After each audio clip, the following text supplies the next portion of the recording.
So what happens when a person's potential to succeed in life is determined by the lottery of birth? To put it simply, this is inequality of opportunity where a person has hardly any say or choice. In fact, it is due to the circumstance the person is born with or born into. Now, I don't mean to oversimplify, but factors like gender, ethnicity, disability, sexual orientation, class and religion, or even social condition like healthcare system, educational system, prevalence of crime, all these factors provide inequalities of opportunity, which continue to persist within and between countries. Ladies and gentlemen, a very good afternoon to all of you. My name is Junaid Rabbani, and I would like to welcome you all to the 11th South Asia Economic Policy Network Conference on Social Progress in South Asia. This conference is hosted by Office of the Chief Economist for the South Asia region, Poverty and Equity Practice Group of the World Bank, and BRAC Institute of Governance and Development, PIGD. This two-day hybrid event brings together distinguished experts and top leaders who will delve into the crucial topic of inequality of opportunity and intergenerational mobility in South Asia. The event features paper presentations, expert panel discussion, a keynote lecture at the end of today by Dr. Raj Shetty, Professor of Economics, Harvard University, and a presentation on the main findings of the World Bank's South Asia Economic Focus Spring 2023. We are extremely delighted to have Dr. Shirin Sharmin Chaudhary, MP, Honorable Speaker of the Jatiya সংসদ, as a chief guest today. Honorable Speaker, sir, thank you so much for your time. May I please request the Executive Director of PIGD and the Country Director of Bank for Bangladesh and Bhutan to accompany the Honorable Speaker to the stage and grace the stage, if you may.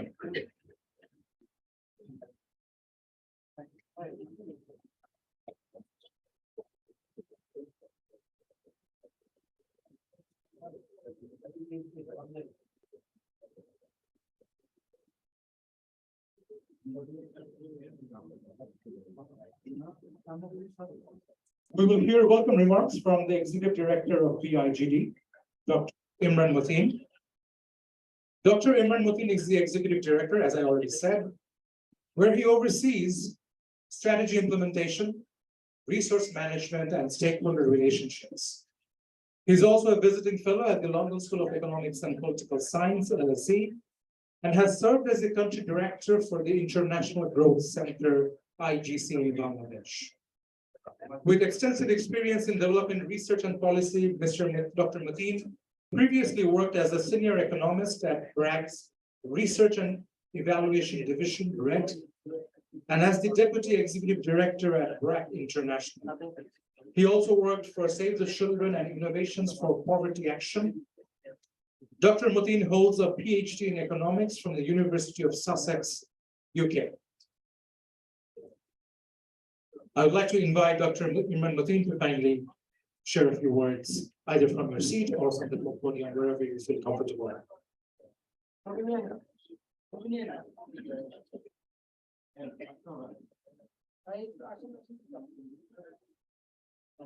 Today's Honorable Chief Guest, Dr. Sharmin Chaudhary, MP, Speaker, Dr.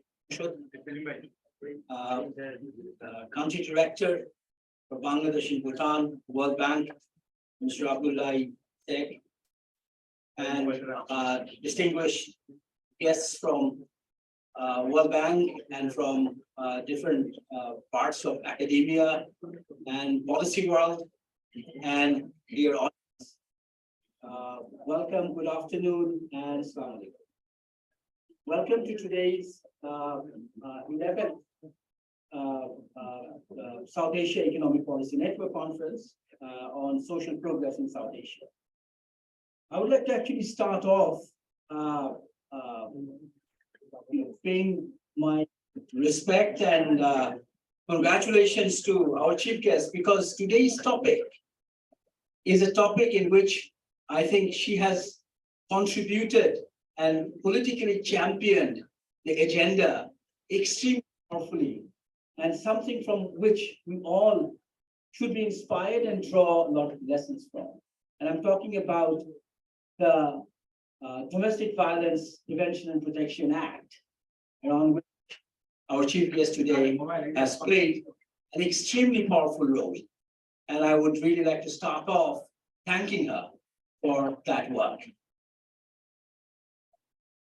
Now, today's conference is on social progress, and it's primarily about social mobility.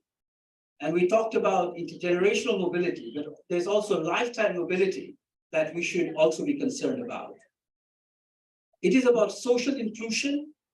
It is about social insurance as well, because we need to de-risk to be able to create social mobility. The social insurance is also very much part of the agenda of social progress and social mobility.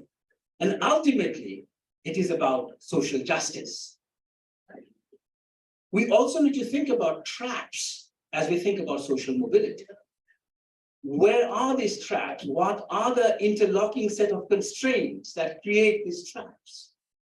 And we do need to look at these traps very analytically and with great rigor to be able to come up with interventions and policies through which we can unlock these traps. So whilst we talk about mobility, we should also take the idea of traps extremely seriously. And traps essentially require big push interventions. It is not incremental interventions won't work when there's traps. You need big push interventions. And that's exactly why we need to think about traps, because it does challenge us to think about policies and interventions quite differently. Ultimately, we care about social mobility because we believe in realizing human potential. We believe that human talent and human potential does not depend on your background conditions, and it is distributed normally. So we need to take deliberate actions to be able to counter the forces that creates privileges that reproduce a particular type of a social system to which social mobility may be constrained.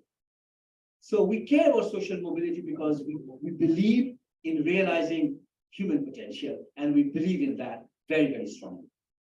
Ultimately, this is not only about economics, it's about politics, it's about economics, and it's about political economy. It is about creating new political settlement between the state, society, and capital. This is about new social dialogue, new trust, and a new contract that will have to be created if you really want to make concrete progress, sustained progress in the area of social mobility and social progress. Finally, I just want to say that we have a very rich set of papers. We have 17 papers across 5 sessions. The sessions are organized from issues of measurement to issues of affirmative action. So we talk about both measurement and theory behind it, but we also talk about what should be done about it as well. So it is going to be a very rich set of presentation. We have an amazing keynote, which we look forward to. And then finally, we'll end up tomorrow with a policy panel to really think about what are the policy ramifications and how do we take this agenda forward. So welcome everyone, and thank you all again. Thank you.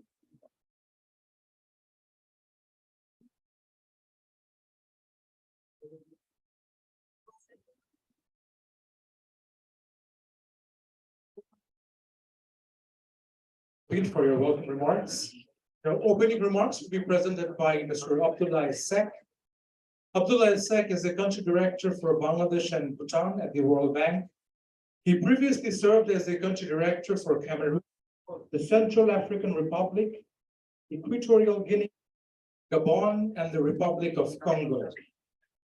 At the World Bank, he also held leadership positions such as operations manager in Afghanistan and country manager in Myanmar and Moldova. Prior to joining the World Bank in 1993, Mr. Sek worked as an economist in the Ministry of Finance in Senegal and as a consultant with the Organization for Economic Cooperation and Development, OECD.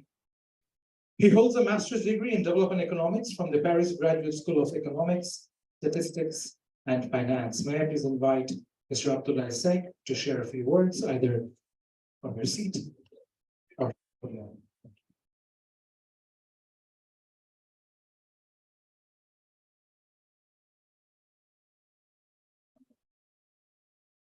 Assalamu alaikum. Honorable Speaker, Executive Director, distinguished guests, ladies and gentlemen. I'm very honored and delighted to be with you today.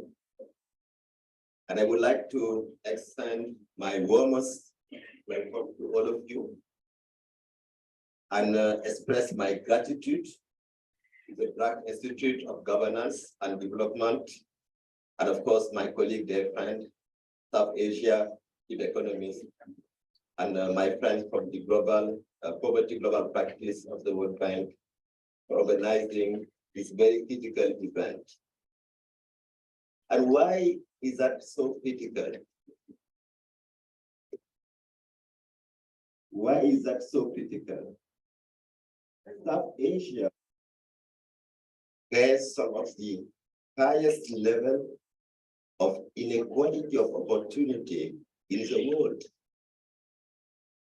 Factors such as family background, region, ethnicity, caste, and gender continue to shape the economic and social achievement of the people in the region. Those factors account for about 40 to 60% of total inequality. Let's take educational achievement. It is heavily dependent on parental education. In South Asia, less than 9% of individuals whose parents' educational level was in the bottom half of the population will reach level of education of those in the highest educated 25%. And we do know, sadly, that in the specific case of Bangladesh, the proportion is even lower, 8% it is.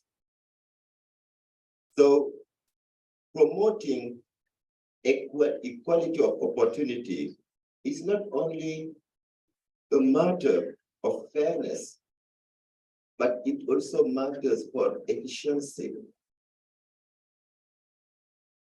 As we know, in societies with low equality of opportunity, very talented individuals may not reach their full potential because of circumstances that are beyond their control. And this punishes the individuals and the society. It hampers economic growth, creates the sense of unfairness, and as a result, will threaten social cohesion.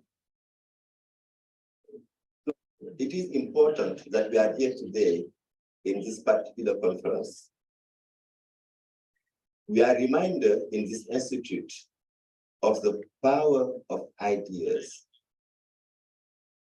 And this could not be exemplified more than by Sir Abed, the founder of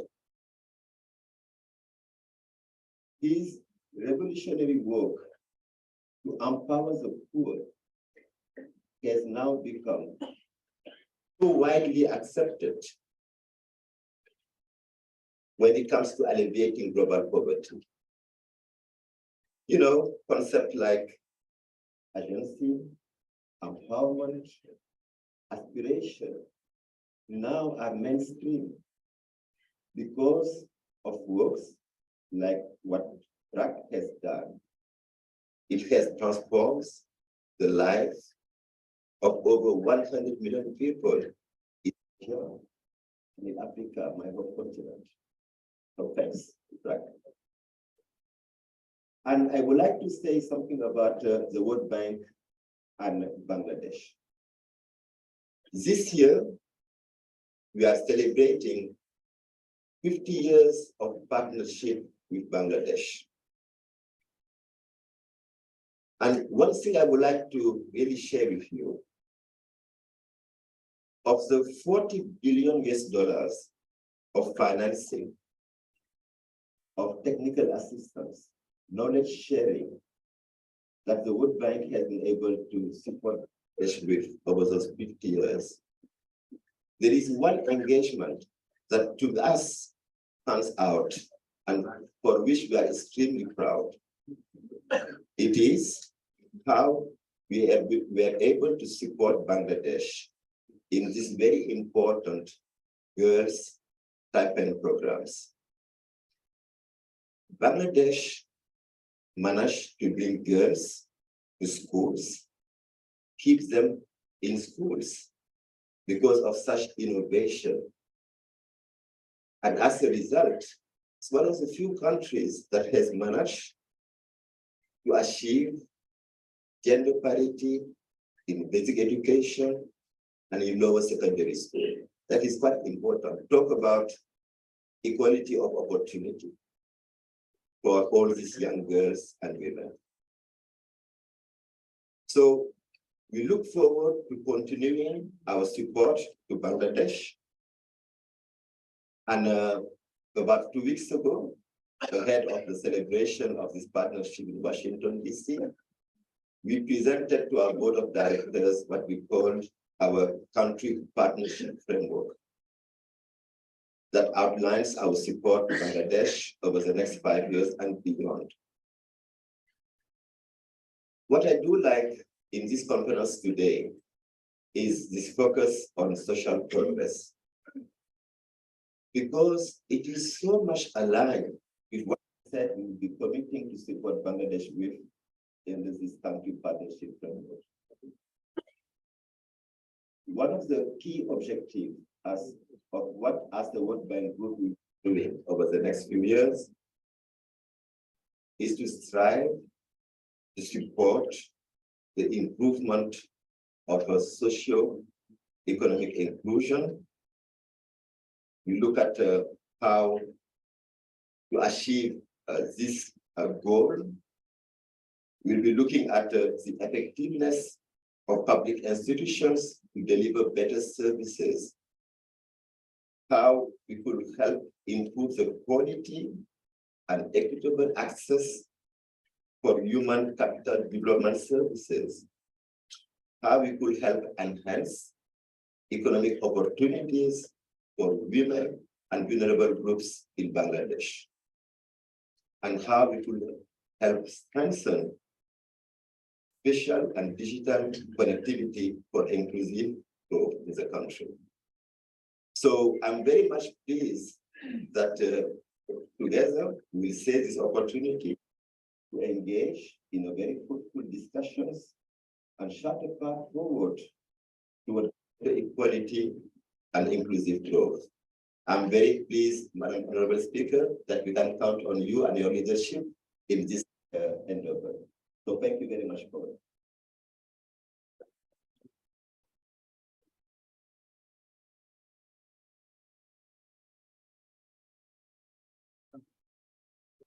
Thank you, Mr. Abdullah Isaac, for your opening remarks. Now, Dr. Imran Mutin, in his welcome remarks, mentioned of our honorable speaker, sir's contribution in mobilizing social progress.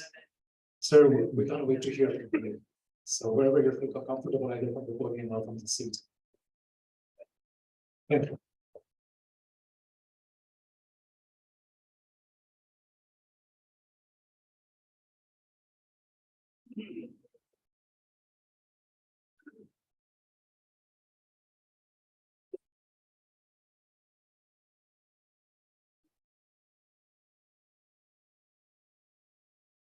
I'm delighted to be here this afternoon, attending the 11th South Asia Economic Policy Network Conference on Social Progress in South Asia.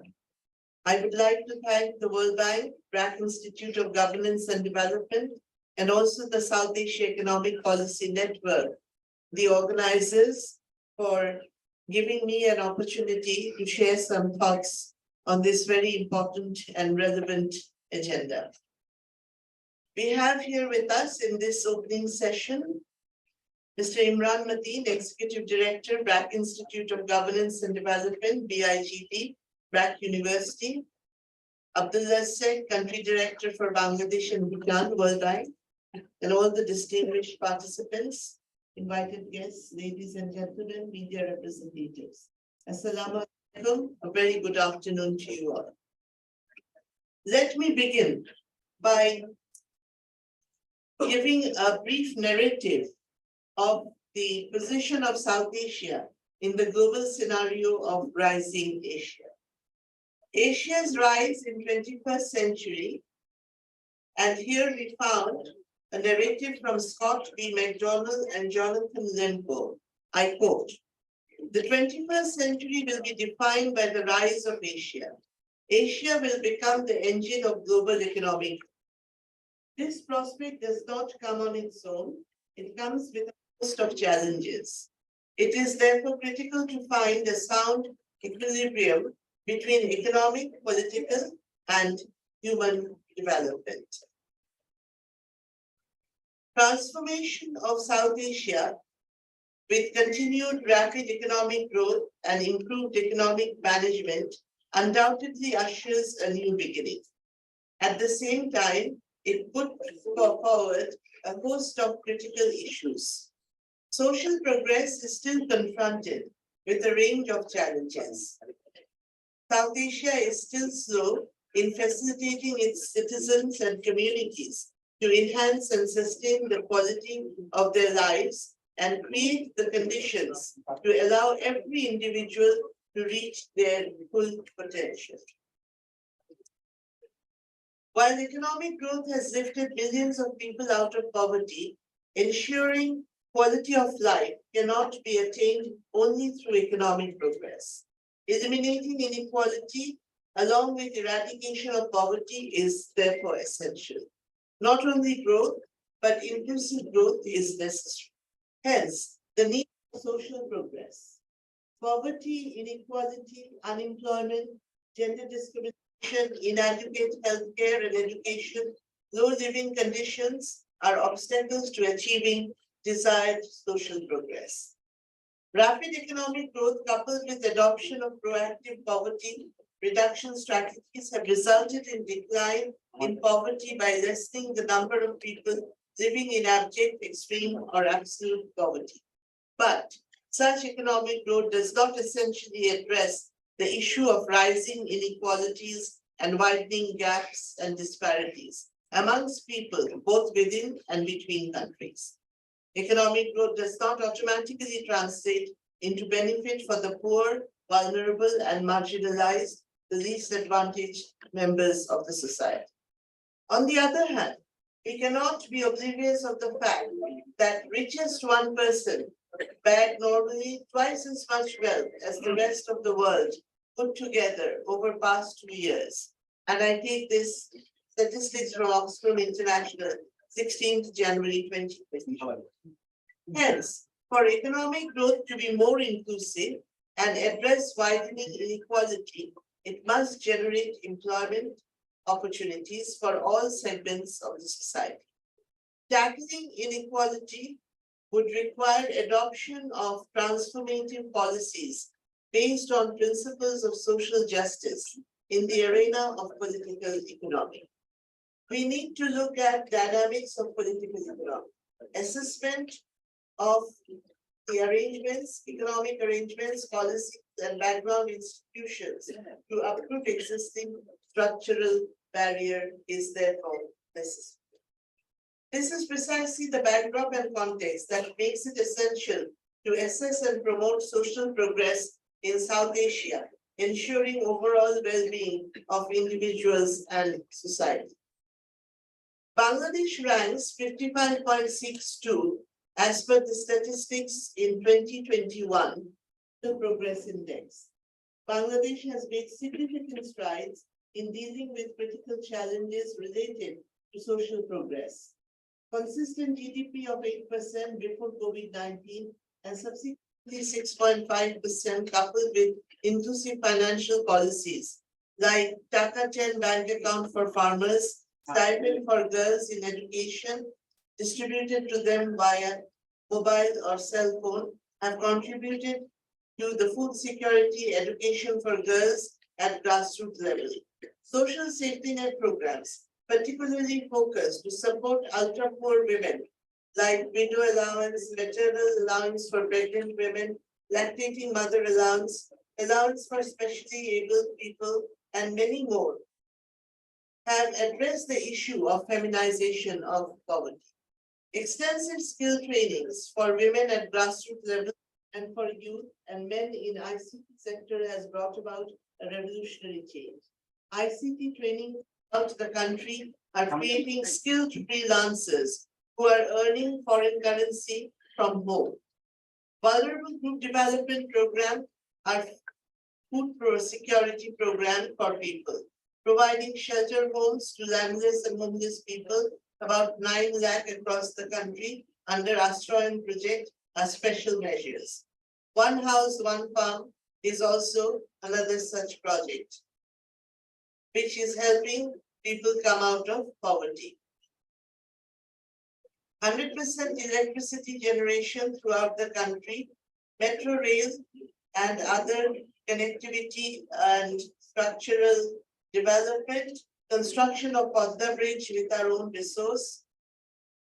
These are the significant development that has taken place in Bangladesh.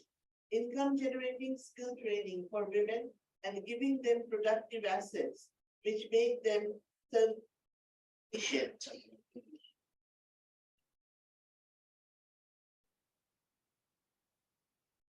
So the Bangladesh is working relentlessly to reduce maternal mortality, child mortality, and this has also contributed to the social progress.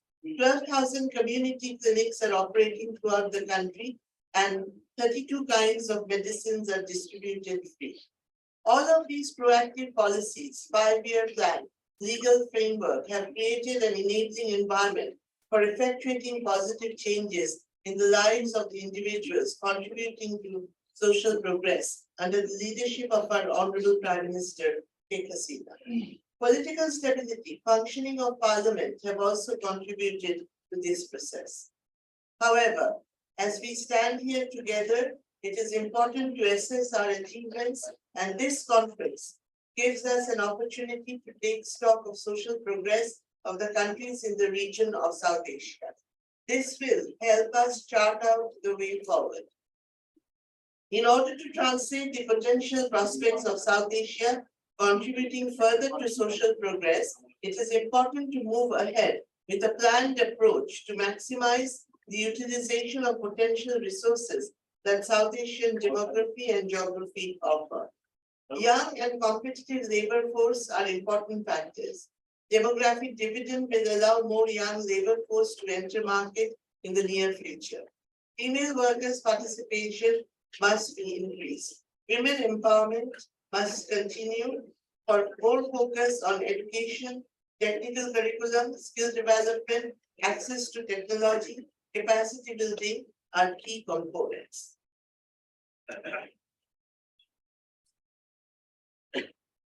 Functioning of democracy, respect for human rights, ensuring good governance, essential tenets that create the bedrock for achieving social progress. Regional cooperation, development, and integration needs to be designed in a way to be able to cater to mutual needs and bring about a win-win situation. At the core must be the focus, people-centric development, materializing the common aspiration of the people. And I would like to end with a quote from Father of the Nation, Bangabandhu Sheikh Mujibur Rahman, which he made in September 1974 at the UN General Assembly. Quote, let us together create a world that can eradicate poverty, hunger, war, and human sufferings, and achieve global peace and security for the well-being of humanity.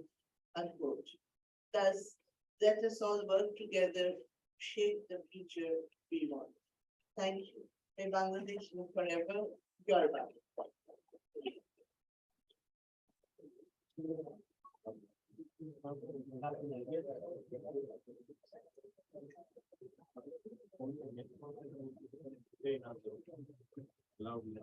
Thank you, honorable speaker, sir, for mentioning some of the great works Bangladesh did, and also some of the issues and some of your suggestions that need to be looked at by the policymakers and by our other stakeholders. With that, we have come to the end of the first session. As our honorable speaker, sir, would take a leave, we would like to thank her again for her time and also for her contribution around mobilizing social progress. Thank you.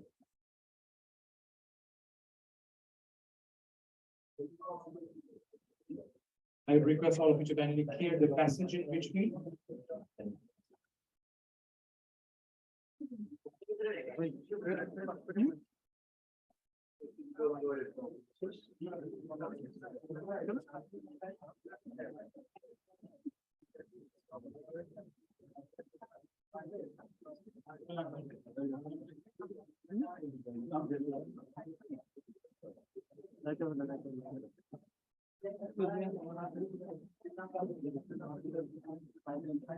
We will continue with our session.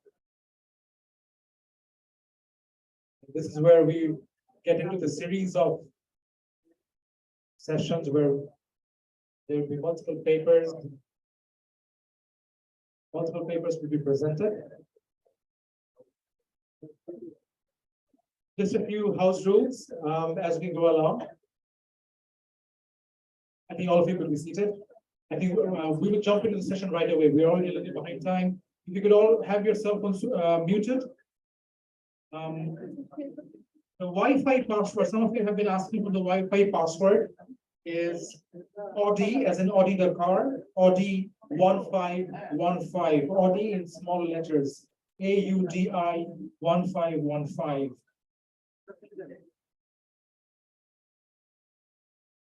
We request all of you here and those of you who registered online and have joined over Zoom, we request them to follow the BIGD and World Bank Facebook page for further information. And if you post anything around this conference, please use the Twitter handle @BIGD_BRACU. May I request all of you to kindly be seated and also maintain a bit of silence. I understand there's a bit of a logistical thing going around at the back, except for those, if the other people could be seated and could be a very cooperative audience, that would be highly appreciated. Thank you so much. Our friends in the media and everybody, we seek a little bit of cooperation from your side because this is the economic conference and to learn and to contribute. Moving on, again, if you could use the two Twitter handles @BIGDBRACU and @World Bank S Asia, it stands for South Asia. So repeat that again, @BIGDBRACU and @World Bank S Asia. We have a long day, so I seek your patience and your cooperation, but I'm sure those of you are here to learn, and we promise you some exciting sessions. But for the next session, I would hand over to a discussant from the World Bank. The session is titled Measuring Inequality of Opportunity and Intergenerational Mobility. There would be 3 papers, but then to say more on that, may I please request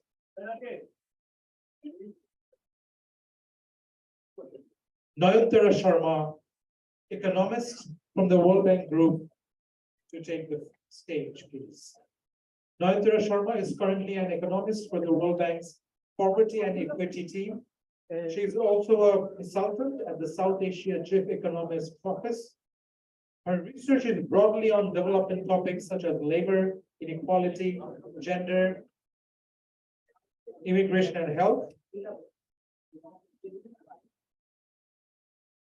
She completed her PhD in development economics from the Graduate Institute of International and Development Studies in Geneva and Institute for Development Research in Mumbai.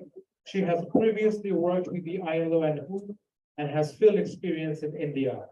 Nandra Sharma, it's all yours. The floor is all yours.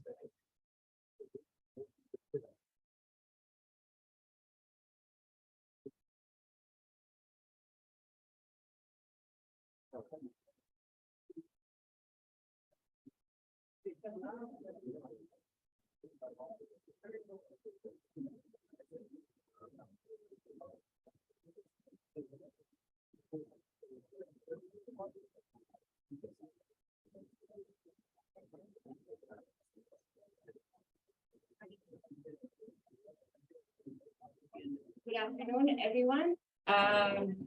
Because of the first session, we have 3 papers being presented today. I believe that some participants may be joining virtually or may be here in present. So in case you are here in person, please do come up and join me up here.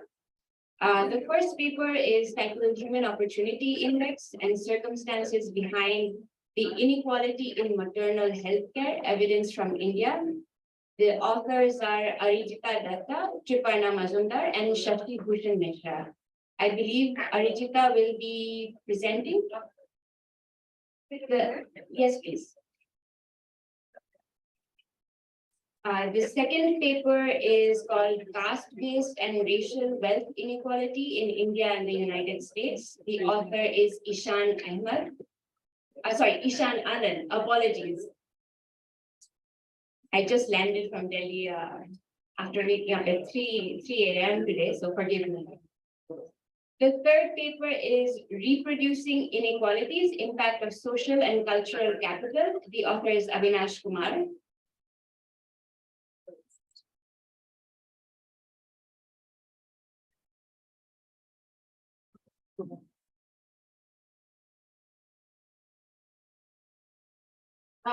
Can someone confirm if the PowerPoints are already uploaded?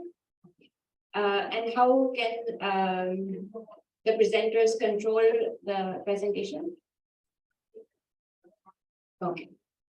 So please feel free to start, Arijita. So each presentation will be for 15 minutes. I will give a small reminder when 5 minutes are left.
Please go ahead.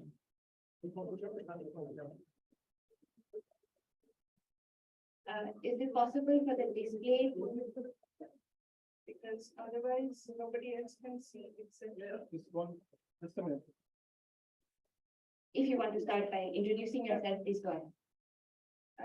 At the onset, I thank all the organizers for giving me this opportunity to present in front of this August audience. And I'm Arishita Datta.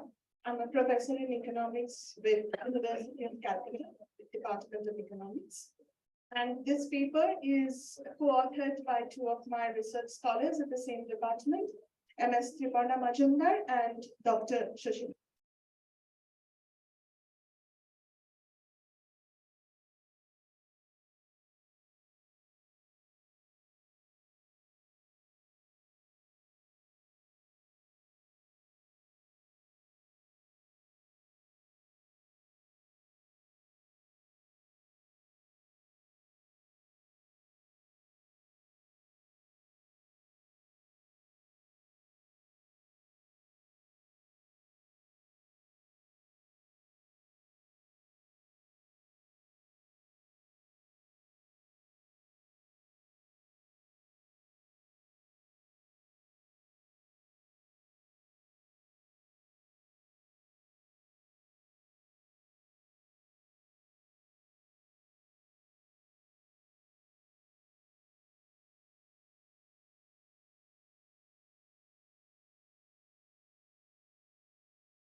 the time was very well maintained. I immediately invite the next presenter, Ishan Anand, to speak about his piece.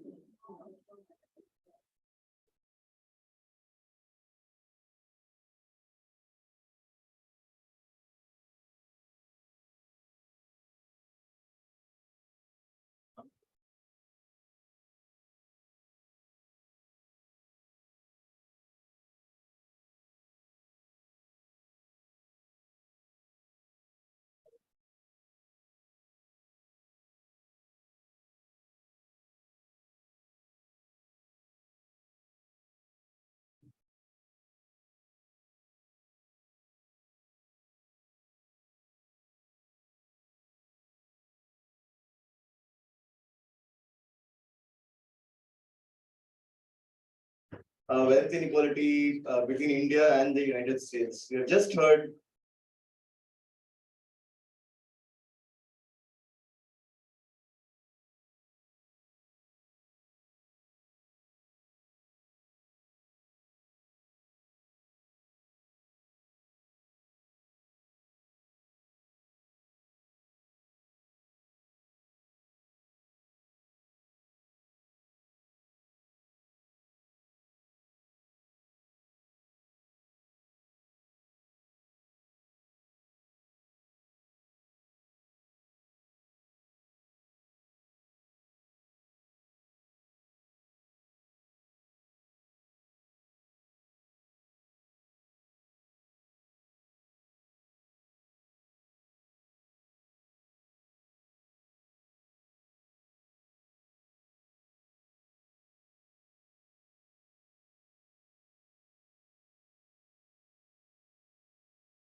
India, in case of India, in the recent rounds, that declining wealth gap. But as I just discussed, that the sample surveys have underestimated top wealth. Top wealth are far more likely to be owned by upper class groups. And hence it is more than likely that these are underestimated. And the same case as well, the wealth gap has not narrowed down. There are some differences. We know that India and the US are at very, very different stages of development. And financialization is a lot more dominant and prominent in the US. The debt plays a very significant role in the US. This lifted as the debt and asset ratio for the black and white community in the US and the power class in India. And in the Indian case, there is no clear sort of pattern. But in the case of US, relative to the assets, debt plays a very, very important. So debt takes a lot more from the black community in the US as opposed to the white. So that is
again, the productive land, is getting a much better deal.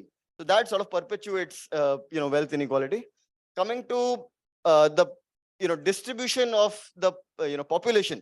So we know that, okay, so in the bottom row, you can see the population share. The whites are roughly 65% of the US population, blacks are 14%. In the Indian case, forward castes are 27%, scheduled castes are 20%. Now, in an ideal world, the bottom 50% of the population should have exactly these shares, right? The white should be 64%, black should be 14%, and so on. That is, of course, not true. So if we look at the bottom 15%, the first row, we find, blacks are disproportionately, present in that. So they are overrepresented among the poor. And similarly, the scheduled castes are overrepresented among the bottom 50%. The minute we come towards the top, so let's look at the last two columns, the top 1% and the top 0.1%. Now, top 0.1% is definitely the elite space. Now, these elite spaces are extremely homogeneous. So we are, and these, yeah, and so if we're looking at the top 0.1%, the black representation there is, it's almost zero. In the case of India, it's almost zero as well for the scheduled caste. So the elite space are really homogeneous. We are looking at ownership rates of key assets that are driving inequality, stock ownership, home ownership, business assets. There is no convergence in sight, both in the case of India and in the case of US. Now, in the case of India, something surprising has happened. So we look at the 4 rounds of sample survey data available, and it is showing a significant fall in share ownership. So basically what this data is showing is in 2002, 10% of the population owned share. By 2018, the numbers came down to 1%. And these numbers are just not believable. There are all other kinds of data, which basically tells us that that the sample surveys are not really able to capture the financially wealthy elites. So that is another reason to, so basically my results are showing that we are highly unequal, but these results are an underestimate because of, primarily this. Now, very quickly moving on to, I just want to make one point here that, while group inequality is very prominent, both in India and the US, but in both these countries, it is really the top 10% of the white and top 10% of the forward caste groups. That is, miles away from other whites and other scheduled castes. So the top 10% of the white is merely 6% of the US population, but it has a much, much substantial wealth share. So, even within these dominant communities, it is really the top 10% that is, walking away with the, bulk of the sort of. Now, let me quickly move to the last, I want to spend some time on this. So these are the results, but how do we make sense of it? Now, what are the key drivers? Now, the Indian data set in particular, restricts a lot of causal analysis. We don't have information on occupation. We don't have information on incomes, savings, and so on and so forth. So what I've done is to look back at literature, across disciplines. And we find that there are some overlapping drivers. So one prominent driver, both in the case of India and in the case of US, is the initial condition. In the case of US, the initial condition was slavery, not very, very long ago, so 1860s. So slavery, and in the Indian case, the initial condition was that of untouchability and bondage. Now, Ambedkar in one of his texts is describing that there are certain codes that the then untouchables are supposed to follow. And one of the codes is that they should not be owning cattle or land. So basically, wealth. So, and same in the case of US. On the other hand, it has also contributed to extraction of free or cheap labor, both in the US and in India. So that is, that initial condition. And because, wealth, unlike sort of, flow concepts like income or consumption, wealth is passed down the generation. So intergenerational transmission makes, make sure that this initial condition remain very, very important in the understanding of contemporary wealth. The second point is, policy to a great extent has been a driver. Now, there are some policies we know of, for instance, the Jim Crow laws in the US, horrible, we know has contributed directly. But I want to talk more about the errors of omission, where the policy was not really intended to drive wealth inequality between groups, but it did. I'll just give an Indian example. So Green Revolution in India in the late 60s and early 70s, it was meant to sort of boost agricultural productivity. And it was really not focused on group inequality. But what it ended up doing is it ended up helping a lot the landed class. And the scheduled castes were mainly agricultural workers. And once the landed class did well, the land value appreciated and the land wealth appreciated, and they were able to move into other kinds of wealth. So a policy which is not meant to have any effect on group disparity actually ended up worsening group disparities. And then there are other mechanisms such as labor market discrimination, which is I don't want to go into it. There are several studies in both the countries. There are two more mechanisms. One is segregation. And what segregation does, so both in both these cases, because of legal or social norms, what segregation does is keeps public goods away from certain communities, certain areas, and that lowers the prices of assets. And the last driver sort of is violence, group violence, and so on and so forth. And we look at I've looked at Indian crime data, US crime data. All of these suggests that these sort of are the major drivers that contribute to wealth disparity. And I'll just, Dr. Mateen ended up his talk by talking about the big push. So that is what comes out that, incremental change would not sort of do. In the US case, there are more pronounced proposals of reparations. In the Indian case, we don't have such, proposals yet, but incremental change would not do. We need a big push. Thank you. Thank you so much. We next have Avinash Kumar presenting his paper.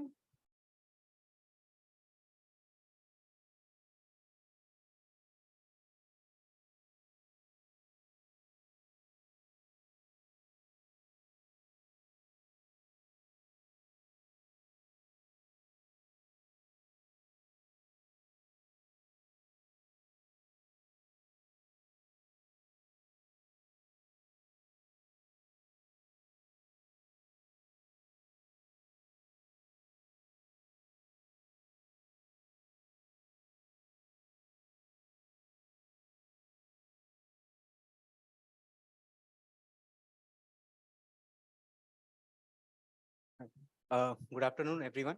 My name is Avinash Kumar, and I'm a PhD scholar at Jawaharlal Nehru University in Delhi. The topic of my presentation is reproducing inequalities, impact of social and cultural capital.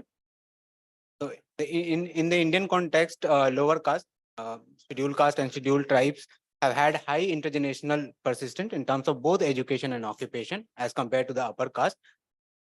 Through various exclusionary ways, scheduled caste have been historically denied education, even though they have managed to avail education. They have been denied equal opportunities to compete with the upper caste to find jobs as per their qualification.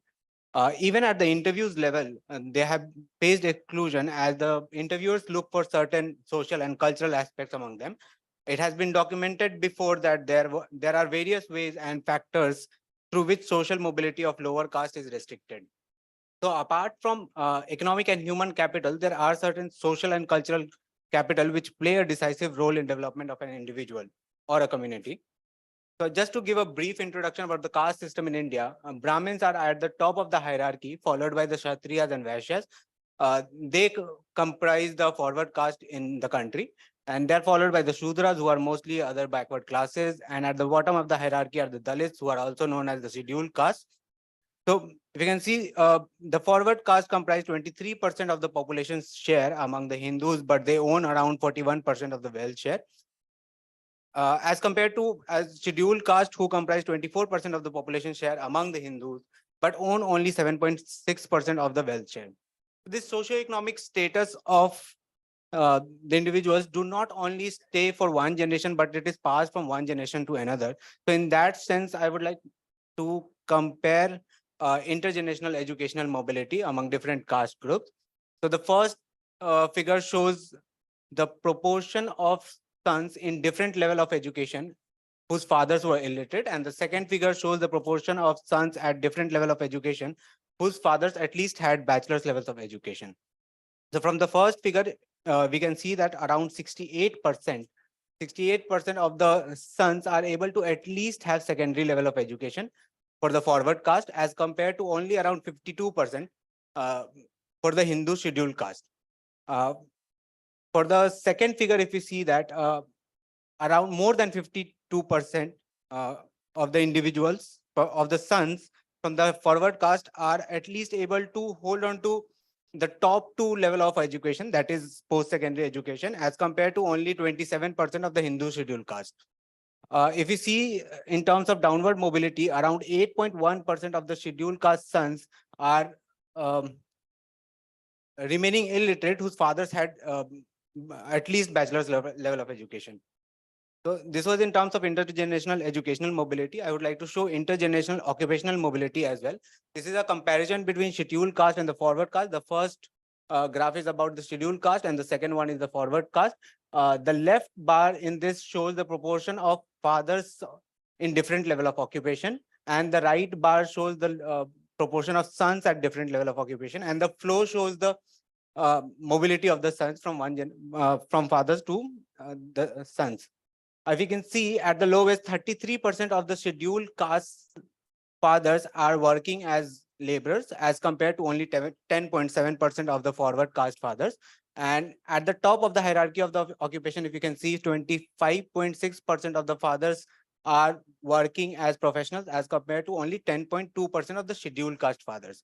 The situation has improved a little bit for the sons generation, but the gap between the scheduled caste and the forward caste still remains.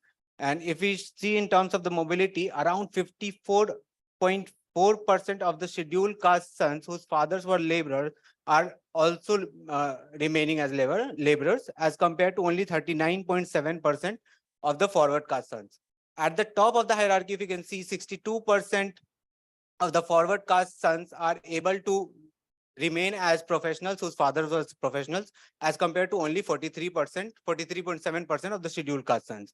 So from both the sides, we can see that both educational and occupational mobility shows stickiness at the lower level for the scheduled caste, whereas stickiness at the highest level for the forward caste. So in this context, we have seen that for centuries, forward caste have had monopoly over education and occupation by excluding lower caste through various mechanisms. Explicit segregation and discrimination has been vastly reported, but factors apart from economic capital that impact social status of people in different caste groups are social and cultural capital, which also has a significant role in reproducing the caste hierarchy. In this context, there are two research questions that I'm looking into. The first one is cultural and social capital unequally distributed according to the caste group? And then the second one is, does cultural and social capital impact individuals' educational and occupational attainment? Just to introduce the social capital for my research, I'm taking social capital as the strength of individuals or household social network or community. The powerful connections in the context of upper caste help in maintaining the political and social superiority over the lower caste through intimidation and violence in the country. But even normal connections help in achieving certain goals. Caste-based social networks are important determinants of employment in India. Even caste-based networks can be used as a means to reduce transaction cost and promote economic development. But at the same time, it reinforces the socioeconomic hierarchies and generate new forms of education. Also, to just show the impact of cultural capital as a form of capital, it do produce returns in form of educational credentials and ultimately occupational success, thus helping in social mobility. There are two potential ways in which cultural capital helps. First one is the participation in high culture activities or symbolic presentation in ways to distinguish themselves from the other in order to showcase their elite status. For example, in the case of caste, there is wearing of sacred thread or a pattern on the forehead, performing rituals which is extremely exclusionary, or other material objects which signifies high status of Brahmins and forward caste. And participation in cultural activities also leads to the development of knowledge or skills, which in turn enable pupils to succeed at school. So the data I'm using is ISDS 1 and ISDS 2, that is India Human Development Survey 1 and 2 panel data. The panel is formed for those people who were enrolled in educational institution in the first round of ISDS and had completed their education in the second round. The father and mothers of these individuals are also paired along with their individual characteristics so that the impact of the previous generation can be analyzed. Also, it is assumed that the cultural capital and social capital have a lag effect on outcomes of an individual, which is why the dependent variable in the analysis is taken from the second round and the explanatory variables are taken from the first round. Also, it is very difficult to capture the cultural capital. So I've taken the proxies that are available in the data. The first proxy that I'm using is the father's education and the mother's education, and then access to television, mass media, that is television, radio, newspaper, or the news if they're watching, and if parents can converse in English or not. And the last one is the consumption expenditure on elite activities such as vacations and entertainment. And for the social capital, I am taking two kind of networks. It's wrongly written there. It's my mistake. It's a number of strong networks and the number of weak networks. In the sense, strong networks are those where the household has acquaintance with doctors, teachers, principals, government officers, politicians, police inspectors. These are considered as strong network as they are the people with power and authority. And acquaintance with people who do not have these kind of positions, such and are working as health workers, as government employees, other police, school workers, political party workers. These are considered as weak networks. So, yeah, just to show the differences or the inequity of cultural and social capital among different social groups, this is the box plot that shows the education level of mothers and fathers of different caste groups. So if you can see the median education that Brahmins and the other, that is the forward caste and the Brahmins have, is quite higher as compared to the scheduled caste and the scheduled tribes, also OBCs, for both mothers and fathers. And if you can see, the box plot also shows that the skewness of the education of different caste groups. For the Brahmins, it is skewed toward the higher end of the education, or for scheduled caste is skewed toward the lower end of the education. And the second, the table shows the proportion of households where both the parents can converse in English or not. If you can see, 66% of the Brahmins household have parents who cannot converse in English at all, as compared to 88% among the OBCs and the scheduled caste. And around 31% of the Brahmin household have parents who at least have a little bit of knowledge of English and they can converse a little bit in English.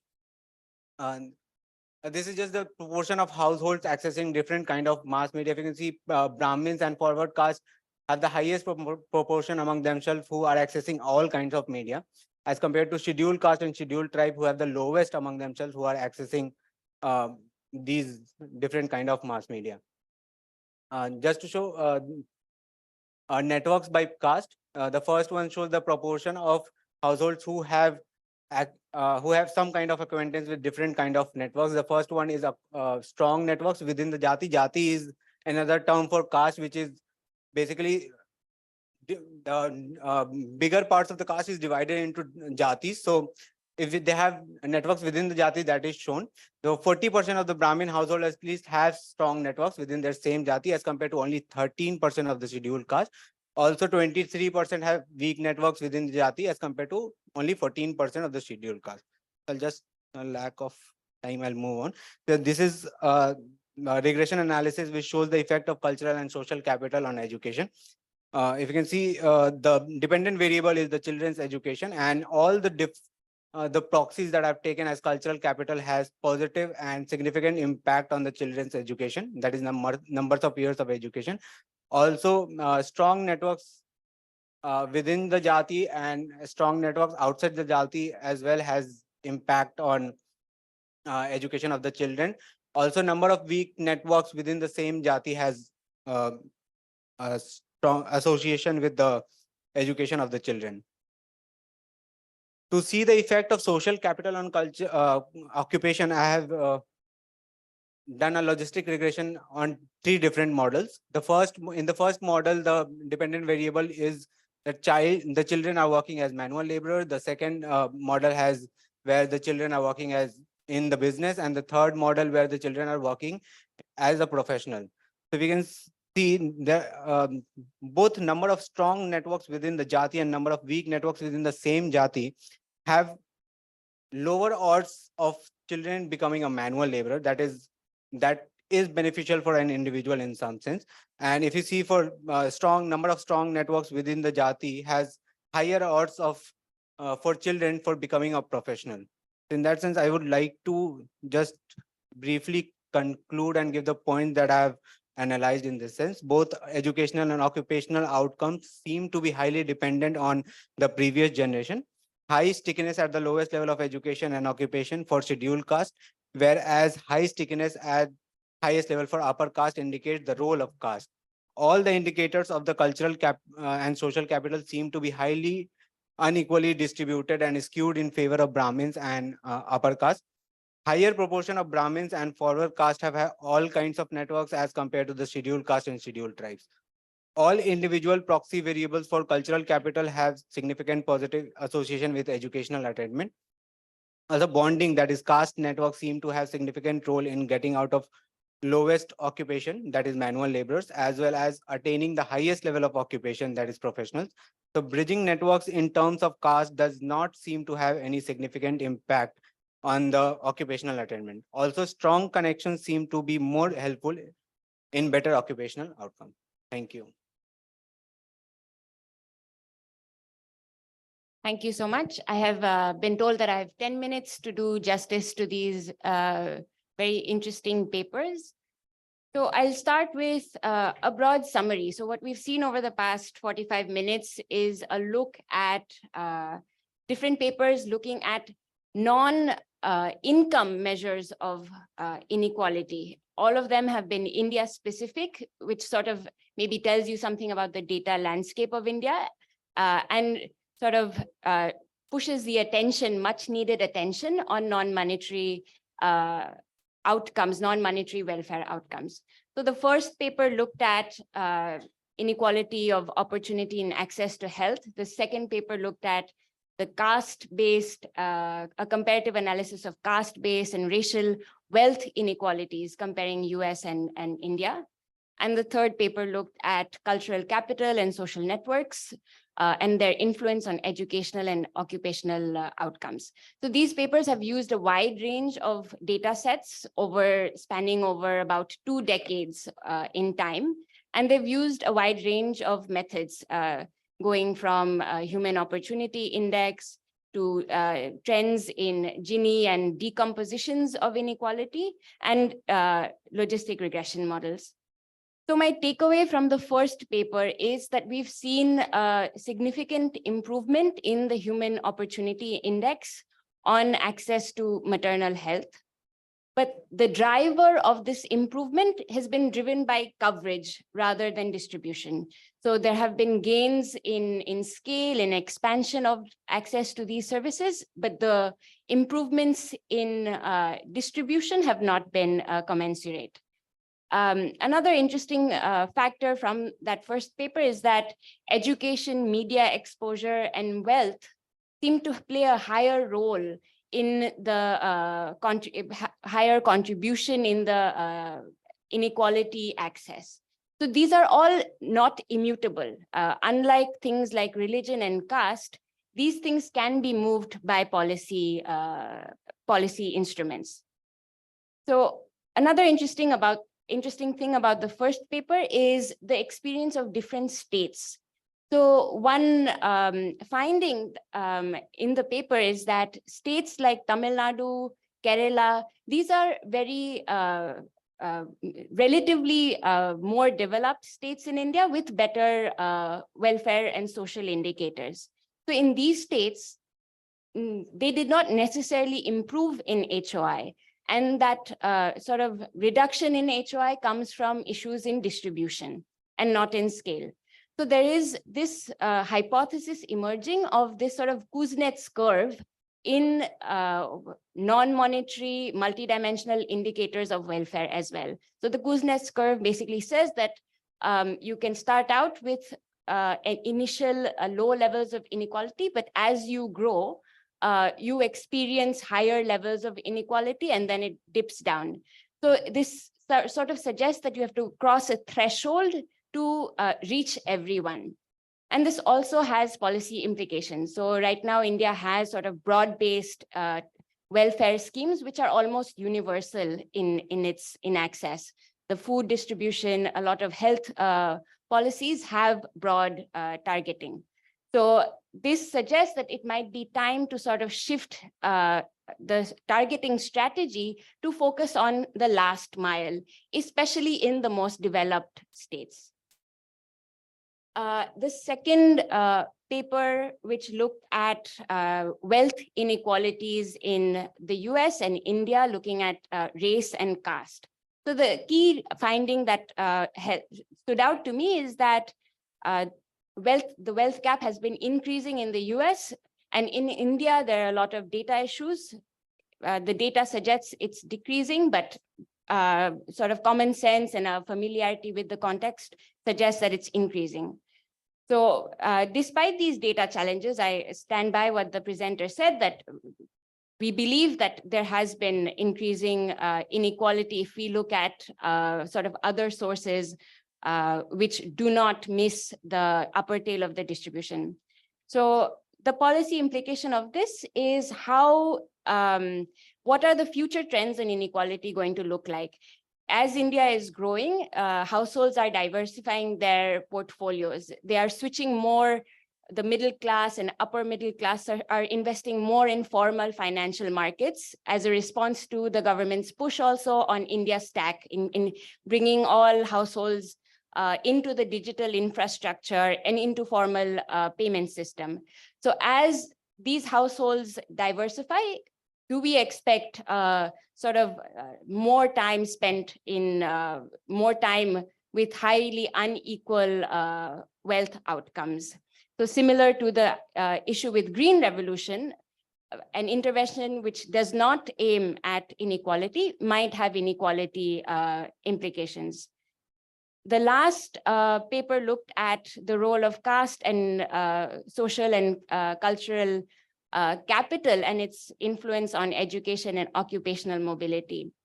So a lot of work by Sam Asher and the bank has been done on how affirmative action and the sort of the realities of intergenerational mobility along these dimensions.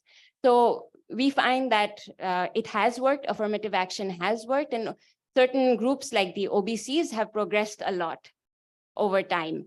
the gaps have reduced, but the rankings have to a large extent held. So the rankings across social groups have held. So my question, sort of a policy open question, is that now India has introduced a new sort of reservation based on economically weaker sections. So what are the implications of that going to be in terms of diluting existing caste-based reservations? And as we expand sort of the affirmative action bundle, is there a sort of elite bargain that the policymaker has to strike with elites to allow more resources to be focused on a particular group in society? What kind of political economy trade-offs will have to be made? Will it be just the promise of higher growth and sort of access to financial markets that will allow the government to sort of push through these affirmative actions reforms, or will growth not be enough? So I'll end here. Very interesting points raised, and I look forward to the rest of the conference over the next 2 days. Thank you.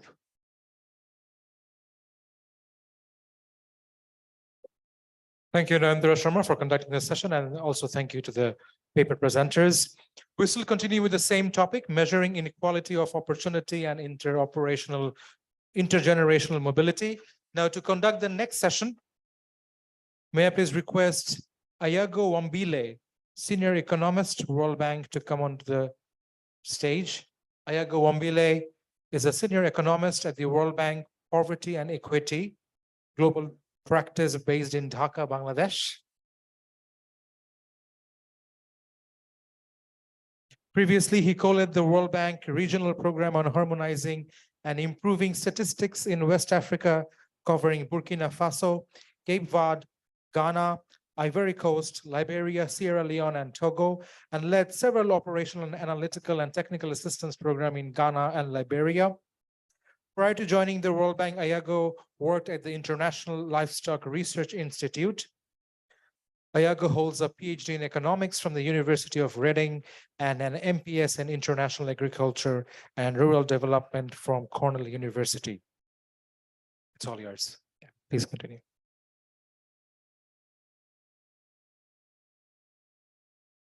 Thank you. Welcome again. We are continuing with this section on measuring inequality of opportunity and intergenerational mobility, and we have three really interesting papers.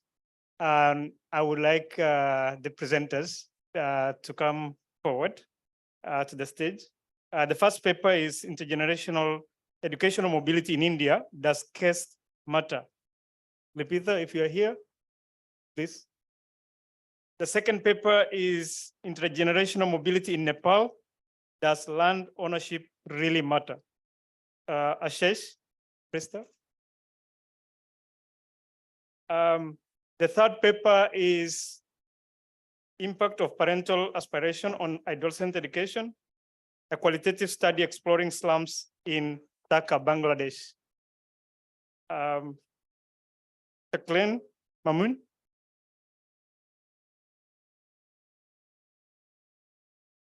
Jacqueline Mamil. Okay, so let's start with the first paper.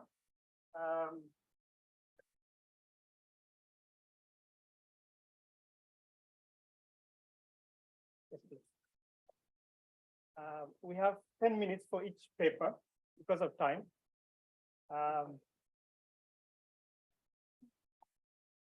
Because of time, we have 10 minutes for each paper, please. Huh? Less of time. 15 minutes. Yeah, we had 15 minutes, but now we are doing 10 minutes, my understanding. 10 minutes because of time. Please. Intergenerational educational mobility in India, does caste matter?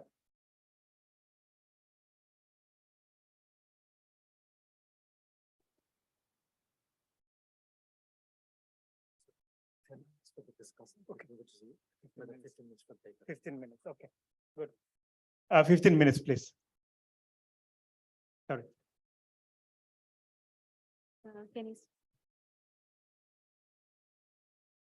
Good afternoon, everyone. Myself, Libita, a research scholar in Center for Development Studies at Trivandrum in Kerala, in India. My title of the paper is Intergenerational Education Mobility in India, Does Caste Matter?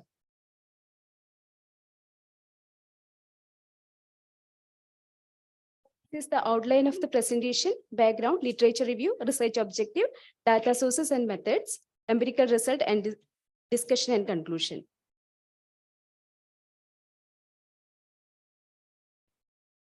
So this is the background of the paper. Education plays a vital role in economic growth and development of the society. It endows individuals to enhance their skills, knowledge, health outcomes, social network, and productivity. Moreover, it reduces poverty and boosting shared prosperity. It is also considered as a well-established channel of social mobility. Several social classes, especially in a developing country, are often excluded in the process of capability formation and income earning opportunity due to various forms of discrimination such as caste, gender, and racial discrimination. In India, exclusion revolves around the social interrelations and institutions that exclude, discriminate, isolate, and deprive some groups on the basis of group identity, such as caste, ethnic, and religious identity. The caste system in India is based on a system-created inequality, which excluded certain sections of people from different walks of life. The fundamental characteristics features of caste-based inequality is a kind of forced exclusion based on economic and social rights. Exclusion in basic rights and freedom is inherent in the caste system.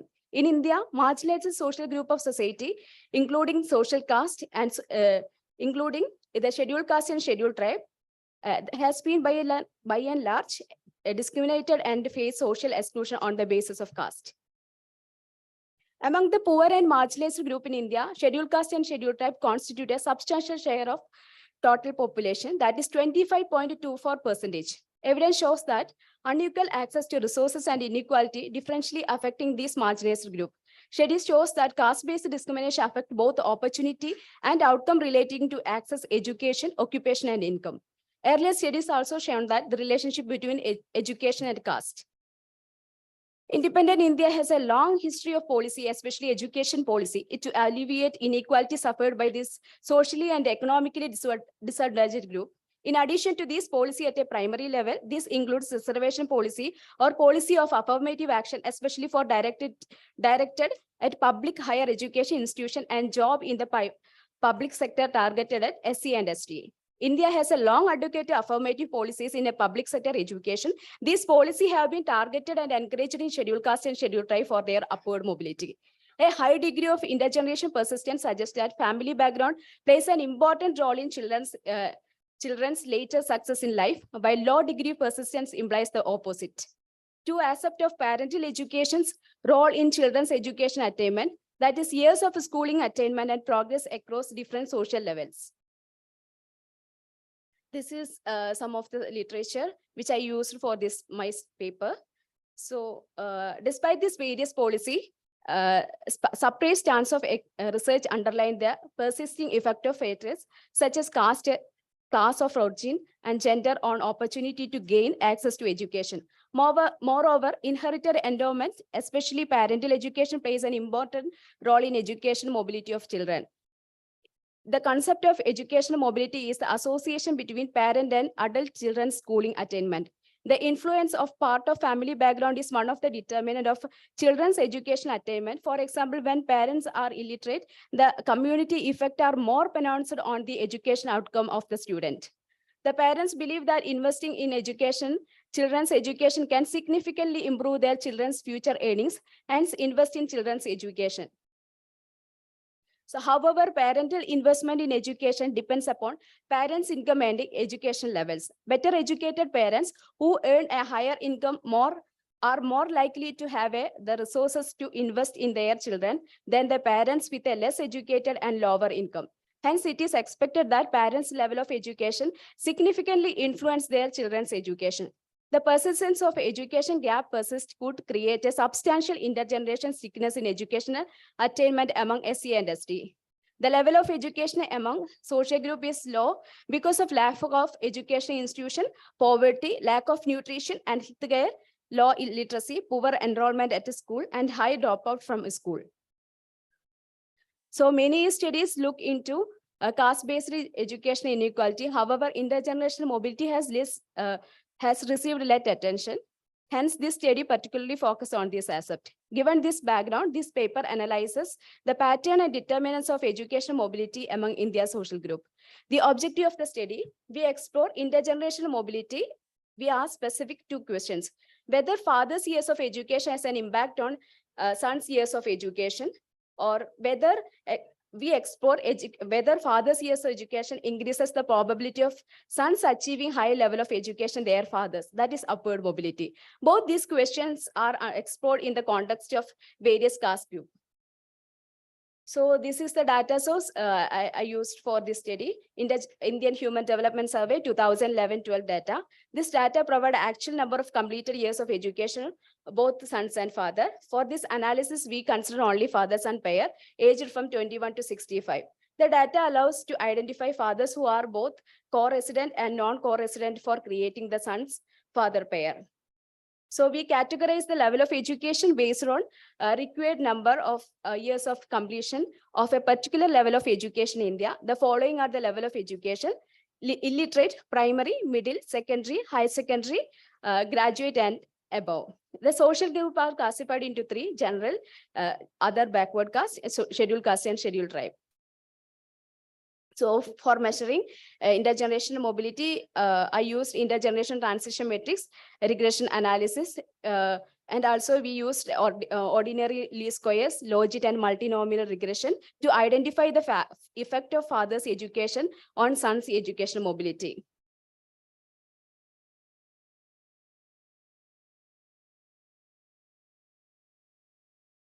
This table shows that the son's level of education by father's level of education in India. It shows that son level of education increased during this period, especially in 2011-12 period. And also this is the caste-wise level of education of son's father pair in India. It shows also when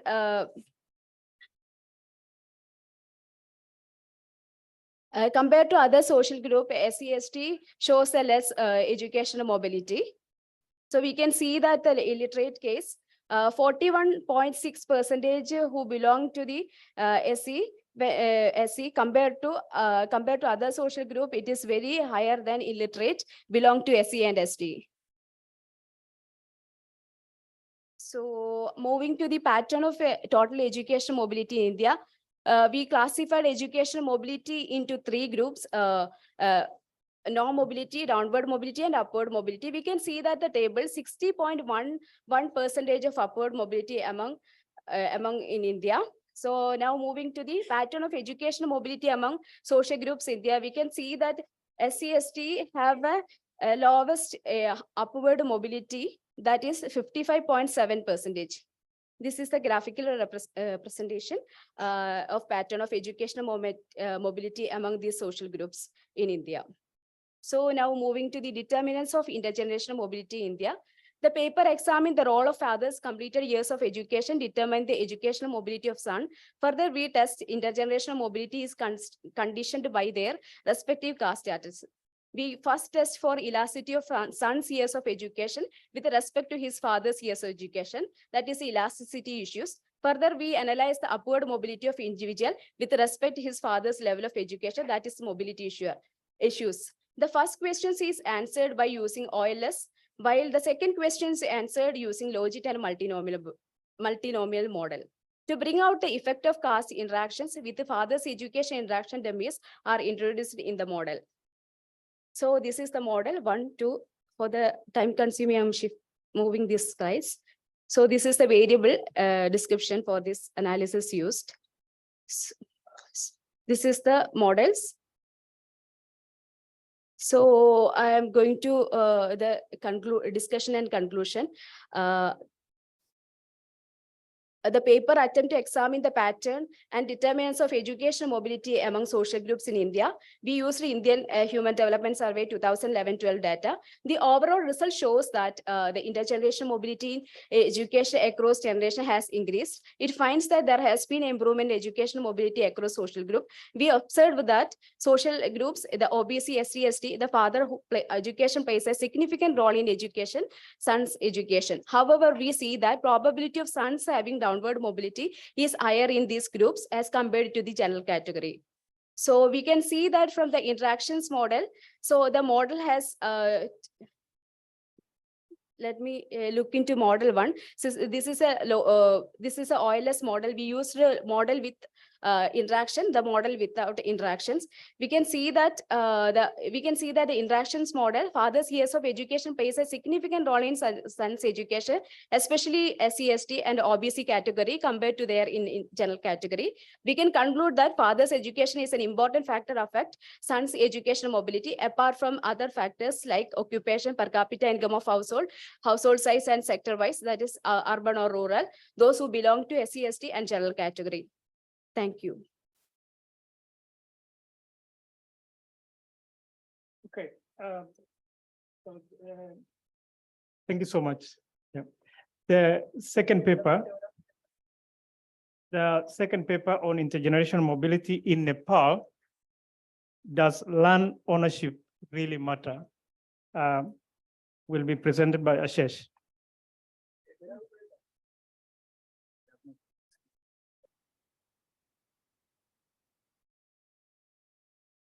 So for this paper, there are two authors, Ashish and Apita. And Ashish will be presenting.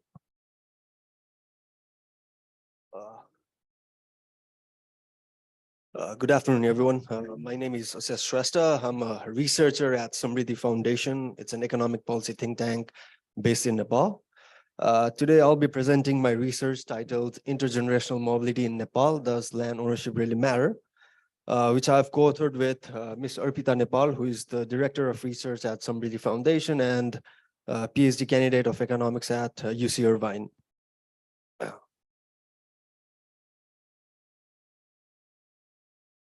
So there's a general perception in Nepal that feudalistic practices in land management is one of the major causes which has perpetuated the advantages of the elites. To that extent, land reform has been a major political agenda in every election, with all major political parties promising land redistribution. Based on this narrative, land should have a positive effect on the intergenerational mobility of children of landowners. In this research, we attempt to test this narrative. The economics literature focused on developed world has quite well established that the impact of wealth persists from generation to generation, especially the works of Piketty, Chetty, and Size. Apart from income and wealth, research in the field of economics and other social sciences have studied intergenerational mobility in terms of education and employment. However, only few studies have dedicated themselves to the study of intergenerational mobility in the context of developing countries. Through this research, we aim to contribute to the field of intergenerational mobility literature in the case of developing countries. Particularly, we study how wealth measured by land value affect occupational mobility of children of landowners. Now we move on to data and methodology. So we use Nepal Living Standard Survey data collected by the Central Bureau of Statistics, CBS Nepal. So far, CBS has conducted 3 rounds of surveys. We conduct repeated cross-section analysis of each of these surveys and also conduct our analysis on self-made panel data. In cross-section analysis, we limit our study to the subsamples of households in which the firstborn is above the age of 18. To create the panel of cohorts, we use analysis data from 1995-96 to create a cohort of parents' generation.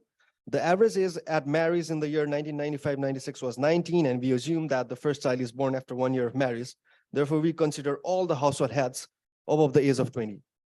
Additionally, since the life expectancy at birth during the same year was 58, so we exclude all the household heads above the age of 58. Based on the parental characteristics, specifically age, educational attainment, district, and region born in, we match each household from the parents' cohort to the household from analysis 2010 and 11. Since we only consider the firstborn above the age of 15, all the household with children and all the household without children and with children below the age of 15 are excluded.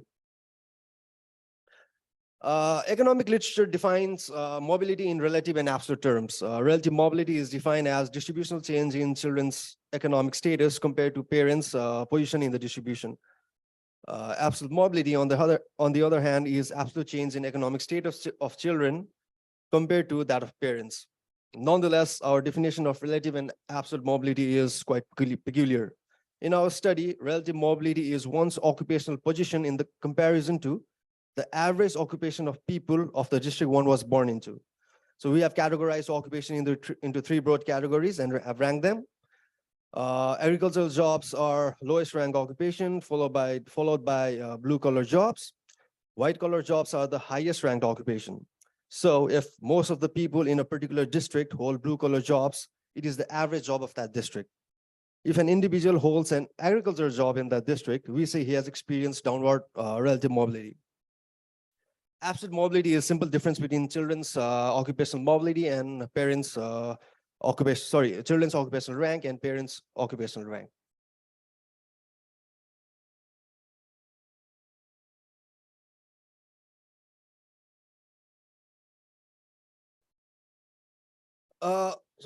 We use order probit maximum likelihood estimator to estimate the effect of parental land on children's occupational mobility. In order to mimic random treatment of assignments, we use propensity scores matching to estimate the average treatment effects.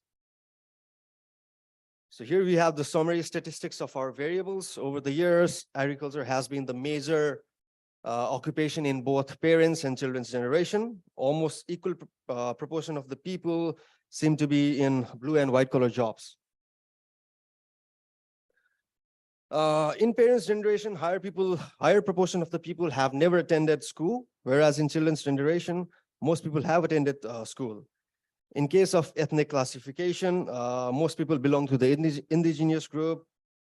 Most of the firstborn children are male in the survey data.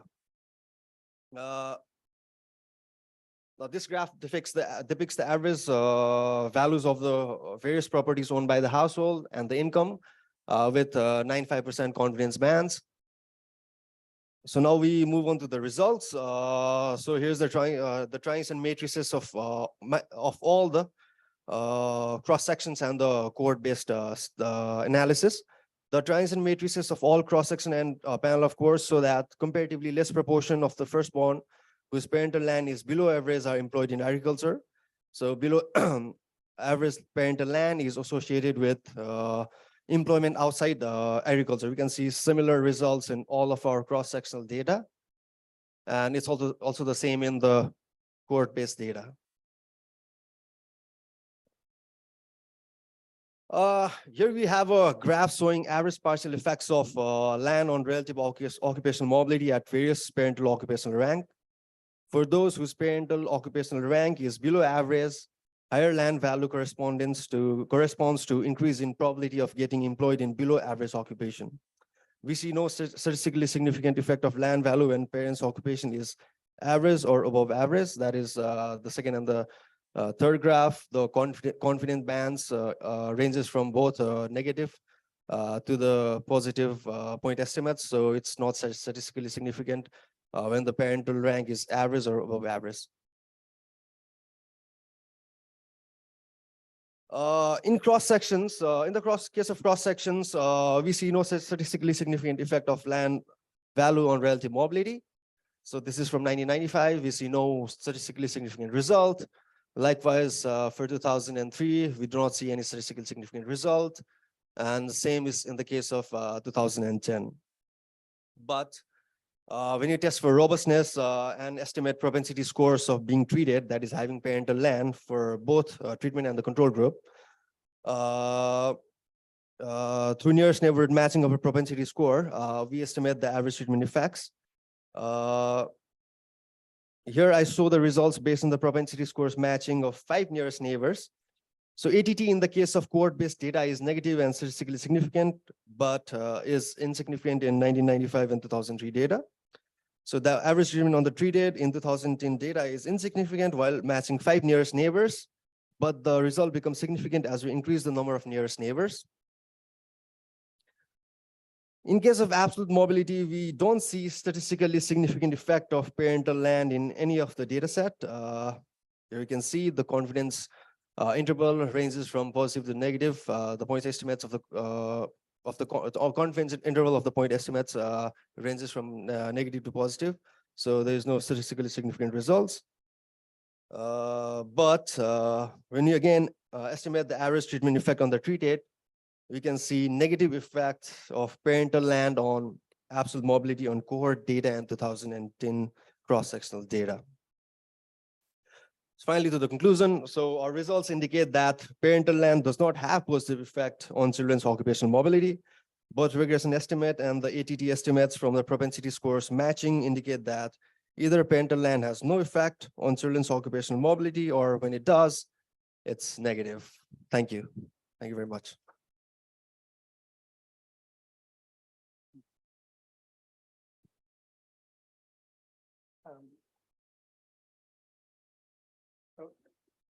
Thank you so much. Our third paper, Impact of Parental Aspiration on Adolescent Education, a qualitative study exploring slums in Dhaka, Bangladesh. The authors are Saklin Mamin, who is our presenter, Saklin, yeah, and Samira Praha, Taslima Attar, Sylvia, and Farhana Alam. Please.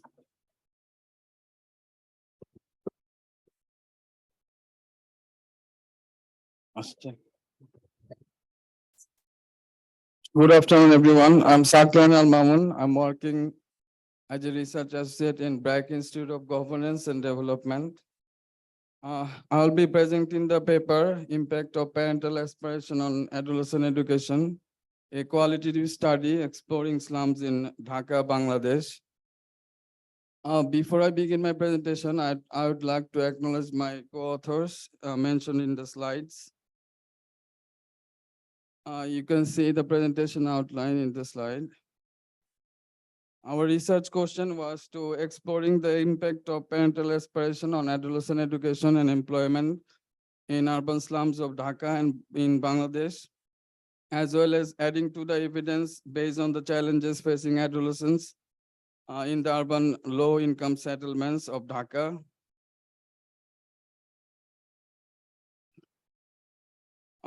This paper attempted to fill an evidence gap on how parental aspiration for adolescent education and employment are shaped and determined, focusing on parents and adolescents residing on low-income settlements. The 3 types of parental attitudes categorized by Sarkar are parental traditional gender role attitude, parental attitude towards girls' capability, parental gender-based investment attitude. Our theoretical lens was developed by combining research models and types of parental attitudes from different studies. We looked into the factors shaping parental aspiration using both a structural and economic model. The structural model was based on social structures and socio-psychological factors affecting adolescents such as mental health and self-esteem.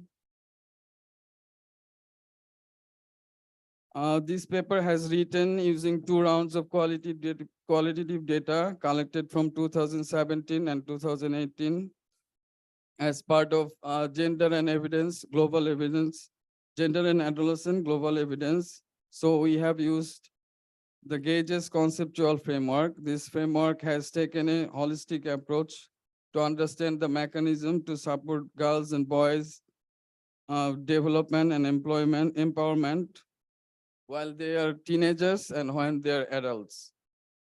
This framework highlighted how gender norms shape adolescent day-to-day experience and expose them to different risks and vulnerabilities, different risks and opportunities. The socio-ecological conceptual framework of Gage is based on interconnected of 3 C's, which are capabilities, context, and change strategies. You can see the conceptual framework on the slide. The capability outcomes considered adolescents, individual and collective capabilities in 6 broad domains, which are education and learning, health, nutrition, and sexual and reproductive health, bodily integrity, psychosocial well-being, voice and agency, and economic empowerment. In context, investigated how the context in which adolescents live in at the local, national, and international levels shape their lives and development trajectories. Change strategies explored how programming to support the individual, family, community, services, and systems can maximize impact for adolescents. Bangladesh's educational structure is complex and incorporates various educational institutions like government school, non-government school, and madrasas. The country has made significant progress on educational provision and attainment in the attainment levels in the past decade. The literacy rate grew from 58.8% in 2011 to 73.9% in 2018.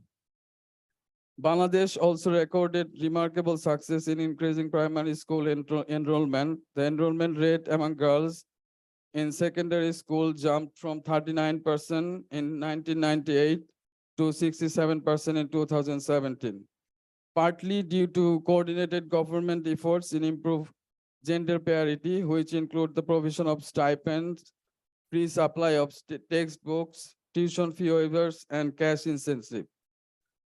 The World Bank also introduced a second-generation stipend program for the poorest children, benefiting 2.3 million students, whom 55% were girls. Bangladesh has prioritized the education of adolescents through policy and programs after the National Education Commission Report 2003, which called, sorry, my slide goes. Which called for a single-track secondary education system, wider access to education in rural areas, and other vital improvements. This paper was primarily drawn from baseline qualitative study conducted from late 2017 to early 2018. Data was collected in 3 low-income settlements in Dhaka. Researcher conducted 36 in-depth interviews with adolescent boys and girls in 2 age cohorts, which are 10 to 12 years and 15 to 17 years old. We mainly used data from interviews with 30 parents interviews. The data set consisted 15 mothers and 15 fathers aged between 28 to 59 years. Among the parents sample, 9 out of 15 mothers and 6 out of 15 fathers was illiterate.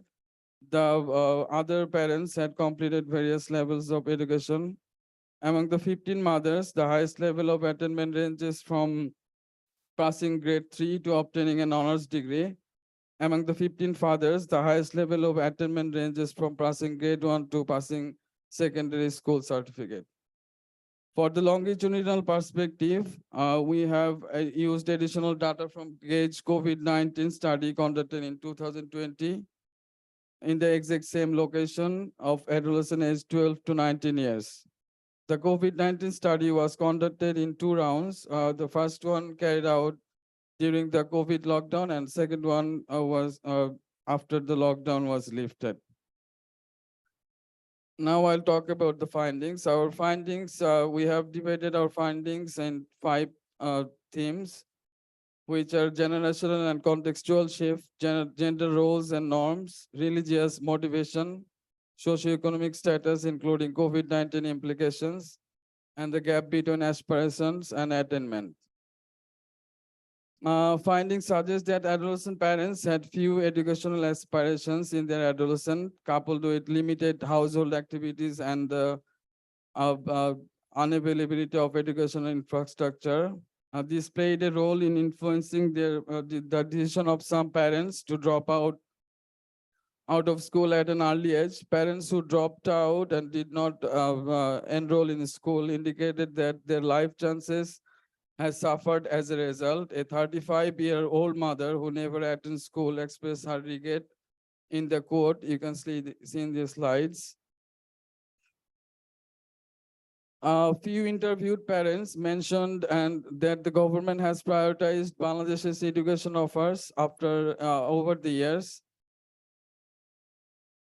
From 30 interviews with parents, it is quite apparent that all of them understand the importance of attaining a minimum level of education, which commonly ranges from basic literacy to secondary school certificate examination. However, the underlying reasons for attaching importance to educational attainment vary according to adolescents' gender. Parents considered educational attainment important for boys as a means to get a prestigious and high-paying job. Mobility also plays a key role in constructing parents' gendered aspiration for their adolescent education attainment. It was found that the parents will allow their sons to go far to enroll in a reputed educational institution or to find a good job, but the daughters are more likely to compromise on the quality of education due to mobility. On the other hand, many parents mentioned that girls has become essential to enhance their marriageability, since nowadays parents look for an educated girl as preferred partner for their son. Religious motivation, I'll talk about. Some parents prefer their adolescent to study in madrasa due to religious motivation, even though the adolescent wish to study in regular schools. As a result, in most cases, adolescents lose interest in their studies and drop out of madrasa. Some parents believe that madrasa education would help to strengthen their children's religious values and moral characters. Regarding gender, findings reveal that girls are more likely to be encouraged to study in madrasa than in mainstream school. The parents who prefer madrasa education also understand that that it offers limited career paths, but wanted their adolescent children to pursue religious education nonetheless. Findings reveal that most parents living in slums and low-income settlements do not want their children to walk the same path as they did. The parents aspire for their children to have a high level of education and well-paid jobs that would enable them to climb up the social ladder. Parents of working adolescents seem to have little or no aspiration for their children's education and occupation, reflecting the unstable economic realities that characterize low-income settlements. Many adolescents were forced to work for survival. Some parents feeling helpless and feared that their children would struggle in the future as the parents had failed to provide them with proper education. During the COVID-19 lockdowns and school closures, even since the schools were reopened, parents and adolescents living in low-income settlements face substantial challenges to continuing education. Moreover, the shift to online learning while schools were closed brought new expenses such as buying new smartphones, paying for the connectivity, and again, paying for the kind of which again increase financial pressure on the household. To help their adolescent children achieve their goals and aspirations, parents tried hard to support their children's education. However, despite parents' strong determination to support their adolescent to achieve their educational aspiration, most of them lacked resources. They had no realistic plan of action or ideas to support their adolescent in attaining their goals.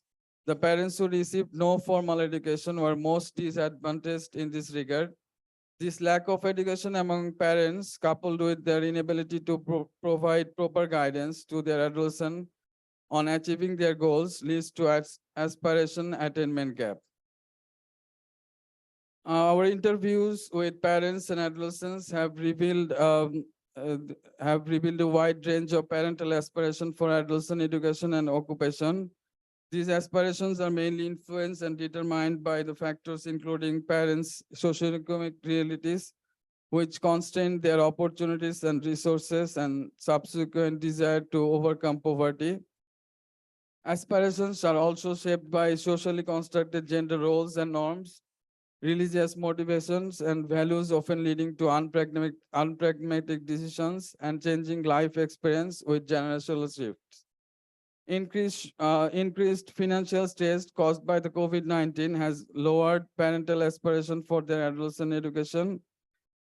Findings also suggest that the aspiration of parents living in low-income settlements for their children's education are very gender-specific, which creates an obstacle to gender parity. Thank you.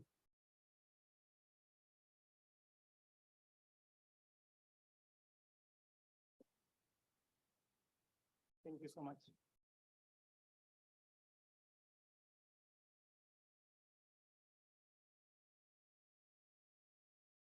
So I will have a 10-minute session on discussion for this session. If you can put my slides up. So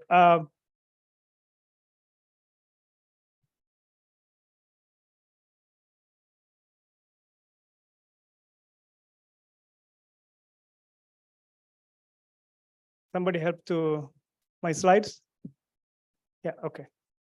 Yeah, so just to, as the slides come up, so we had 3 interesting papers, diverse, from looking at education, looking at fathers and son, comparing fathers and son outcomes in India, and then looking at land ownership and occupation in Nepal, and looking at parental aspirations on children's outcome.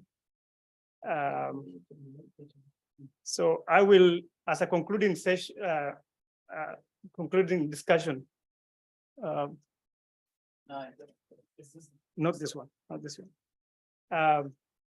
As a concluding for this session, I'll give some broad introduction, basically on measuring, because this section is on measuring, and then we'll go to the brief overview on the papers, 3 papers, and then give a broad conclusion, basically broad discussion on key issues on measurements, and conclusion in terms of intergenerational mobility. So because of time, again, I have 10 minutes and going, so I'll go over quickly each slide.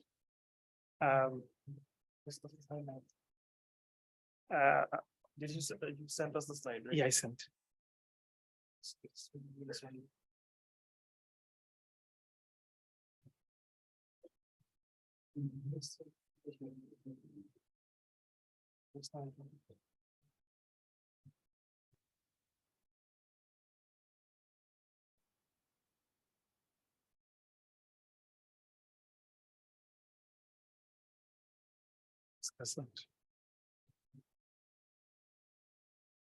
1B. 1B. This is your slide? Yeah, this is mine.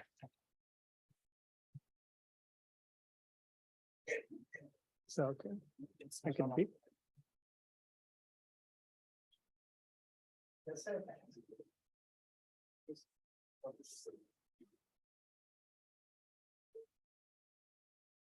Okay, so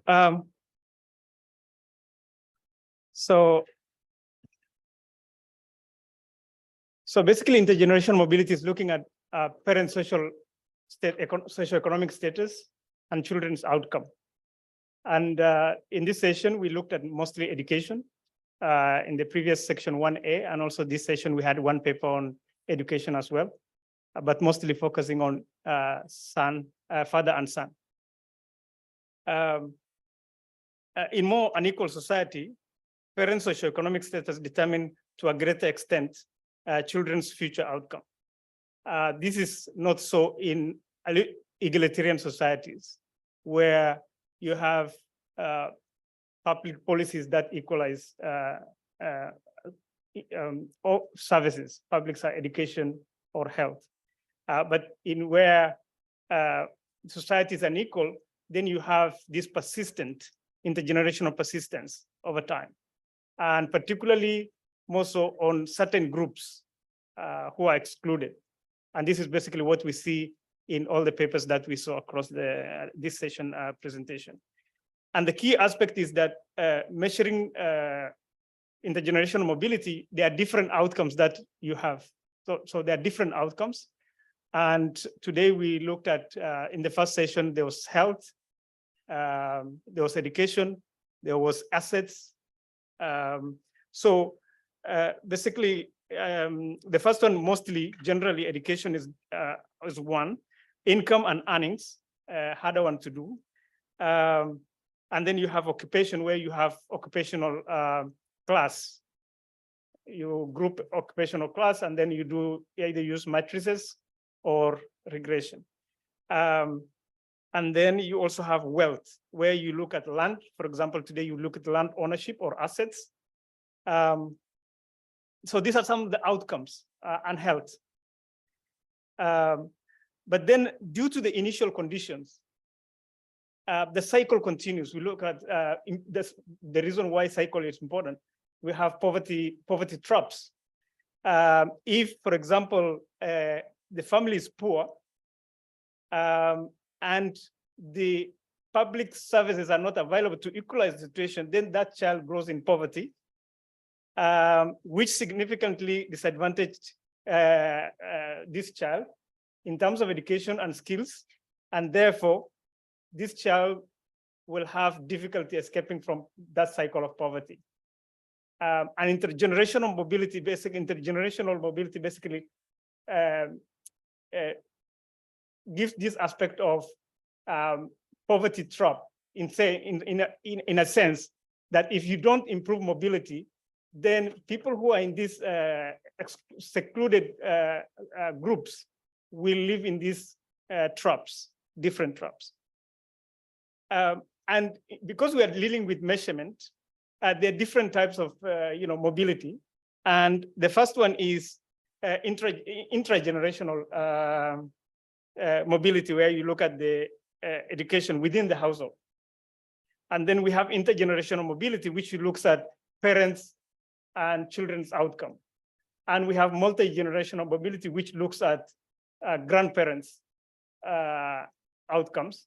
What's the role of grandparents on children? And all of them looked at either absolute mobility or relative mobility, depending on your question of interest. So this broadly question. And then the main issue about mobility measurement is data. Data requirements is intense, and that's why, for example, in a lot of countries, we don't have this kind of measurement, because what you need is longitudinal data or panel data that gives you data of parents and children, so that you can estimate mobility. So data requirements limits research in a lot of countries, particularly in developing countries.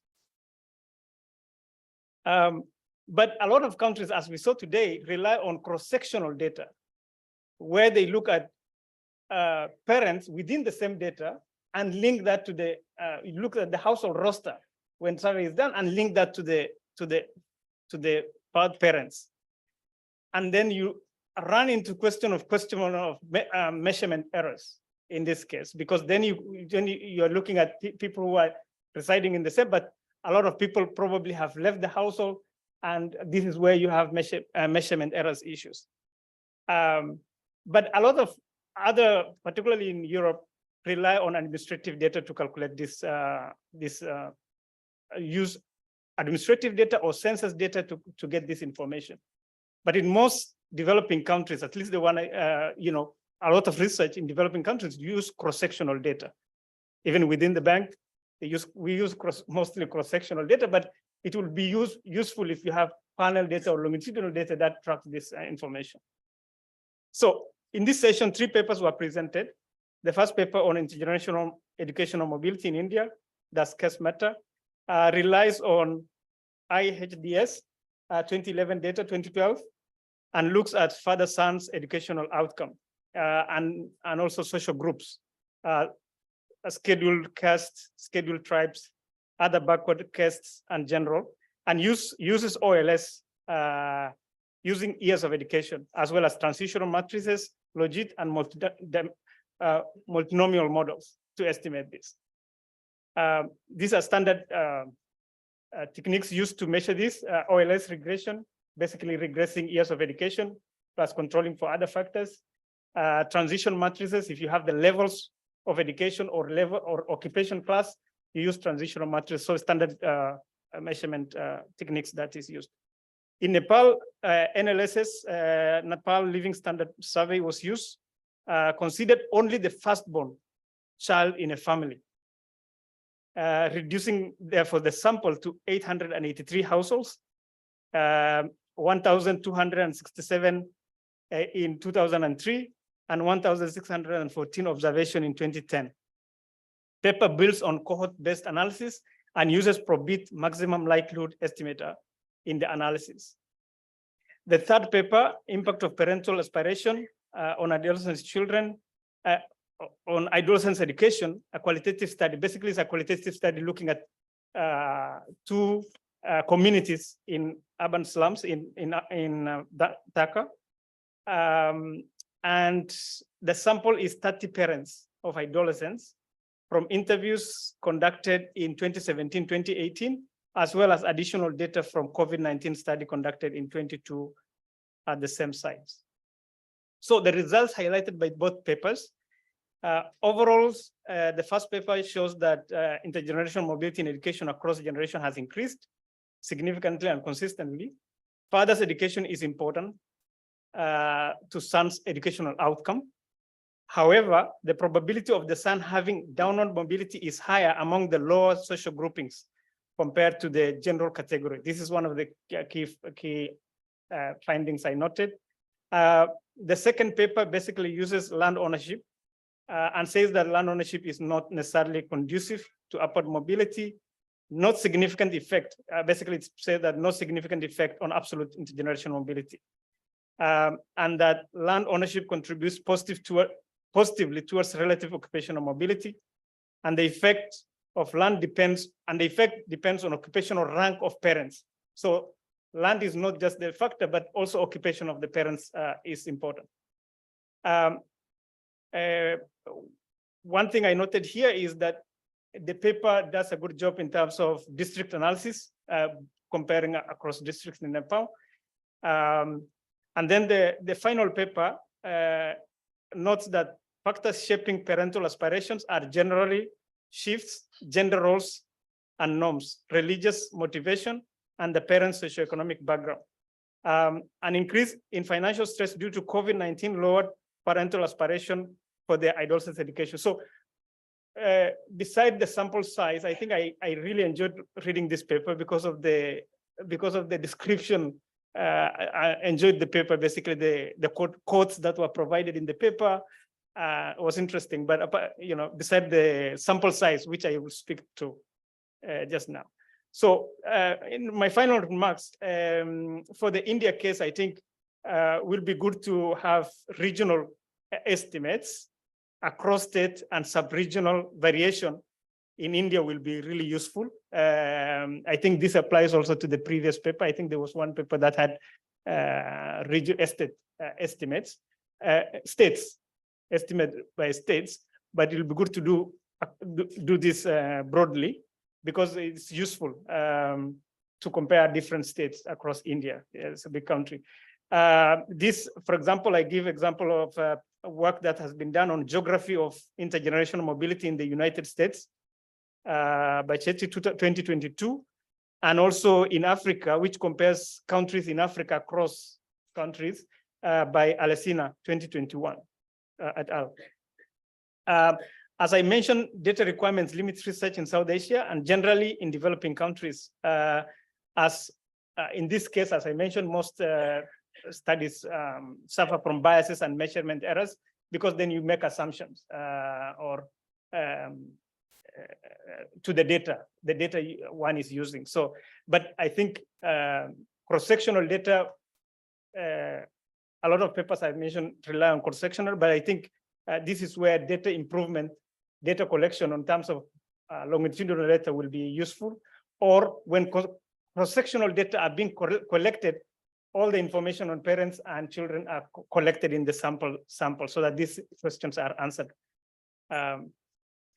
Key points also for the papers presented in the sample size. I mentioned sample size, particularly the paper on aspiration on adolescence, and also intergenerational mobility on land ownership.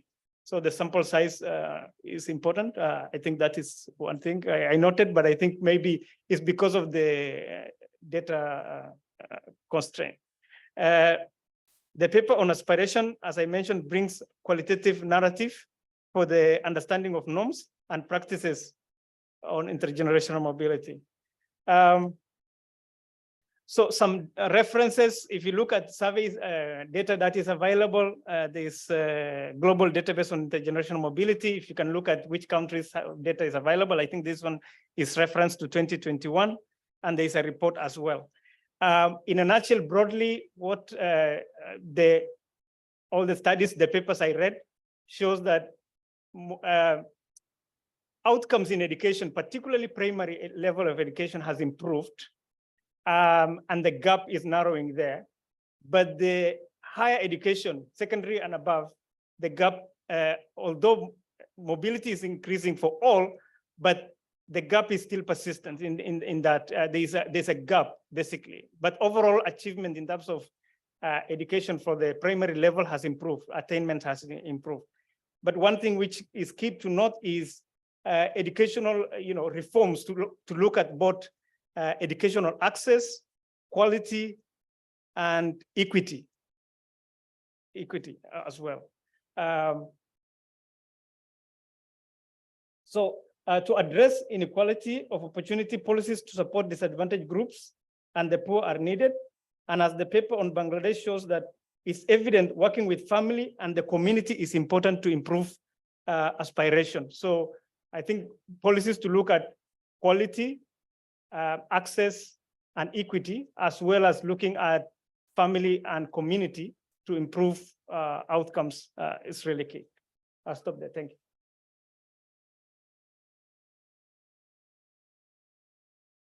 Thank you, Dr. Ayago, for a very resourceful summary. And we'd also like to thank all the paper presenters. Now that brings us to the end of the first session.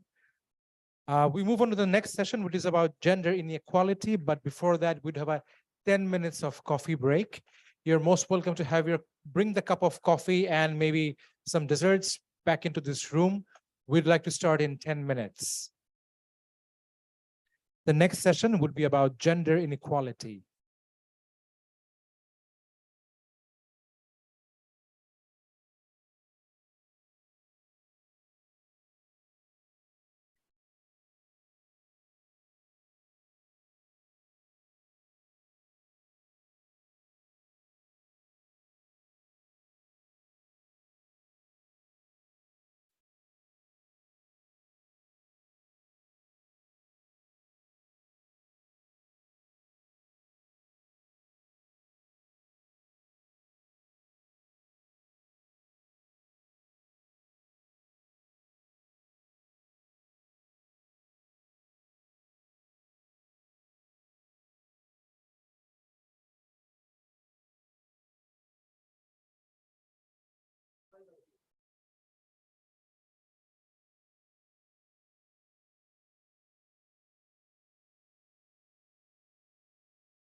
Hannah, can you hear us?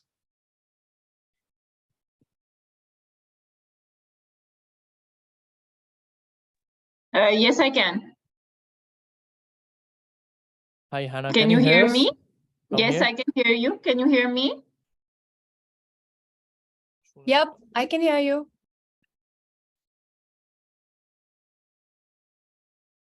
Perfect. Thank you, Natasha.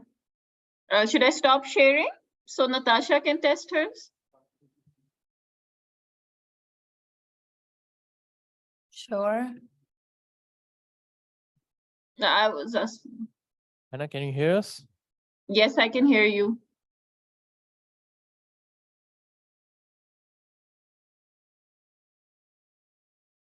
अपनी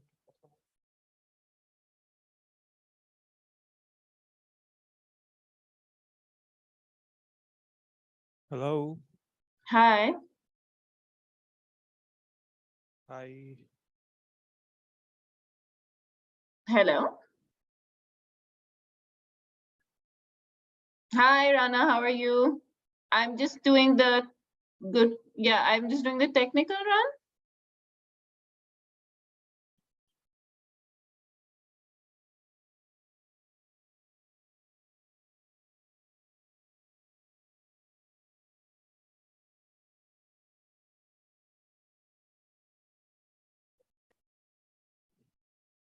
Yeah, I've unmuted. Can you hear me now? Uh,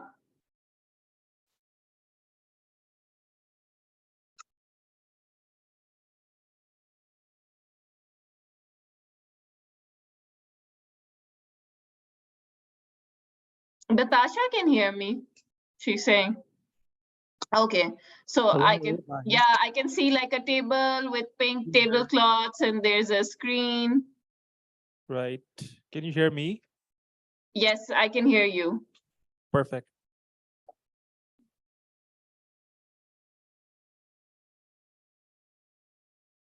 Yeah, it's on my video.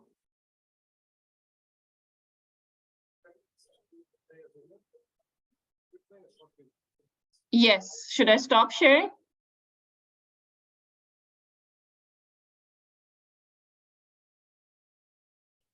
Okay.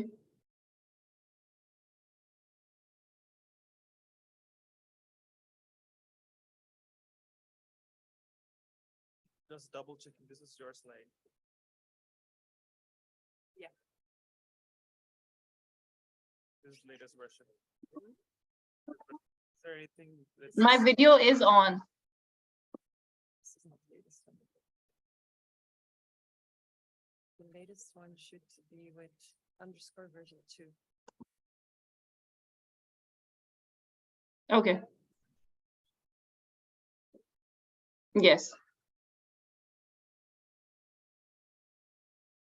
I'm number 3 though.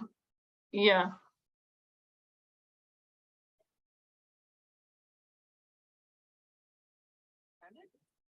Yes, I can see her. Yes.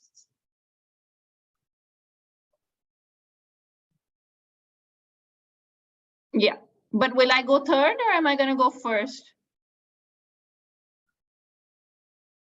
I said I'll still go third, right? The other 2 speakers are here in person. Okay, okay. And then after me will be the discuss. Okay, perfect. You're welcome. Thank you. Thank you. Bye-bye. এটা sure আপনার প্রথম presentation আচ্ছা হ্যাঁ হ্যাঁ আচ্ছা session 2 এটা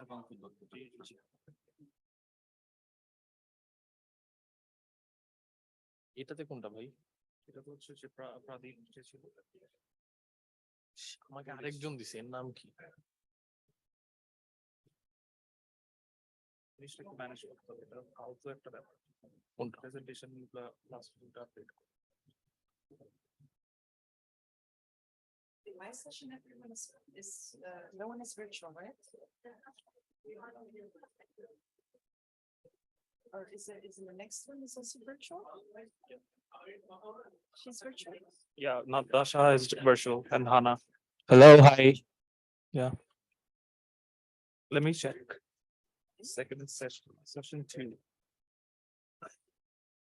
So Hana is virtual. So And that's virtual, but he's first to know. first two are not virtual. Hi, Natasha, can you hear us? Yeah, I can hear you. Am I audible? Yeah, you're audible. Thank you. Okay, great.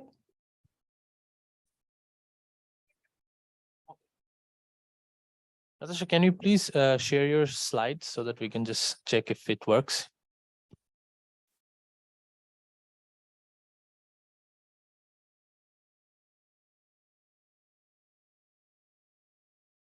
Can you see my slides now?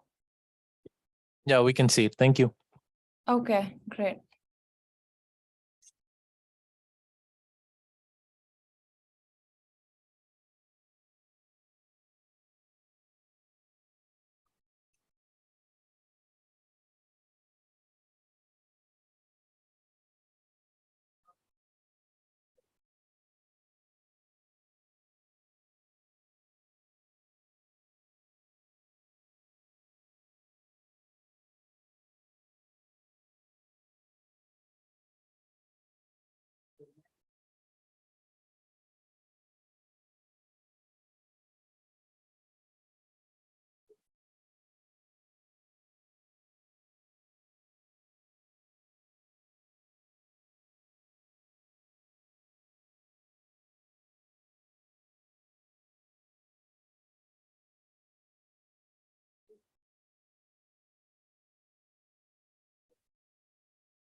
This is job.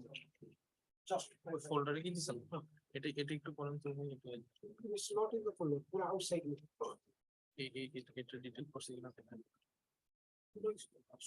listen this one Pradeep first one are you Pradeep? Yes, you already sent it to us, remember? Just update করতে হবে এটা oh no in email I sent. Yes, I already updated. Oh, let's stop. I can double check. Session 3, this is yours. This is the new version. थोड़ा सा last में चलो table है क्या तो ये वाला update oh so fast Worries. Thank you. not mine is last one Okay. All right.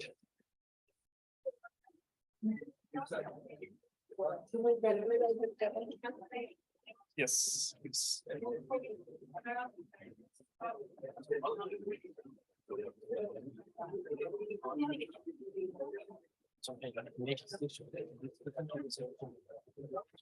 House, if you could ask your friends and your colleagues to come back in.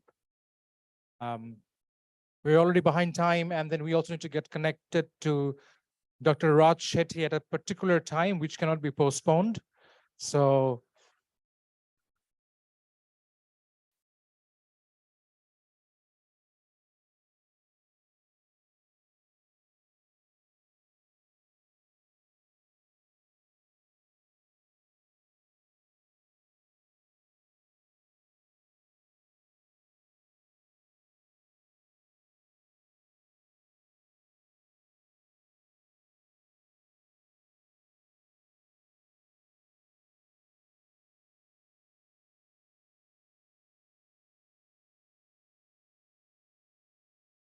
Amit, if you could also ask them to usher them back in. Maybe one more announcement.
So Menos just gave us a signal that.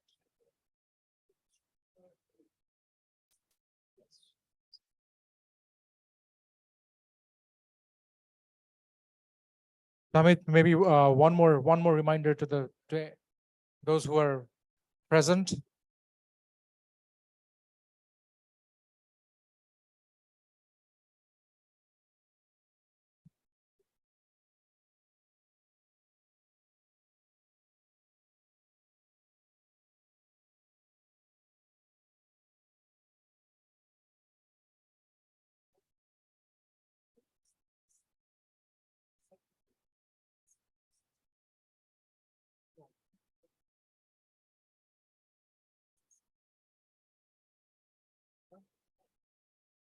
I'm trying to check if Pallavi Gupta is here.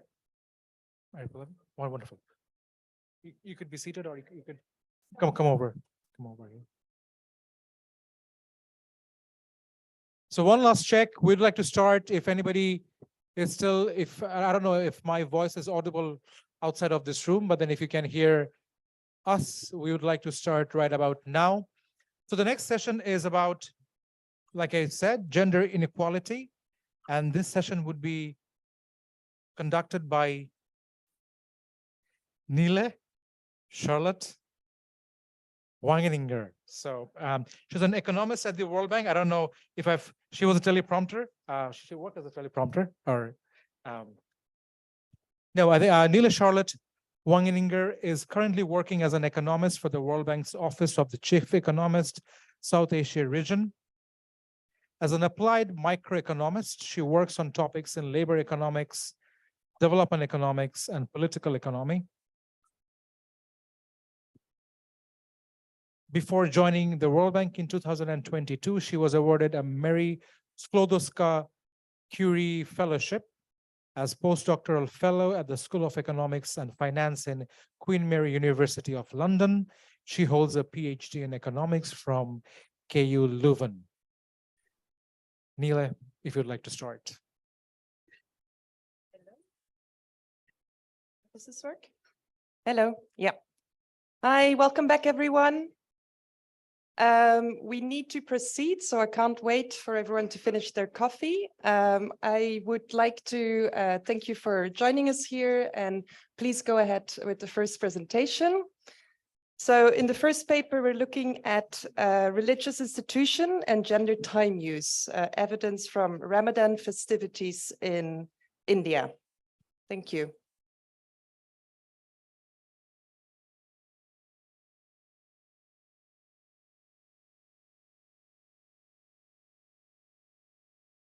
Hello, good afternoon, everyone.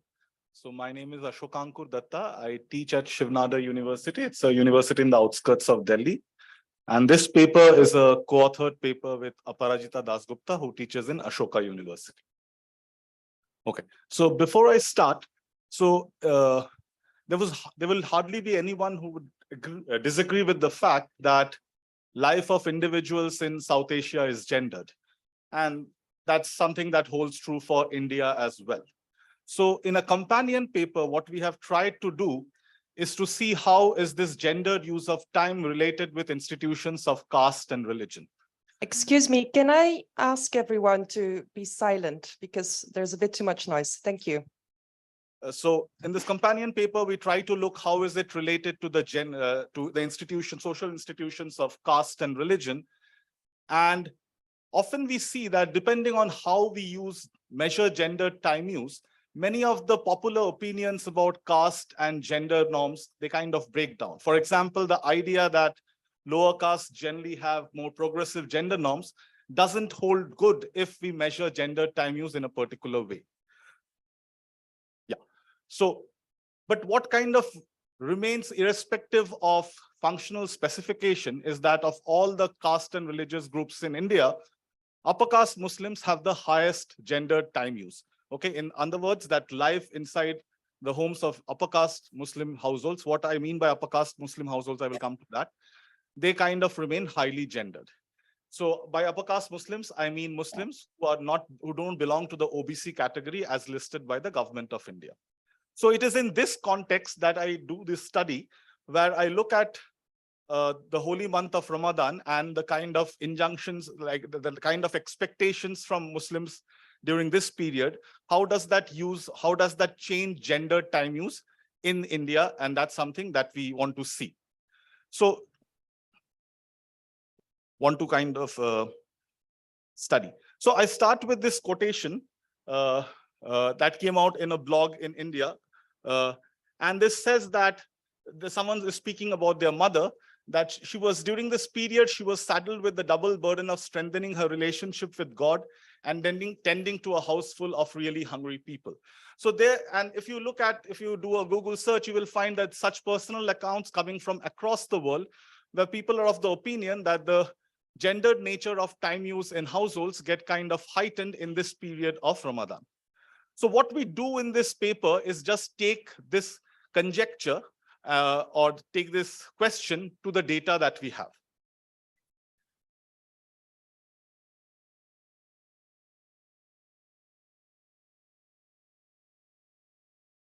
So I have kind of discussed some of these bullet points earlier.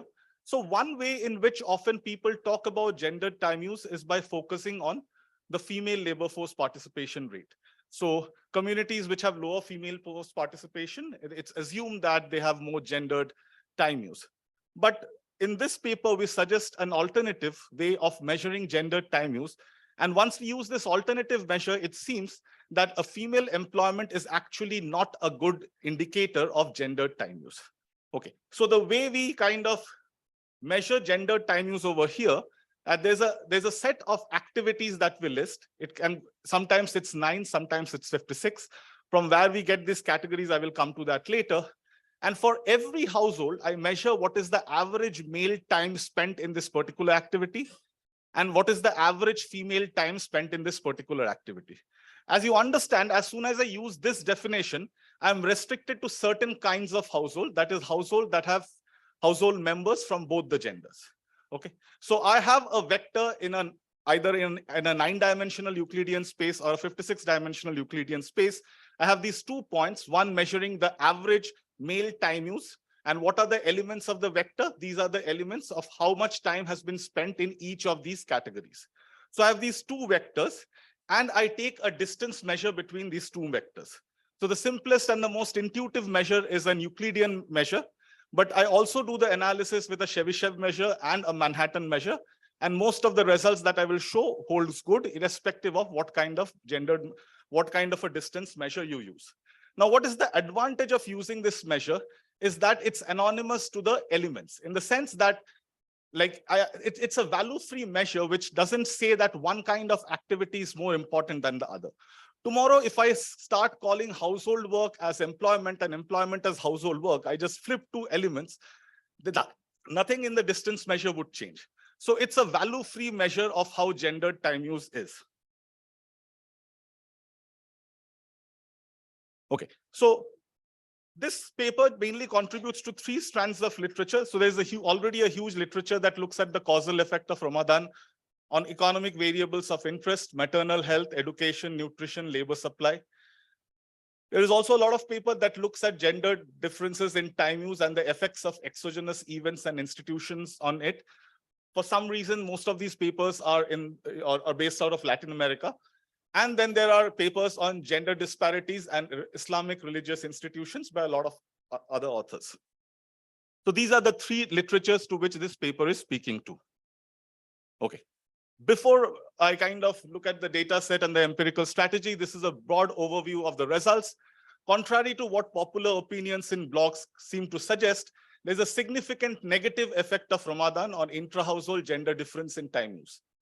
And the decline seems to be mediated by a decline in gender gaps in 3 or 4 major categories: employment, household work, and learning, which compensates for the increased gender gap in community participation, including participation in religious activities.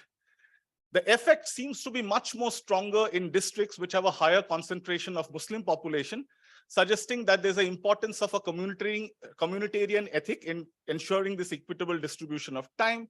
And there are various other heterogeneity analysis that I will discuss. So what's the data that I'm going to use? It's the time use survey data conducted by the Ministry of Statistics and Plan Implementation in 2019.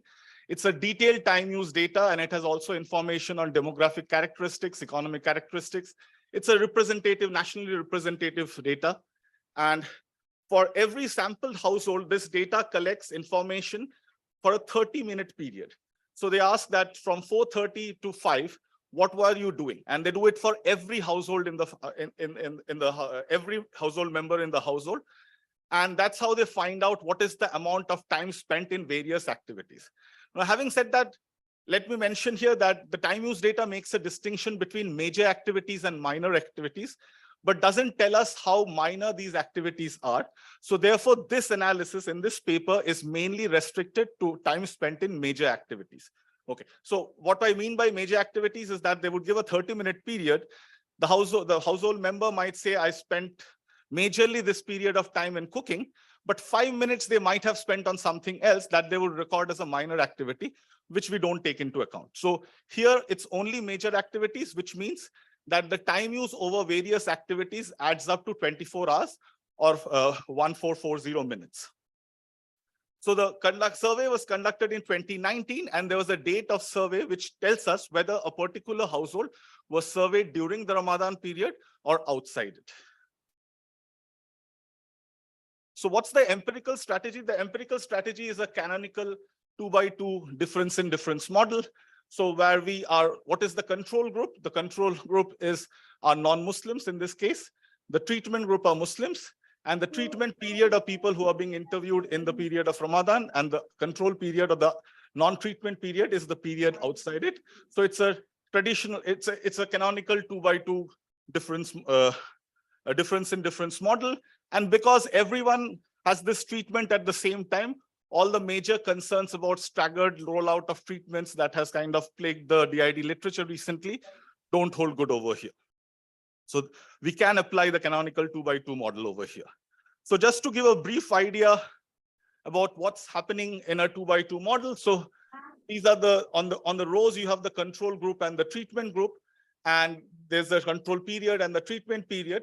So there are a lot of other, this is not the first paper that's looking at the effect of Ramadan on gender time use. There's a paper in the British Journal of Nutrition in 1987, which looks at the same question. But most of these papers firstly have small sample, they are not representative, and then they do a before-after analysis. Okay, and we understand what's the problem with a before-after analysis is that it might also capture a lot of the seasonal effect that exists because Ramadan happens in a particular time of the year.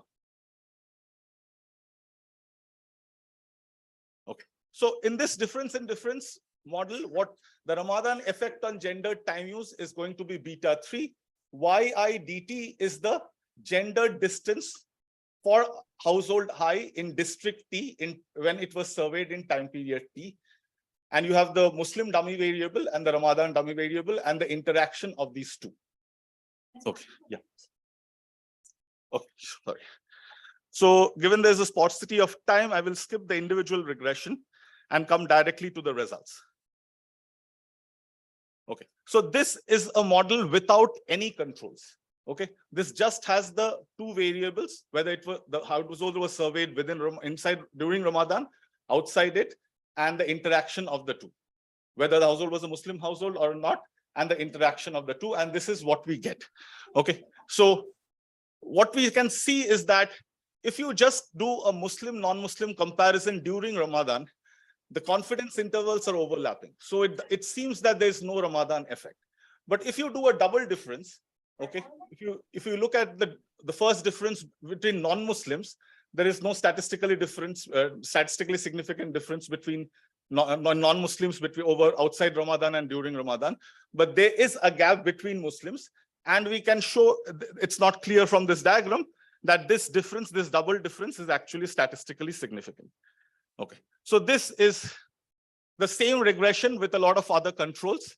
So first I introduce urban-rural controls, then there are various other kinds of fixed effects that I introduce. So the month fixed effects over here is a Gregorian calendar month fixed effects, otherwise it will kind of drop out, the Ramadan coefficient would drop out. So this is an English calendar month fixed effects. And we see that the interaction terms is significant at a 1% level of significance.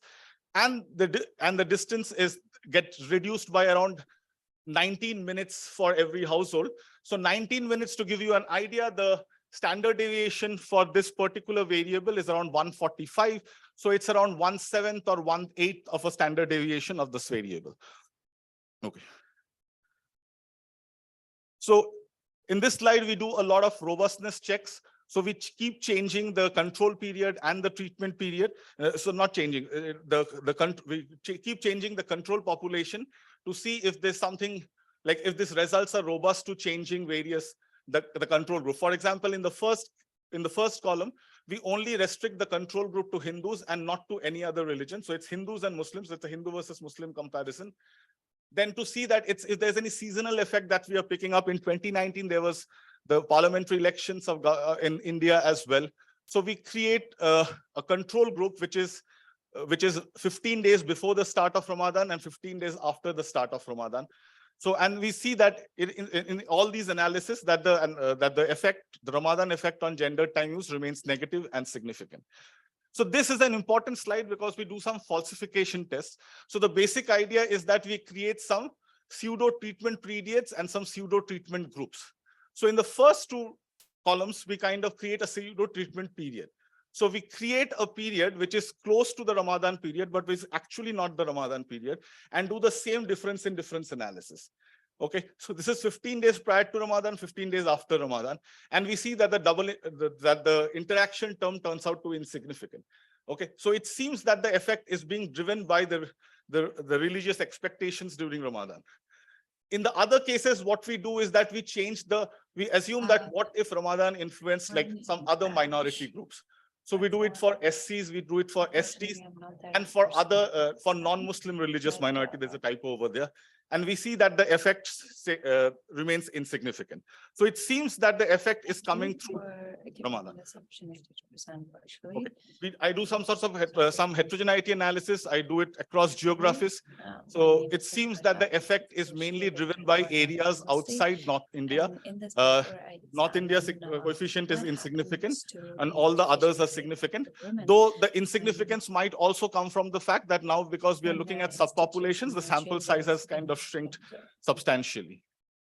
Okay, this is an important slide.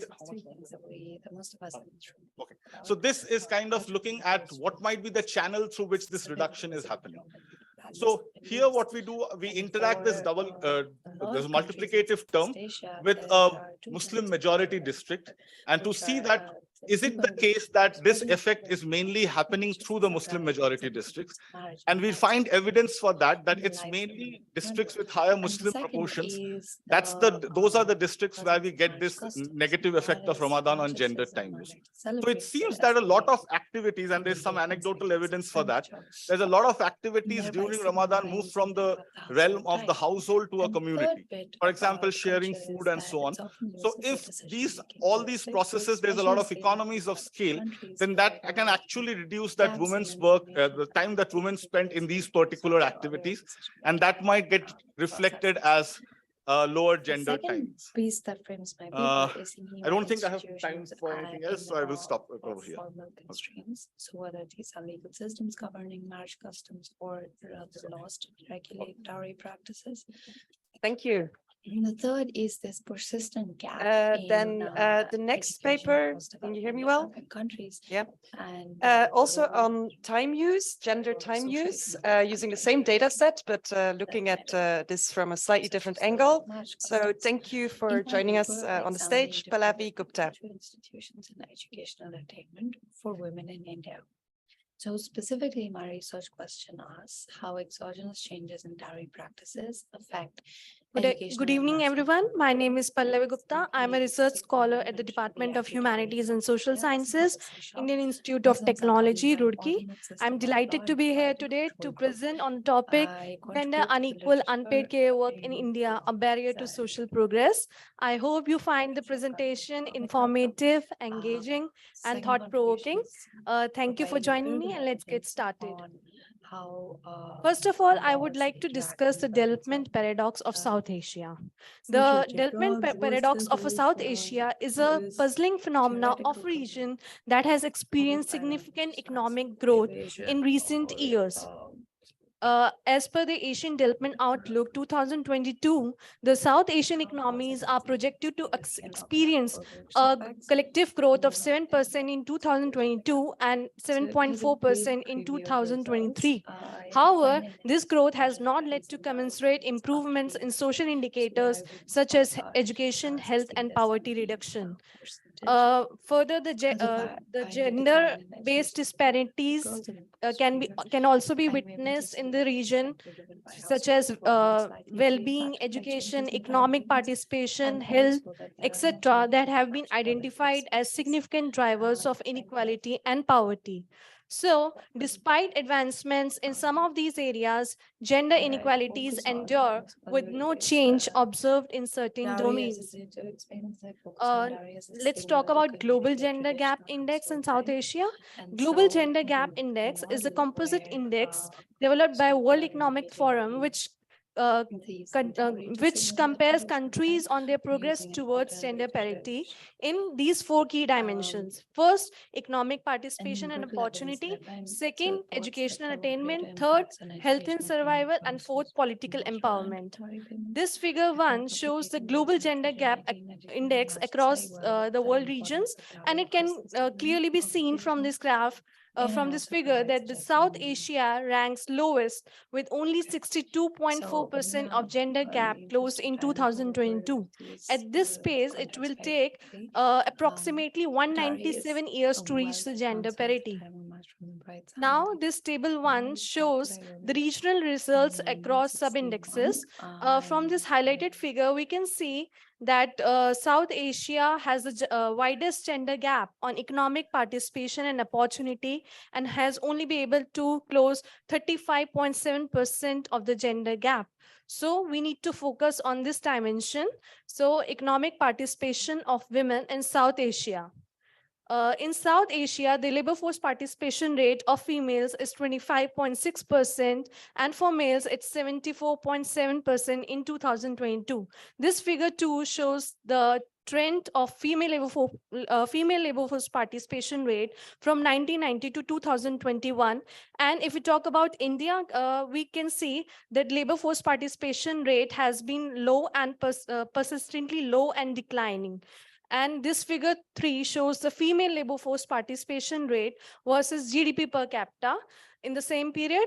And over the past 3 decades, we do not observe the U-shaped pattern in labor force participation rate and development. And if we talk about India, we can see that as GDP is increasing in India, the labor force participation rate of women is declining. So despite experiencing significant economic growth, improved education, and reduced fertility rates over the past few decades, women in South Asia still encounter more challenges in accessing economic opportunities than in most of the developing world. So economic participation of women in India. Within South Asia, India ranks second lowest only after Pakistan in terms of female labor force participation, despite being the largest economy in the region. And this figure 4 shows the declining trend in ratio of female to male labor force participation rate in India. So many reasons have been proposed in the literature. Some of them are rising educational attainment, rising household income, social norms, and domestic duties of women. So unpaid care work is one of the major factor in determining this decline in labor force participation rate. And here, unpaid care work refers to the household chores such as cooking, cleaning, washing, and taking care of the family members. Uh, Though the unpaid care work is a global phenomenon, however, it is acute in India. This can be seen from this figure 5, where the female to male ratio of time devoted to unpaid care work in India is quite high. So unpaid care work acts as a missing link in labor market outcomes, limits the women's mobility, and affects their choice of work, leading to fewer job opportunities, less bargaining power in the labor market, and economic disempowerment of women. So the objective of the current study is to examine unpaid care work performed within the households through the lens of intersectionality, which is imperative to keep the track of social and economic progress of a country like India. For this, we have used the latest Indian Time Use Survey 2019. And for the descriptive analysis, we have calculated the average time spent per person in an activity. And further, the pattern of time spent in unpaid care work vis-a-vis socioeconomic and demographic factors has been examined to better understand the dynamic nature of the intersectionalities present in India. For this, we have employed ordinary least square regression, where the dependent variables the total time spent on unpaid care work, whereas whereas the independent variables are the socioeconomic and demographic characteristics of the individuals. If we see the time used in India, so this figure 6 shows the time distribution pattern across gender in a 24-hour time budget. From this, we can see that women devote 19% of their time in unpaid care work, whereas men devote only 3% in a day. And if we talk in terms of average time spent per day, we can clearly see that women spend 243 minutes on unpaid domestic work, whereas men spend only 25 minutes per day. And in caregiving activities, women spend 37 minutes and men spend 11 minutes only. And in employment related activities, women spend 61 minutes. However, men spend 263 minutes on employment related activities. So these findings indicate the presence of gender division of unpaid care work in India. So why do we observe these gender differences, the theories behind it? We have prominently three theories behind these gender differences. First is time availability theory. It simply says that unpaid care work is performed by those individuals that have time. Second, relative resource theory. It is based on the premise that power differential operates between men and women that results into unequal contribution of males and females in unpaid care work. Individuals view unpaid care work as unpleasant and unrewarding. So the partner who possesses more resources, that can be education, income, occupational status, etc., will have more power in marital status, and by using that power will try to minimize his or her contribution in unpaid care work. Third is doing gender theory. Households do not produce household goods or services only, rather produce gender as well. So women are characterized as nurturing biologically and best suited to carry out unpaid care work. So gender plays a crucial role in assignment of unpaid care work within households. Moreover, the intersectional forces of micro and macro conditions and the factors such as level of education, age, marital status, place of residence, religion and social group, household income, household size, employment status, and having children at home all act as decisive elements for unpaid care work. So this table shows the regression results, and we can clearly see that on average, women spend 169 minutes on unpaid care work in India, which is 169 minutes more than the men on unpaid care work. So gender plays a predominant role in allocation of time in unpaid domestic work within Indian households as well. Further, we have introduced interaction effects to see what happens to the gender difference across key socioeconomic variables. First, we see the gender and age interaction, and we can see that gender difference in time spent on unpaid care work first increases with age. It reaches maximum in the middle age group, and then it declines. And in case of gender and sector interaction, not much disparity is seen. That means gender difference is present in both rural and urban areas. Then gender and marital status interaction, we see that gender difference in time spent on unpaid care work is highest among married individuals.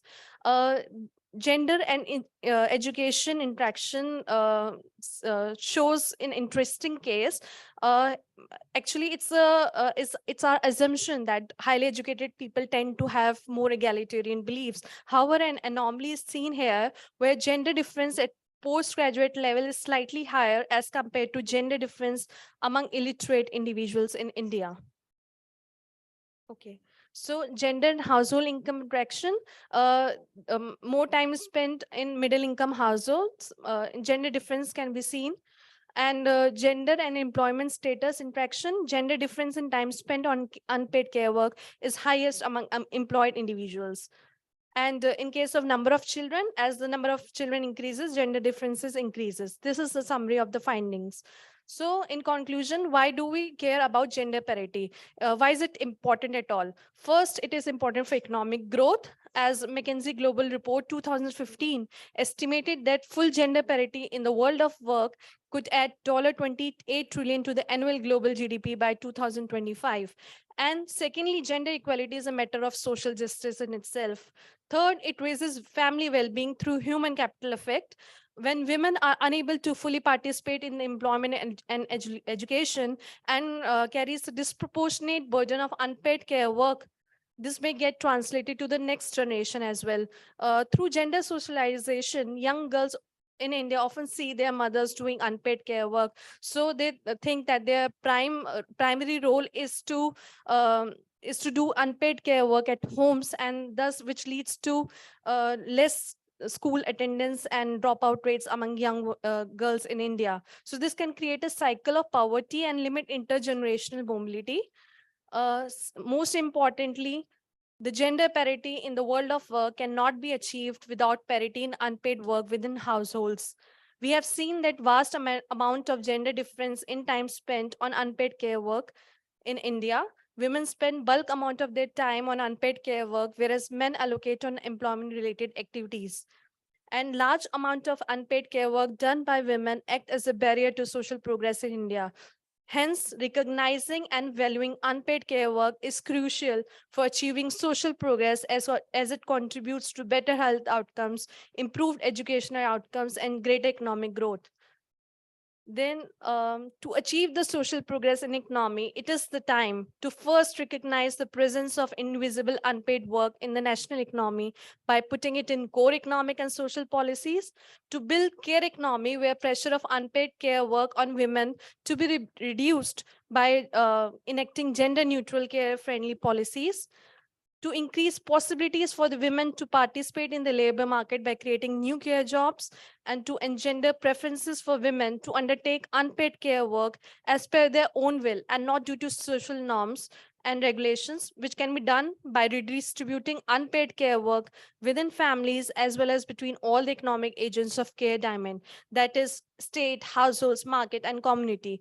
And lastly, by providing premium for the women belonging to poor and middle income households in the form of better public services such as physical infrastructure, public healthcare policies, or child care and long-term care, as they do not have means to sustain the care burden. That's it from my side. Thank you.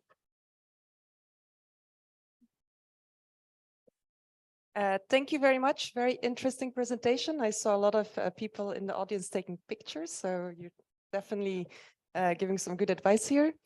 For the last paper of the session, we're gonna have an online presentation, and Hannah Zahir will join us now.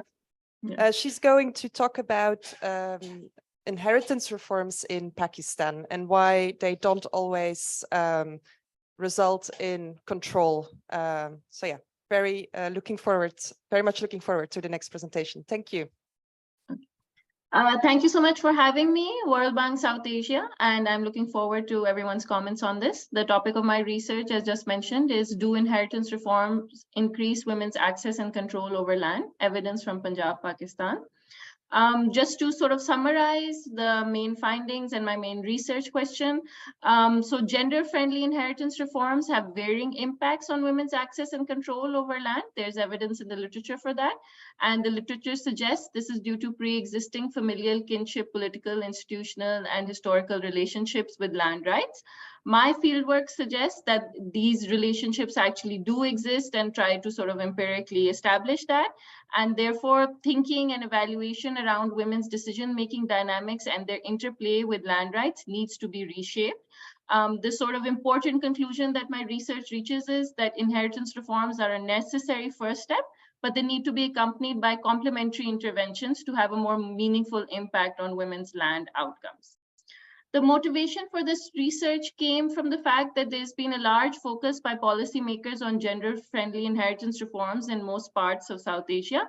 But evaluations of these reforms show mixed direct and indirect impacts on women. By direct, I mean that women actually have more land transferred in their name through inheritance, and indirect being some sort of compensating transfer, whether that's a wealth transfer, investment in education, etc. The literature suggests that the low impact of such reforms is attributed to pre-existing relationships of individuals, households, and families within the larger political economy of land rights.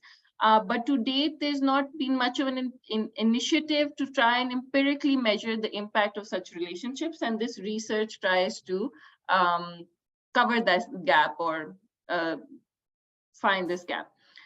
We've been talking about different relationships that women have to deal with when during the decision-making process of land rights. So just to sort of give you a primer of that, obviously a woman can decide on her own whether or not she wants to ask her family for her land rights.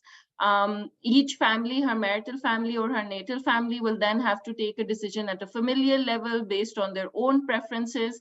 But the decision of each family is within South Asia will also be impacted by their membership within different kin groups, and depending on how land rights fit into their membership within the larger political economy of land rights and their kin membership. If the family and kin decide to not honor the woman's wishes for her land rights, women have the option to move their dispute to the public sphere, such as filing a land dispute case in formal institutions. At this point, the yellow and the green layers sort of overlap, because women will potentially engage with the public sphere if the formal and informal institutions have a low gender bias. There is access to reforms. There's access to mechanisms which will allow them to do so, and that there's a lack of social sanctions and social shaming if they decide to take this step. The research questions that I try to answer are: which pathways and relationships in my expanded decision-making model, all those layers that I just talked about in the previous slide, help women gain access and control over their land rights? And what are the policy implications of these findings? Just to sort of give you a slight definition of access and control before we move further, access is basically talking about when a woman has land legally transferred into her name on paper through a legal authority, whether this be a village council, a court, state, etc. Control is when a woman can use or sell the land without the permission of her household or family, and specifically male members. A mixed methodology was used to answer this research. Primarily secondary data sources were used, but this was complemented by key informant interviews. To give you a bit more detail, these are the data sources that I used. There's an emphasis on data pre-reform to try and determine relationship norms prior to when the inheritance reforms were introduced. Two kinds of key informant interviews were also used. One was related to landed families. Obviously, one male and one female was interviewed from most of the families, and also key respondents with knowledge about inheritance matters, such as revenue officials, women political representatives, lawyers, members of women's rights organizations who worked on land issues. Within the landed families, there was also specific criteria of which landed families were interviewed. Landed families had to own 150 acres plus, which is the definition of large landed estates in the agriculture census of Pakistan. These families and these women were specifically chosen because they are historically landed. So that gave me a longer timeline to sort of discern patterns of familial, kin, public, political, institutional relationships of these women with land rights. And hypothetically, in real life, you would assume that women hailing from these families would have greater bargaining power and also have more to lose if they don't gain access and control over their land rights. Just to quickly give you a brief background of land rights in Punjab, for those of you who might not be familiar. Obviously, I'm talking about the Punjab in Pakistan. Women's religious rights always existed. Historically, women were excluded from the inheritance process, both through customary law and colonial law. Post-independence, legal rights were established, but not properly implemented until 2015, when enforcement mechanisms for women were introduced by the state. Historically, land rights have differed between the three regions of Punjab. If you look at the map on the left, that shows the three administrative divisions of Punjab. The top sort of lime green part is North Punjab, dark blue is Central Punjab, and emerald green is South Punjab.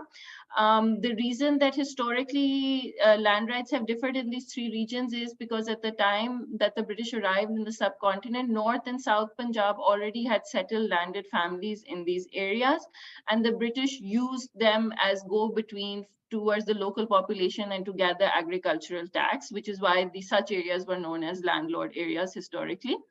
The middle central Punjab was actually a barren area when the British came, and they introduced a large-scale irrigation system which commercialized this area, and then families were specifically resettled in this area to sort of contribute to the commercialization process. And this area is historically known as the Canal Colony District. I then carried out factor analysis for different variables from the secondary data using the different layers of relationship that I discussed in a previous slide to sort of establish that linkages exist between all of these relationships with concerns to land rights, but also that these relationships differ between all three administrative regions of North, South, and Central Punjab. The empirical evidence shows that there exist different patterns of familial kin, patronage, and historical relationships across the three regions of Punjab, which can be used for the purpose of analysis, and that is how I directed my fieldwork.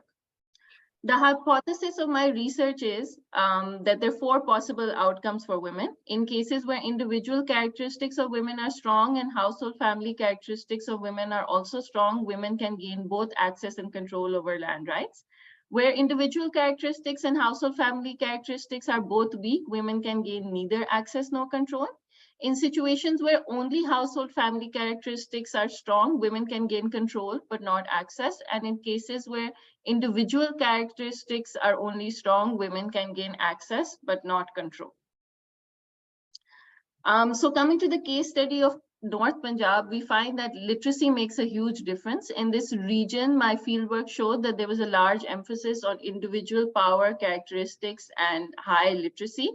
Therefore, when families had to take a decision of should a woman be given access over land, high literacy levels of women coupled with high literacy levels of the household plus low engagement of the family with the kin and larger community and low engagement with public sphere and limited sort of historical networks showed that women only gained access over land, whereas they were unable to gain control. Coming to the case study of South Punjab, we find that an entrenchment of all networks and an emphasis on family power and characteristics and women's dependence on males within the family has led to women's historical role within the family within familial interest being developed. So in South Punjab, what we see is that when landed households have to take a decision about whether women should be given access over land, due to the low literacy levels of women, their weaker individual characteristics coupled with low power dynamics in the household and family, but strong household family dynamics within existing economic political networks and women's historically well-defined position within household family kin networks, women managed to gain control over their land rights, but not access. The most interesting case study I found was of Central Punjab, where there clearly was a reward for entrepreneurial behavior currently, even as it was historically. Within Central Punjab, there's a large emphasis on a household level family unit and not the extended family as we are used to within South Asia. There's an emphasis on commercial and diversification, and due to these sort of this nature of women to move into the family to move into commercial and diversify their income sources, women can sort of place themselves within pivotal roles. Therefore, in Central Punjab, when land holding families take a decision. Sorry to interrupt, but I see there's a chat function going on. Sorry? So I don't know if this is on your side or, okay, it's gone. I hope it's fine. Yeah, sorry about that. Please continue. No, So women having medium sort of individual characteristics coupled with strong characteristics of the household, maybe not specifically the family, and women's engagement, high engagement with the public sphere leads to women historically and currently leads to women gaining both access and control over their land rights. To summarize, the factors that can help women gain access and or control over their land rights is higher literacy levels of individuals, households, and families. When household and familial positions are entrenched within existing economic and political networks, women may have historically secure positions which they can use to sort of bargain their way into land rights. But even when there is a change in economic and political circumstances at an individual level or familial level, this can create opportunities for women to gain pivotal positions within the decision-making process of land rights, specifically through marriage choice. Also, women's well-defined current and historical role within households, families, and the larger political economy of land rights can help women achieve some land outcomes. Therefore, inheritance reforms targeting women create leverage for them to start the process, but it needs to be accompanied with other channels to have a more significant impact. Coming to the policy implications of this research, my fieldwork clearly shows, as well as the data, that one size does not fit all in the context of Punjab. And that is something that policymakers need to be aware of, specifically the local context while designing reform, that one reform for land outcomes which works in North Punjab may not similarly work in the other regions due to their differing historical nature of land rights. Secondly, women's threat utility needs to be strengthened. Reforms, inheritance reforms are a good first step in this direction by giving a sort of credible pathway through which women can move their dispute into the public sphere. But they need to be strengthened by other social safety nets for women, such as labor market opportunities, opportunities within family firms, etc., because women will basically be giving up one social safety net of their families. Lastly, there needs to be greater engagement of women, and this needs to be encouraged from all walks of life within the public sphere. And sort of informal social sanctions for doing so should be reduced by making women owning land, women controlling land a more socially acceptable concept. There are certain future interventions that my fieldwork highlighted that could be investigated further through research. Clearly, literacy is good, but not only school education. There's also a need to create awareness amongst women of the resources, facilities available for how to fight for their land rights, how to avail them, and finding a way for more women to engage with the land rights system and not leaving them completely on just dependent on male members to deal with the land rights system. Next, it would be good if the state could articulate women's developing role within leadership positions at the village level as well as political positions, because this would allow greater engagement of women with the grassroots and sort of them taking up more women-centric issues and fighting for those. Thirdly, women from landed families should also be trained on agricultural markets, on agricultural resources, and how to maybe engage more women from their own community and land activities. And in this, in its own way, will enhance women's role within agriculture, within the political economy of land rights, which should improve their bargaining power. Lastly, women landed families should also be provided incentives for women to be involved in the family business activities such as tax breaks, subsidies, etc. This would again encourage them to have women in a more pivotal decision-making role within sort of the familial kin networks, which would benefit women in the long run. Thank you everyone for listening, and I'm looking forward to the discussants' comments.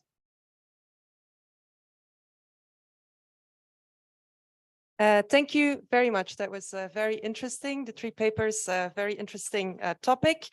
I prepared some slides, so I hope I can somehow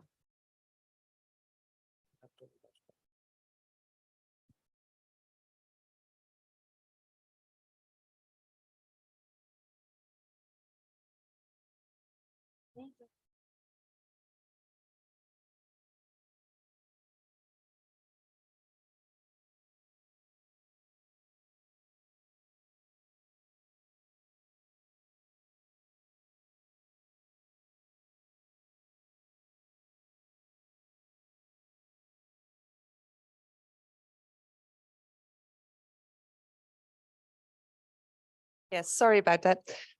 So in our office, we actually care a lot about looking at gender inequality. And the reason is because I don't want to repeat myself. Sorry, I don't want to repeat the speakers. They made this point a lot.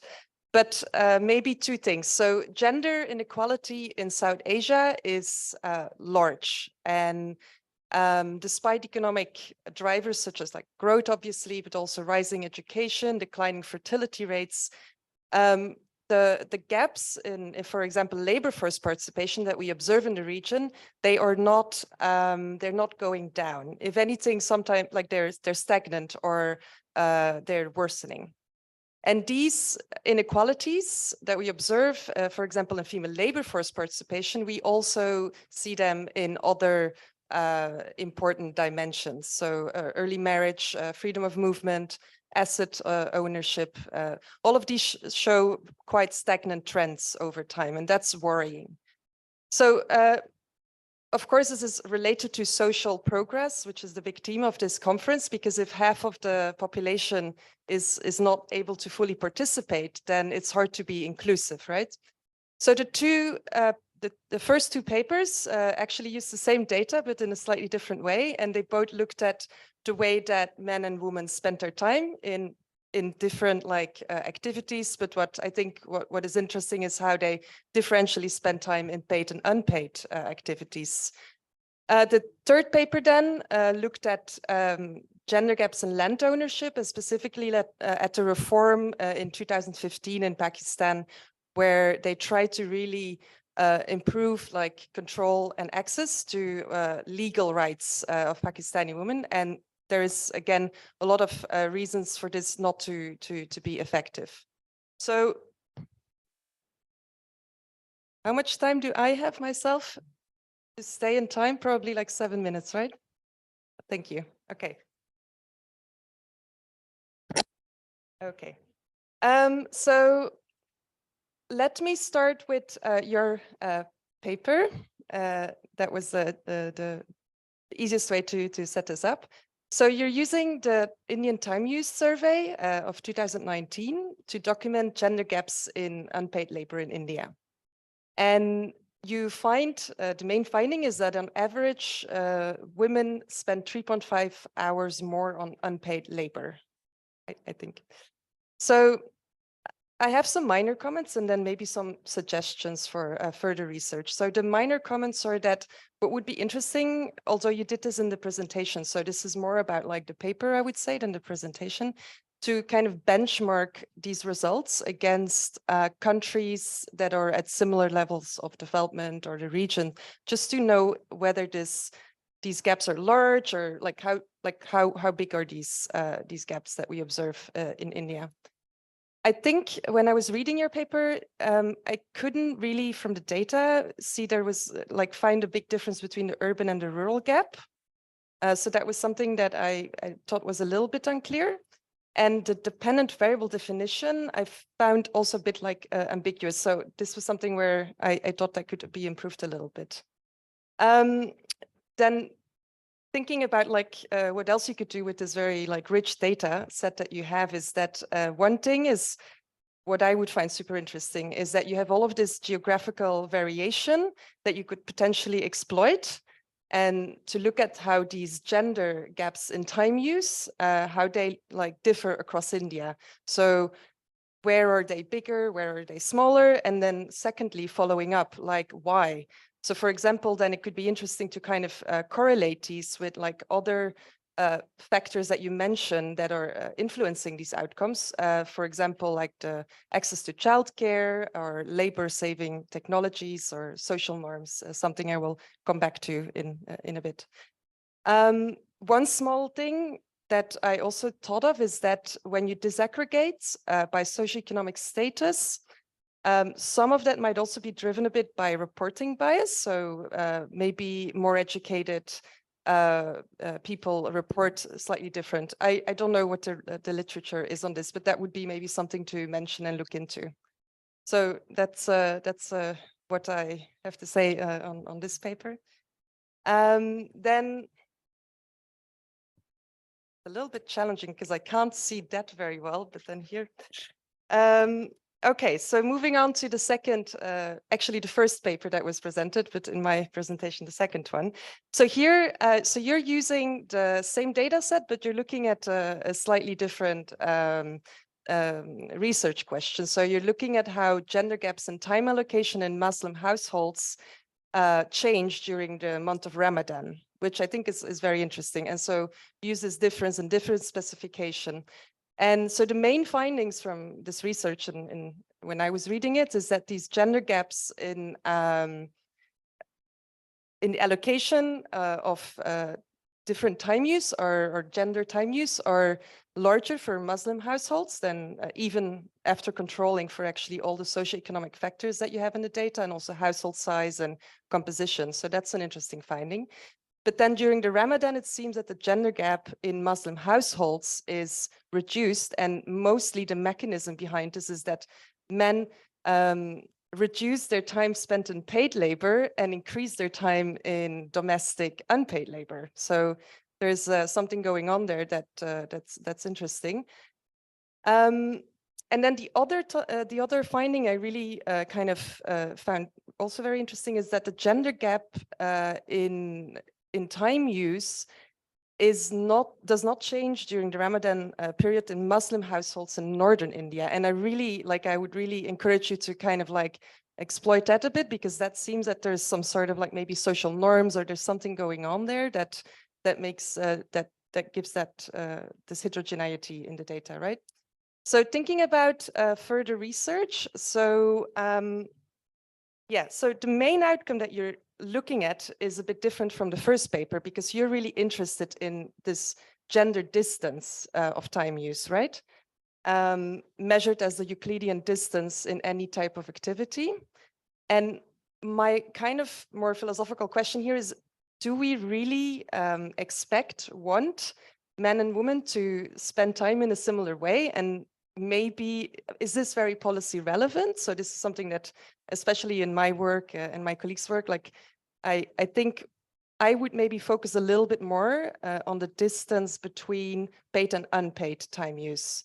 But that's just because of the policy focus, maybe for our work, that this would be a bit more interesting for us to know more about. Yes, so I think that's all I have to say here. Moving on, keeping time for myself, okay.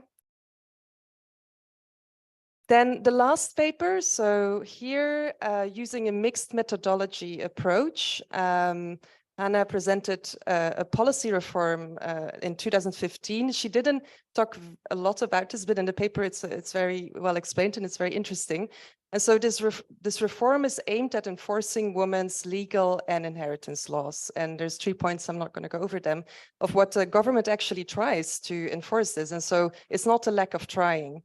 But then what Hannah then shows is that the legal access to land rights does not equal control over these land rights. And she then moves on to kind of show that there is a lot of variation in both access and control in the Punjab region. And then links this to a lot of like a very rich set of factors from differential historical colonial experience to socioeconomic factors, and large variations in pre-existing relationships, or what we could call also social norms. Another point I think that she makes in this paper, which I agree on, is that these traditional intra-household bargaining models cannot necessarily explain these outcomes that we observe. So how much more time do I have? 2 minutes, okay. So I just want to take two minutes of your time to explain a little bit what we're doing in our office, because we're very interested in this research. And so basically, so when we think about like this low female labor force participation, or the flip side of that, the high unpaid female labor share, this is essentially the outcome of supply and demand decisions that are made by households and firms, right? So the question then is there low demand for female paid labor from firms? And if so, why? Is it because women lack skills, or because it's costly to employ women, Or is it that there is low supply of female paid labor from households? And maybe why is that? Maybe is there low access to childcare? Is there low access to, for example, labor saving technology for households? So these decisions are influenced by these factors. But what we actually in our research and also other people in this field are finding that there is a lot of evidence that shows that both on the supply and on the demand side, there is regressive gender norms, ideas about what is the household division of labor that are a bit regressive that interact with these decisions and can also to some extent explain these outcomes that we observe. So for example, on the supply side, there is mounting evidence that there is of course a lot of like maybe gender bias in the hiring process. And then on the demand side, we also start seeing that there is a lot of like regressive social norms about the household division of labor. So for example, so just very quickly, this is research that we did in our office. And so the World Bank collaborated with Facebook to collect data on social norms across the world. So this is like global data set.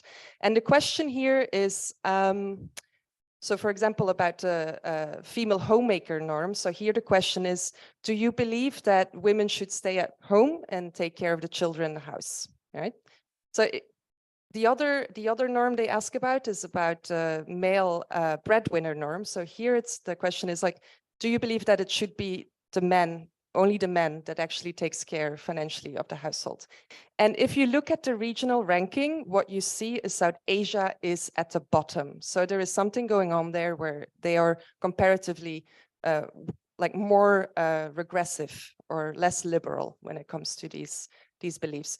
And then there's this thing where it's beliefs that matter, but it's also perhaps the beliefs about what other people think. I don't have enough time to go into that, but I think this is very related to all of your papers. Like when I was reading it, a lot of the time social norms came up or pre-existing relationships or institutions, and I think this is pointing to that. So finally, and then I will stop. This is maybe a comment also to the findings of Hannah's paper, where there is a lot of mounting evidence that shows that if you don't take these social norms into account, then even when you target policy specifically to women, things can go wrong and you can have unintended consequences. So there's a lot of, for whoever is interested, we can talk after this session. So yeah, I think better measurement understanding of these social norms, for example, would help. And to understand how they interact with economic decision making, and that could be a key to kind of improve our understanding of these persistent gender gaps that we observe in this region. Thank you very much for the very interesting presentations. Thank you.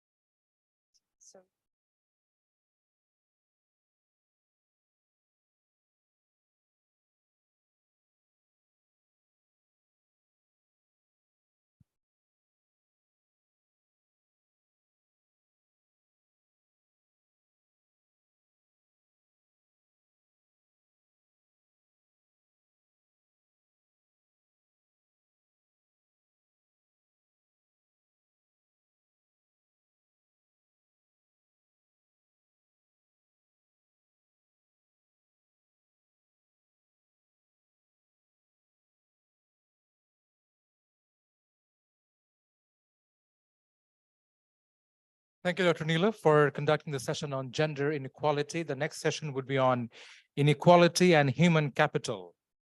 And to conduct the session, may I have Dr. Qazi Iqbal. Dr. Qazi Iqbal is a senior research fellow of Bangladesh Institute of Development Studies, BIDS, and has joined BIGD as a visiting senior fellow. He received his PhD in economics from University of Washington, Seattle, USA in 2006. After completing his PhD, he worked for World Bank in Washington, DC for 3 years.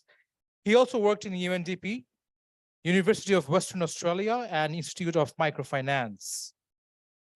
He is a member of a number of technical committees of different ministries of the government of Bangladesh.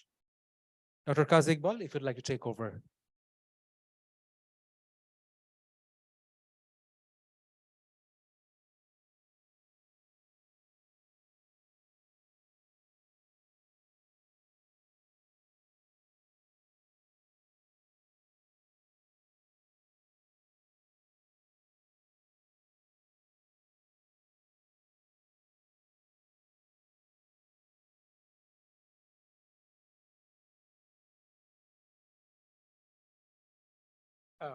Thank you. So welcome to session 3. I apologize for my voice. I think my voice is compromised. I'm not feeling well, so please bear with me. Okay. The session 3 is about inequality and human capital. We have 3 exciting papers coming up. And I'd like to request the presenter of 2 papers to come over here and have a seat. Prakash Kumar Shukla and Natasha Jha. No, Natasha Jha is online, and Pradeep Kumar Chaudhary, right?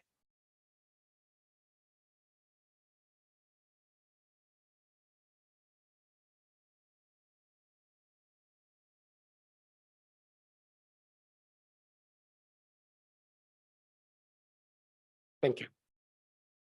So the rule of the game, as I was told, you have 15 minutes for the presentation, 15 minutes each. Then I will go for like 10 minutes after that for comments. Okay, so here you go. So paper number 1, class in caste, inequalities in human capital investment in children in India. It will be presented by Prakash Kumar Shukla. The floor is yours.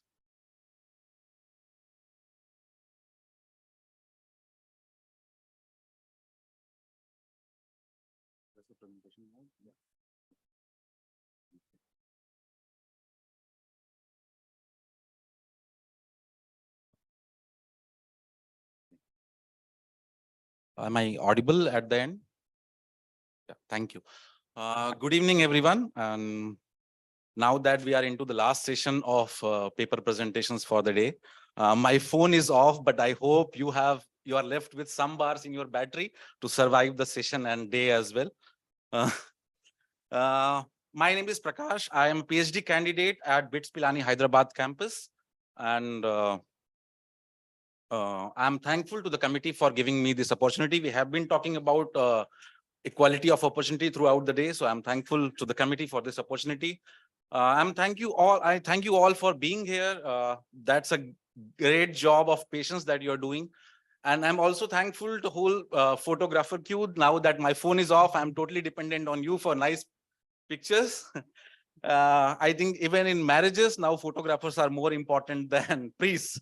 So thank you all the photographers for that. Now, on serious note, the title of the work that I'm presenting today is Class in Caste, Inequalities in Human Capital Investments in Children in India. And this is outcome of collaborative effort. I've done this work under supervision of Dr. Bhimeshwar and Dr. Dushyant, who are assistant professors at BITS Pilani Hyderabad campus. Most of the things that I'll be saying has already been iterated by Ishan or Avinash or Lalita in earlier presentations. But basically the point is, howsoever emphasis you put on these points, that cannot be considered as overemphasis. And let's be humble enough to accept that we are not the first to raise these concerns. But at the same time, what is important for us to notice that these concerns have been raised by our seniors time and again, but still these concerns regarding inequality remain valid and persistent. So with that, I would like to motivate the discussion. So let's start with what is the role of expenditure in education. Again, I am just going to iterate a few things that is basically commonsensical and is of common knowledge. So to begin with, expenditure is important just to access schools.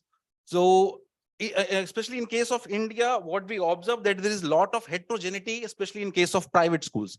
So there are low-end, low-fee private schools, and then there are high-end premium private schools. So to get access to high-end premium schools, you need to spend some money out of your pocket. And this phenomena is observable in case of public schools as well, although the gap is not that much. Then second aspect to access is the cost of transport.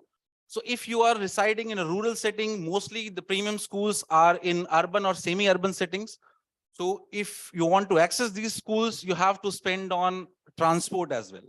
And the second aspect of expenditure is related to the learning environment, or basically out of school expenditure that can be used to create learning environment. So it has been documented that the amount of money you invest in the kind of toys, instruments, equipments, books, stationery, refresher books, they help in learning stimulation. They have been documented to improve motor and social development and overall cognitive ability as well. So mostly they are helpful in developing the learning outcomes, or basically improving learning outcomes of children.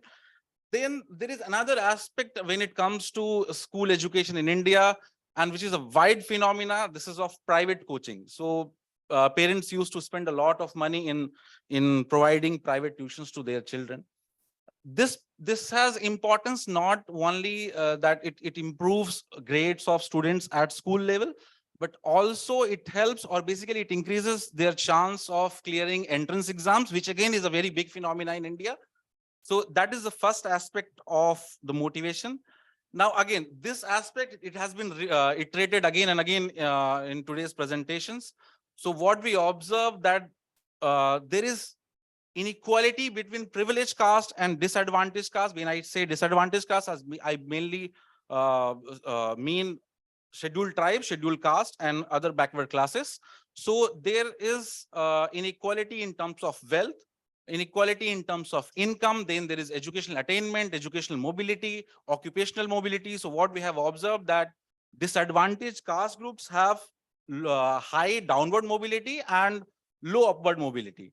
Then the phenomena of a digital divide, which is of again significance given the context that we have faced a pandemic, which has shifted most of the things towards online mode, and then again it becomes a problem of access. So what we observe that there is digital divide between privileged caste and disadvantaged caste, both at level 1 and level 2. Now, before I go towards convergence, if I just try to intersect first aspect and the second aspect, we observe that disadvantaged caste groups are at certain position when it comes to these factors. Now, we all know that education is perceived as a channel which can basically bring a change in their position with respect to all these factors. But if there is inequality in educational expenditure as well, this becomes a perpetuation of inequality and the positions remain same. So basically this motivated us to look at the gaps in caste-based gaps in educational expenditure. What are the factors that drive this gap? And basically if these endowments can explain the gap between caste groups in terms of educational expenditure. To analyze this, to basically execute this study, we use data from 2 points in time, 2007-8 and 2017-18. We use NSS data on household social consumption, on education. So basically, as I said, there is this convergence thing. So basically in the recent times, a section of literature has come up with this convergence theory, that there is some level of convergence between caste groups in terms of income. And mainly they associate this convergence to educational attainment. So to investigate that, whether this is also visible in case of educational expenditure, we use data from 2 points in time. Outcome variable in our study is per child annual total educational expenditure. This includes course fee, which basically constitutes of tuition fee, exam fee, and other fee related expenditures. And then we have out of school expenditure, which basically constitutes of books, stationery, uniform, transport, and private coaching. So as the focus of study is caste, the group variable in our study is caste. Basically, we have clubbed scheduled tribes and scheduled caste. Given the level of endowments, they match in the level of endowments and also at level of expenditure. And then we have other backward classes, and we compare with respect to others. So other constitutes rest of the caste groups that are there. As control variables, we have used age, sex, and level of education of the child. And then there are household level characteristics, which basically includes income, education level of the head of the household, because that has literature suggests that that has implication for educational investment. And also, as we saw, this has implication for educational mobility. Then number of children in the household to test the resource dilution theory. to control for location related factors, because again, sector can play a role in terms of what level of expenditure you have to incur to get access to education, whether you reside in rural or urban, that plays a role. So that's why we control for sector. And again, there is literature that says that public expenditure in education can complement or substitute private educational expenditure. Of course, we do not have a direct variable for that. So we use state as a proxy, and we expect that it will control for those factors. These are the sample restrictions. So we restrict our analysis to 5 to 29 years. Basically, this is again because of the data. In 2007 and 8, we have only data on 5 to 29 years. We only look at currently enrolled children, and we restrict our analysis to grade 1 to grade 12, basically primary to higher secondary. And then we only consider public and private institutes. Private institutes again club both private aided as well as private unaided schools. So these restrictions basically result into about 81,000 observations in 2007 and about 95,000 observations in 2017 and 18.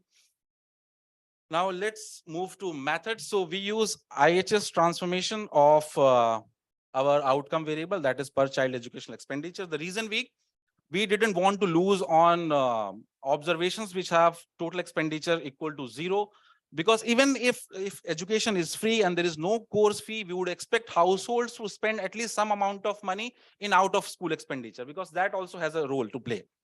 Now, to analyze what can explain the gap, we use standard OACA blinder decomposition. Now, the reason for using this particular method is that the literature suggests that, of course, there is a question of ability, that whether you are able to spend on education or not, that is one thing. But at the same time, what literature suggests that there could be a question of intent as well. So there might be some communities might want to invest low in education, given that they are receiving low returns to education. It may be due to social networks as well. But that is the reason for going for OACA blinder decomposition. I'll explain why we went for RIF as I move towards the results. And propensity score matching we have used as a robustness check. Of course, this is usually done for causal analysis, but NOPO 2008, he suggests that PSM can be a robustness check for OACA blinder decomposition. So that is why we went for that. These are descriptive statistics. So basically what we can observe that in most of the endowments, disadvantaged caste groups are at actually disadvantage, whether it comes to education level of the head of the household or income levels. OLS estimate, just to state that even after controlling for all other factors, what we observe that there is a systematic gap in terms of educational expenditure between others and disadvantaged caste groups. So basically this motivated us to go for unconditional quantile regression, and that is why we went for recentered influence functions. So what we observe in this graph, that this gap between different caste groups is not uniform. So we observe low gap at lower end of the distribution of educational expenditure and high gap at the higher end of the distribution of educational expenditure. And also what we observe that though we are using indicator variables for type of school and medium of instruction used in the analysis, we do not expect them to have uniform effect throughout the distribution. So that is why we went for RIF. These are results from unconditional quantile regression. We can observe that throughout the distribution, there is some level of gap, although there is no uniform pattern as such. These are the results from OACA decomposition at average level. So this is OLS decomposition.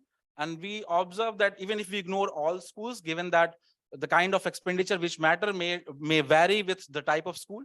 So out of expenditure will have higher significance in case of public schools, whereas both in school and out of school expenditure will have importance in case of private schools. So even if we look at these schools separately, more than 70% of the gap can be explained by endowments. And as we restrict our analysis to private or the type of school and medium of instruction, what we observe that majority of the gap can be attributed to income.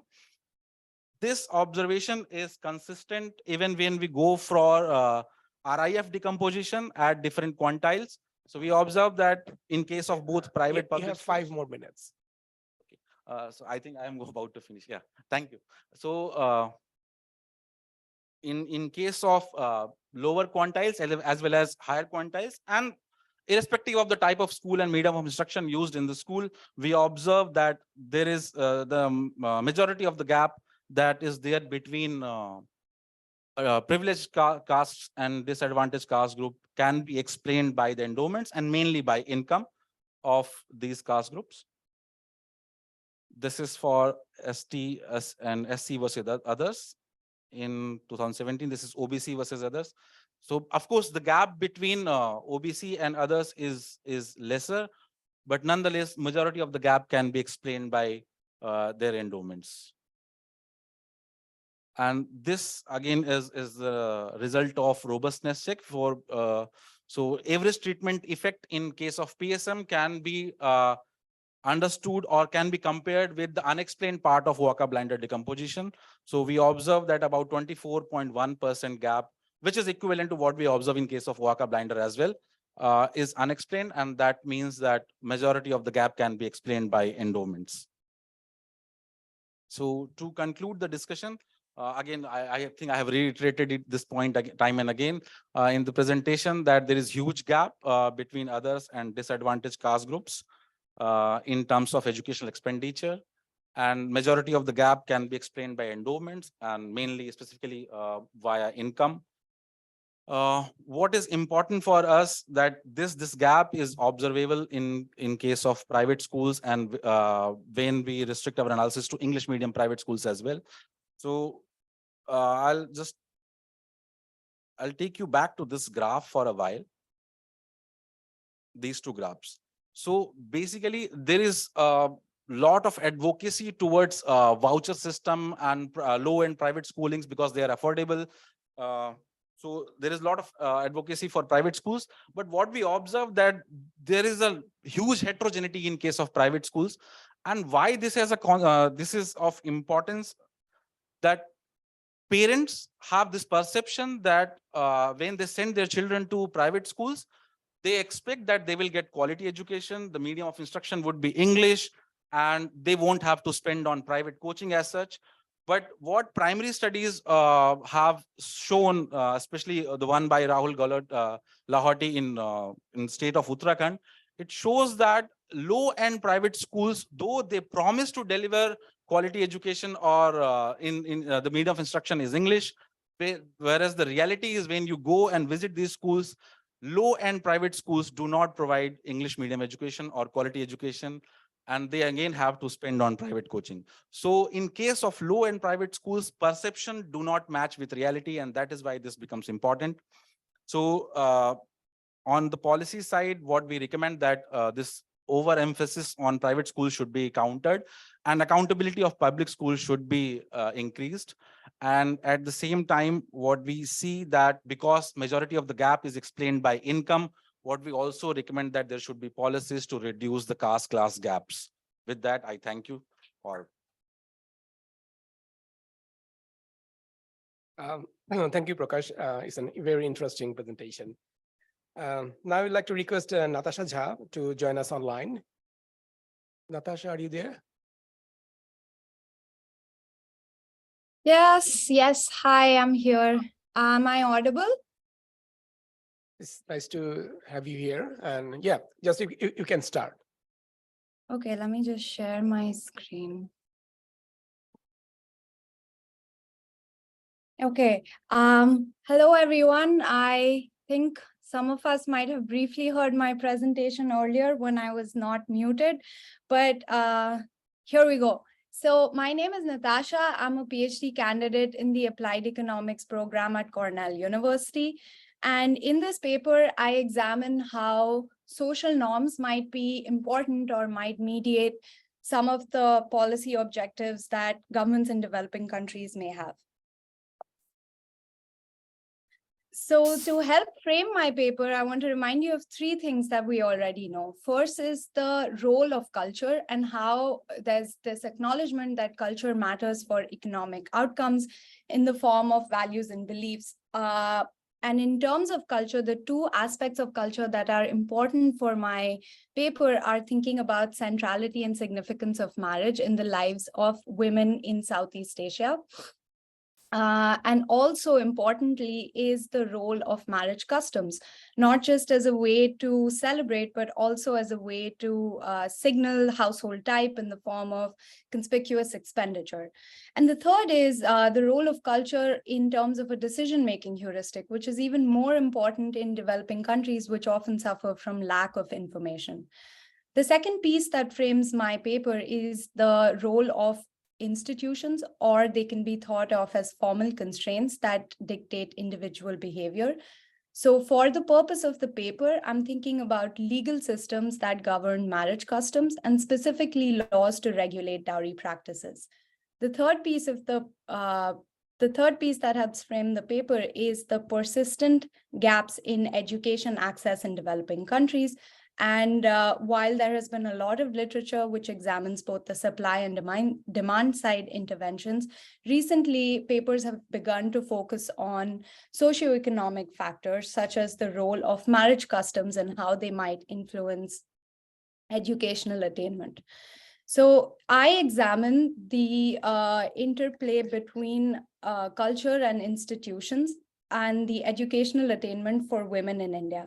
So specifically, my research question asks how exogenous changes in dowry practices affect educational investment for girls. And I do so using the 1986 amendment to the anti-dowry law in India as a policy shock. Now, Muslims are governed by an alternate system of law and so provide a control group in my analysis.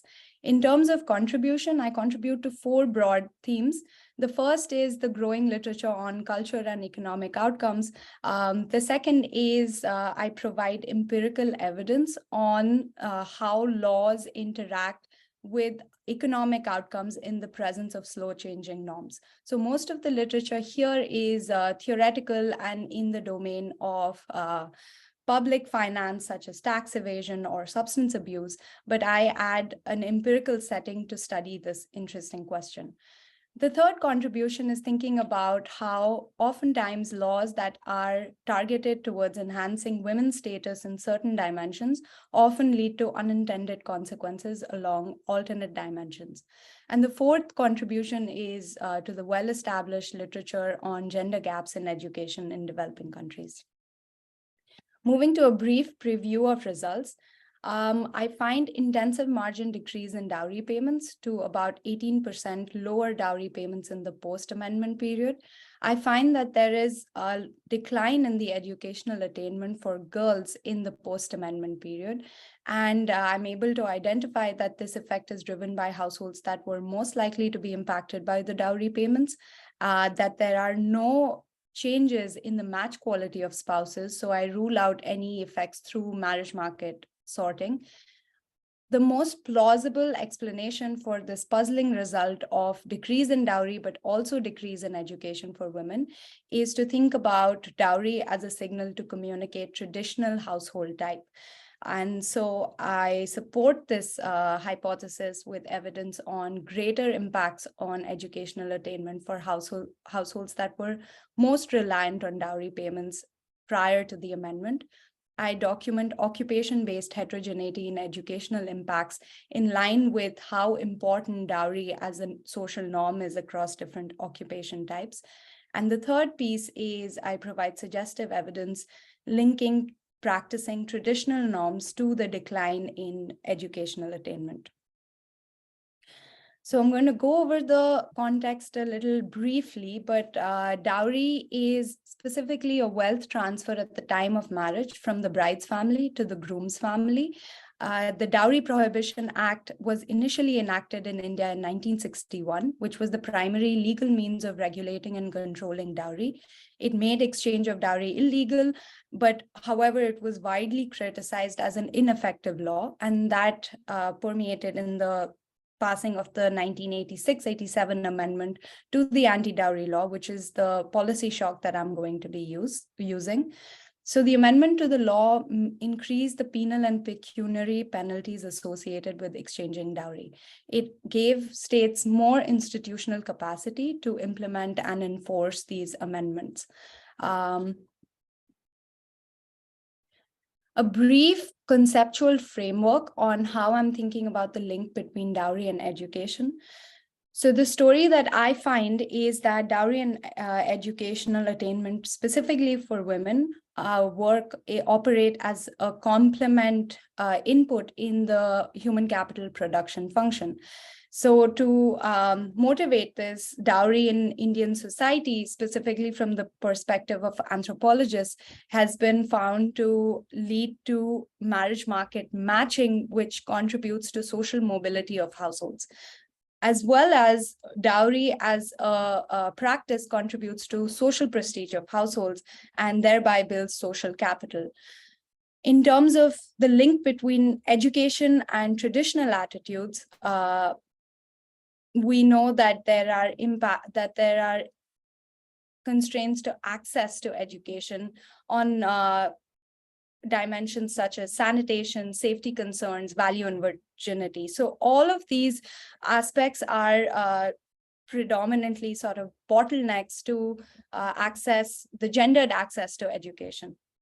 And if we look at the other side, which is in terms of returns to education, there is a growing literature which is showing that social exclusion is a marker of social class. So we can think about the Parda system where women are essentially veiled and kept away from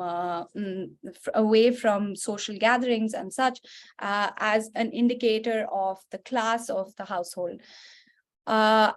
There's also evidence to show that educated girls are perceived as more rebellious. And so all of these combine to create this idea that higher education for girls in some way reduces the social prestige of households. And this is how I'm thinking about education being an alternate signal to communicate traditional type of the households. And the substitute story between dowry and education would work either through a reduction in dowry increases the demand for education, where it sort of pushes up the price for education, and that hurts the poorest groups. The data that I use comes from the Rural Economic and Demographic Survey, the 1999 round. I use individual level information on year of marriage, dowry payments, educational attainment, as well as religion. My empirical strategy uses the amendment date as a policy shock, and I assign exposure across birth cohorts based on if individuals were in a marriageable age at the time of the amendment passing, then these are my treated cohorts. And the within cohort exposure is based on household religion. So if the individual belongs to a Muslim or a non-Muslim household. You have 5 more minutes. Okay, sure. I examine variation across as well as within cohorts, and it's a standard DID treatment. So let's jump into the results. I find about an 18% reduction in the amount of dowry exchanged, whereas no impacts on if dowry was exchanged or not. And this is in some ways not a surprising result because dowry is a long-standing social norm, and to expect these legal changes to have a direct or immediate impact is perhaps asking for too much. But we do find that there was an average decline in dowry payments once the amendment was enacted. Now, the main headline result is what happens to years of education for women. And that's something that I find is consistently negative, with effect sizes ranging between 18 to 22% lower female education in the post-amendment period as compared to pre-amendment and for control groups. In terms of gender-based exposure, I find that these impacts were greater for families where the firstborn was a female and was exposed to the amendment. And so the overall effect I see over here, which is what is the effect for those children belonging to households where the firstborn was a female and was exposed to the amendment. And I find that there are significantly lower educational attainment for females in those households. And So moving to how I'm thinking about dowry and education as signals to traditional adherence. So I look at what is the effect across households which were more or less reliant on dowry. And to do that, I calculate the median dowry payment pre-amendment, and I split households into above and below median payments. And I find that most of my effects are concentrated among households that were engaging in more dowry exchange prior to the amendment as compared to after. And I find that the years of educational attainment for females declines about 0.85 years, which is a huge impact in these households. I next move to classifying households by different occupation type, and using evidence from anthropology, I find that among households which are agricultural wage earners and traditionally households that are least likely to be engaging in dowry practice, there are no impacts on educational attainment for females in terms of the negative sense. In fact, years of education increases for women over here, whereas I find the years of education for women reduces by a large amount for non-farm salary and wage workers, wage households who are traditionally the ones who are most likely to be practicing dowry payments. And the third bit of analysis focuses on the difference between traditional and non-traditional households. So while I do not have direct measures to quantify households as traditional and non-traditional, I use a proxy, which I find in the survey, where households are asked questions about mixed gender meal sharing. So the question is posed as, do men and women eat together at meal times, or do they eat separately? And if so, is there an order in which these meals are consumed? So I split the sample based on households that respond that men eat first, followed by women. And these are my traditional households, and non-traditional households are those where there are mixed gender meal sharing. So while I do not find a significant result on this analysis, what I do find is that the coefficient for females is negative and of a larger magnitude in traditional households as compared to non-traditional households. And I interpret this as correlational evidence at best, that the declines in educational attainment are larger for traditional as compared to non-traditional households. I also present placebo results in terms of what happens to the educational attainment for men. And while this theory of signaling traditional norms is more salient for women, I would expect that it would have greater impacts on women as compared to men. Also considering the fungible nature of dowry payments, while dowry payments are this lump sum that is transferred from the woman's family to the male's family, it's harder for the male's family to sort of unpack that amount and sell it off, or there's less fungibility for the male households, male side of the dowry practice. And so combined with that, also thinking about what is really the return on receiving dowry for men in terms of their lifetime income, if they are the ones who are earning or who have these long-term labor market consequences. And so all of these provide motivation for using what happens to the educational attainment for men after the amendment is passed. And I find that really, there are no significant effects on educational attainment for men, which supports the story that this is a traditional norm signaling impact. In conclusion, I document this relationship between female education attainment and exogenous changes in dowry practice. I document a reduction in educational attainment for girls only, and I present some pieces of evidence that support dowry as a signal of traditional norm adherence. I rule out changes in match quality and price effects as mechanism. And I also have, and these results are robust to alternate specification as well as exposure assignment. So I'm done with the presentation. Thank you everyone for being a part of this. And I look forward to the feedback at the end of the session. Thank you. Thank you, Natasha. It's an exciting paper, actually. Now I'd like to request Pradeep Kumar Chaudhary He's going to present his paper. The title is Mind the Gap, Analyzing Inequality in Access to Higher Education in India Between the Poor and the Rich. You have 15 minutes.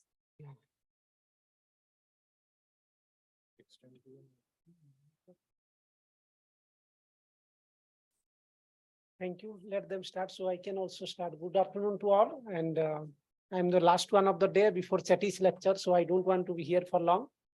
But I thank World Bank and BIGD for getting me here. It is an interesting conference and a great learning. You can use them. Okay. So this is what I'm saying. Good afternoon to all. And I'm glad to be here. I thank BIGD and World Bank for getting me here. This is an interesting conference, several interesting points. And I don't want to be here for longer because we have Chetty's keynote for which we all are waiting for. So let them. Which problem? Slowly.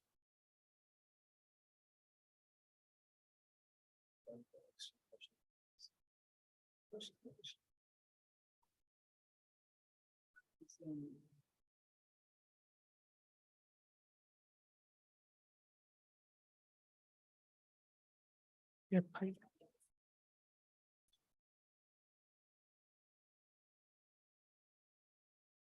Yeah, it's there. So I'm going to speak on the inequality in higher education between the poor and rich using NSSO data. Let me get into this. So it's not working.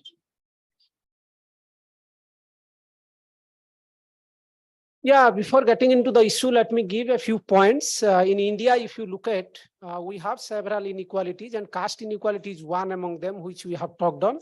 The other important inequality that is going on, I think it is widely debated in the policy context, is the class inequality. So which we had caste and also we had caste, but now class inequality is emerging. If you look at the World Inequality Report 2022 by Piketty and others, they have clearly said that India is now among the most unequal countries in the world. So that's being clearly said. So class inequality is emerging. In that context, this paper looks at the inequality in higher education between poor and rich. The other important thing that I'm trying to find out is it's in the context I want to mention education. I think most of us have discussed, and also higher education is considered as a great equalizer because that brings the equality in the society, and also I'm not saying only social inequality, reduce social inequality, it also reduce economic inequality as well. So that is a great equalizer that we all said, and literature, there are abundant studies on this. And it's simple in this context, it's really, I would say that it is difficult to ignore the inequalities that is existing in the higher education sector. There is massive expansion of higher education sector in India. We have almost 38 million students in the country. We have 1,000+ universities, close to 45,000 colleges. So it has expanded rapidly. The one important feature of such expansion I must highlight here is the private sector expansion. So expansion is largely in the private sector. We have almost 2/3 of the students in the higher education sector are enrolled in private. It's not only in higher education, this situation is also more or less same in school education because many students in Indian context are also getting into private schools. So presence of the private sector in education, higher education is increasing, and this is an important concern. And there I bring the class inequality into the context because if you don't have money, it's really difficult to get into access to a higher education, and that's to quality higher education.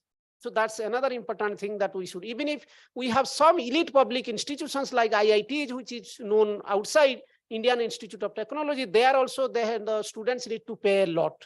So fee level is high like IITs, IIMs, Indian Institute of Management, which are public, but they are elite public. So these are some of the things that are very important to bring into the context. If you get into the literature, you will find studies on class inequalities in higher education is not very, not that level much there in the literature. So that is, I found that because I keep working in this area, I found that the literature is relatively less. I'm not saying that it's not there, but it is relatively less in the Indian context.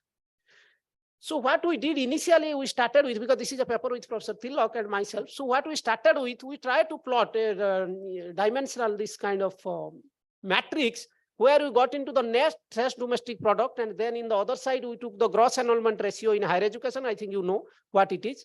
This is the population, enrollment in higher education divided by the population of age group 18 to 23. We found that there are 4 quadrants. One is high, high, high, low, low, high, and low, low. So we found that countries with high per capita, like net domestic product, NSDP, they have high GER. So kind of there is a pattern already existing in the macro sense, except a few exceptions. So that also led to find out like how actually unequal the higher education sector according to the class. So what this paper offers? This paper offers 2 important points. One is to examine the inequality in participation in higher education by economic status of the households, between poor and rich particularly. Second one is to analyze the variations in household expenditure also on higher education between poor and rich. Because it's not only about access at the first level, and also at the second level, their decision to invest in higher education. So that also matters. So these are 2 important things. We have several socioeconomic and other inequalities. We have looked at through class lens. So that is an important cross-cutting point we have examined in this paper.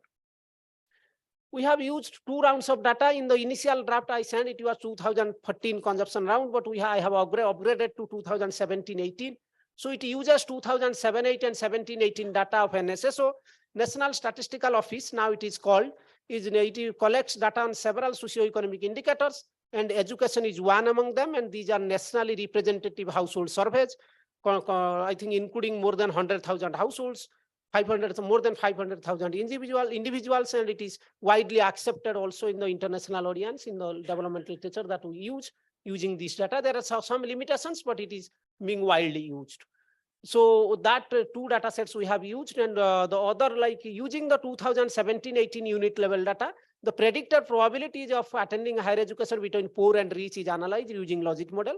And there are also several descriptive figures that I have given in this before getting into logic results. Let me get into some of the data sets like the results, and those are in terms of graphs and tables, which are the main results. Then I will get into some issues.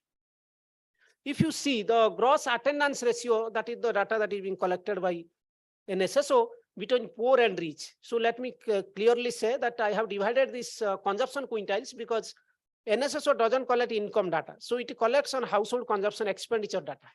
So household consumption expenditure data is being divided into 5 groups like quintiles, Q1 being the poorest and Q5 being the richest. So if you go towards the right side in the axis, so it goes from poorest to richest, Q1 to Q5. And this is true for all the figures that I'm going to show. And there what we have seen very clearly, that if you reach the gross attendance ratio, read the figure, there is a significant difference in this between 2007-8 and 17-18. If you see the first one, Q1, for example, in 2017-18, 11.3% of the total households, like who are participating in higher education are 11.3%, which is 44, almost 4 times for Q5. So there is a significant income, what you call poor rich gap in attending higher education, you can see.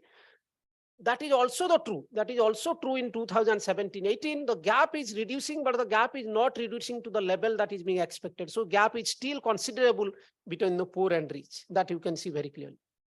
If you see the gender between like the female and male difference within poor and rich, I have looked at 4 figures, 2 for 2007-8 and 2 for 2017-18, male, female. You see that you can very clearly see the green one, that is the top one, that is 2017-18 male.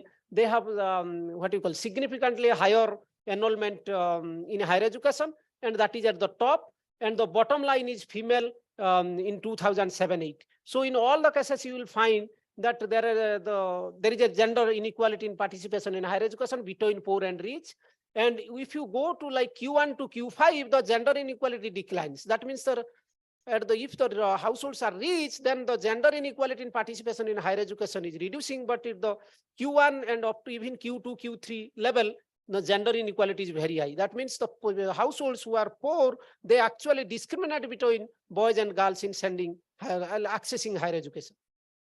This is also by region, by rural, urban, more or less similar picture you can see. But if you find this is very interesting, that urban, if you see the rural urban difference, that is very significant at the Q5 level.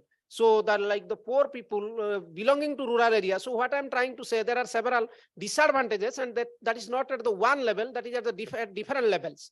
Like not only the poor rich, but if being poor and being into rural area, so that actually lowers your probability to attending higher education significantly or considerably. That you can see very clearly. Because of the time paucity, I'm not getting into each of the figures, but the message is very loud and clear. If you see professional higher education, what I looked at, because professional higher education is the costliest in the Indian context. So it is too costly. I can get into that, how costly it is in the next part. But in that context, I try to look at who all are accessing professional higher education that constitutes medicine, engineering, law, pharmacy, and other like management. So there, if you see the Q1, the poorest households are only 2.5% are accessing professional higher education. It is almost 73% who are actually from the richest quintile. So there is a significant, considerable gap between poor and rich in accessing professional higher education. And one of the reasons, it is very clear that they are largely in the private sector. If you don't have money, it's really difficult to access. And the other way, elite public institutions, I call IIMs, IITs, it's very difficult to enter. And it's very, very difficult because it needs coaching and all that. You don't have money to spend on coaching also, because it's significant amount of money you need to get into that coaching institutes. So if you get into the completer level of higher education, it's not only access who are completing. There is a significant difference between poorest and richest who completes higher education. Sometimes they enter, but they don't complete. If you see Q1, only 3.7% are completing higher education, but in rich groups, it is 61% who are completing higher education. This is a double disadvantage that I told. There are many, but if you look at, for example, being poorest, being female. So this is the second column, that only 2.96% are actually completing higher education, which is being richest and being what you call female, they are actually completing 66. And you can see difference between male and female.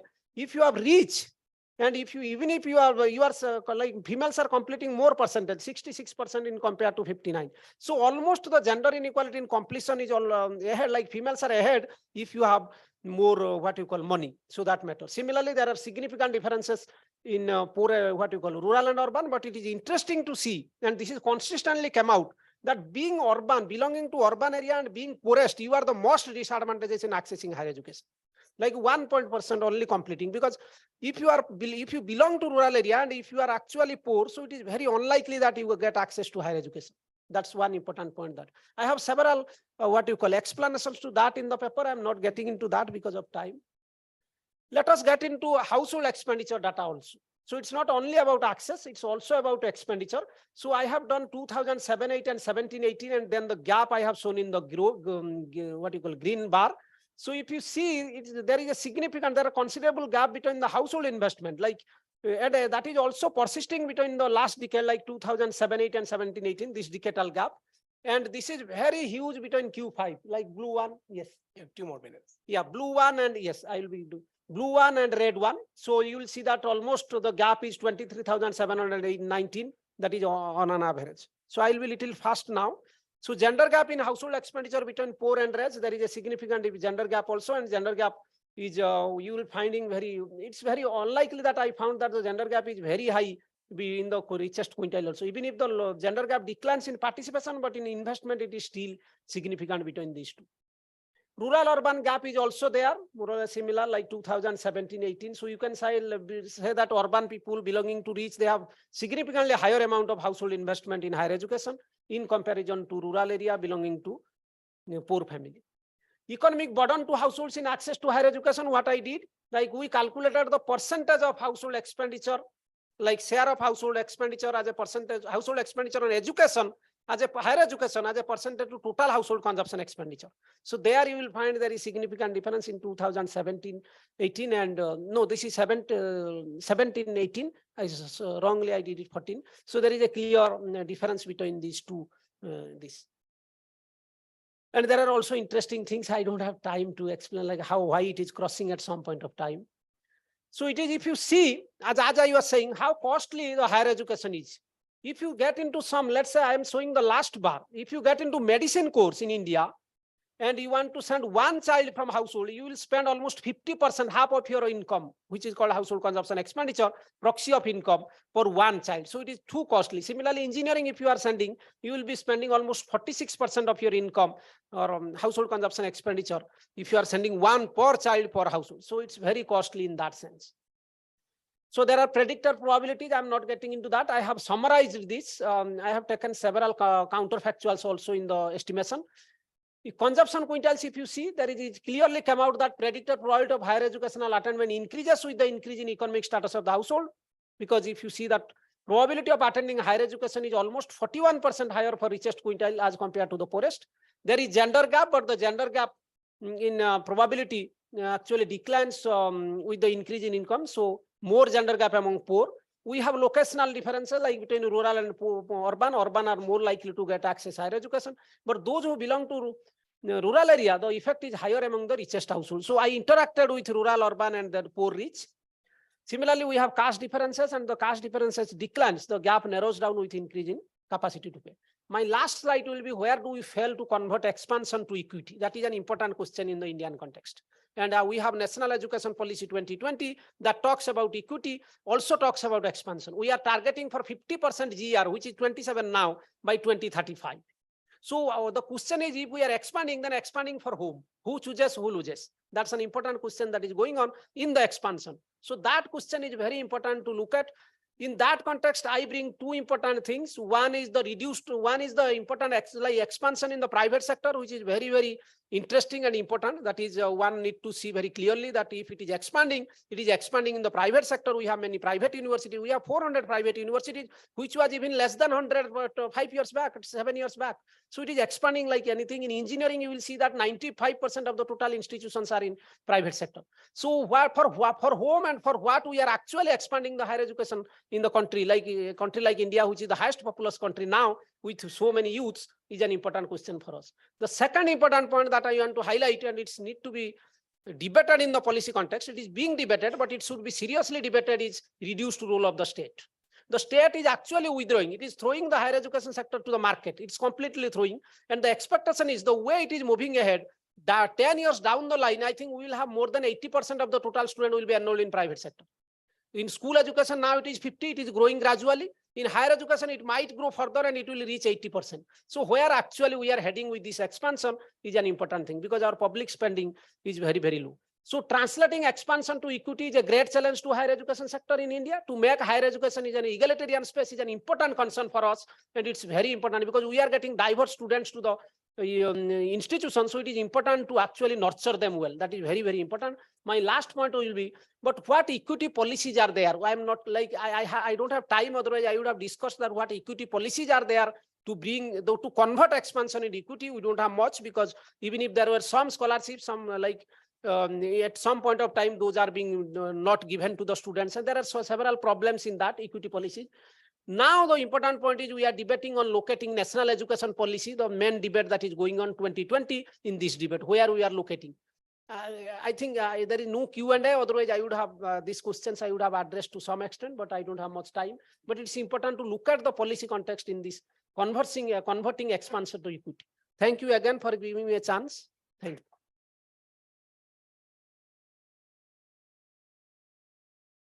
you. Thank you, Pradeep. It's a very encouraging and illuminating presentation. Okay, I think I have how much? 10 minutes for discussion.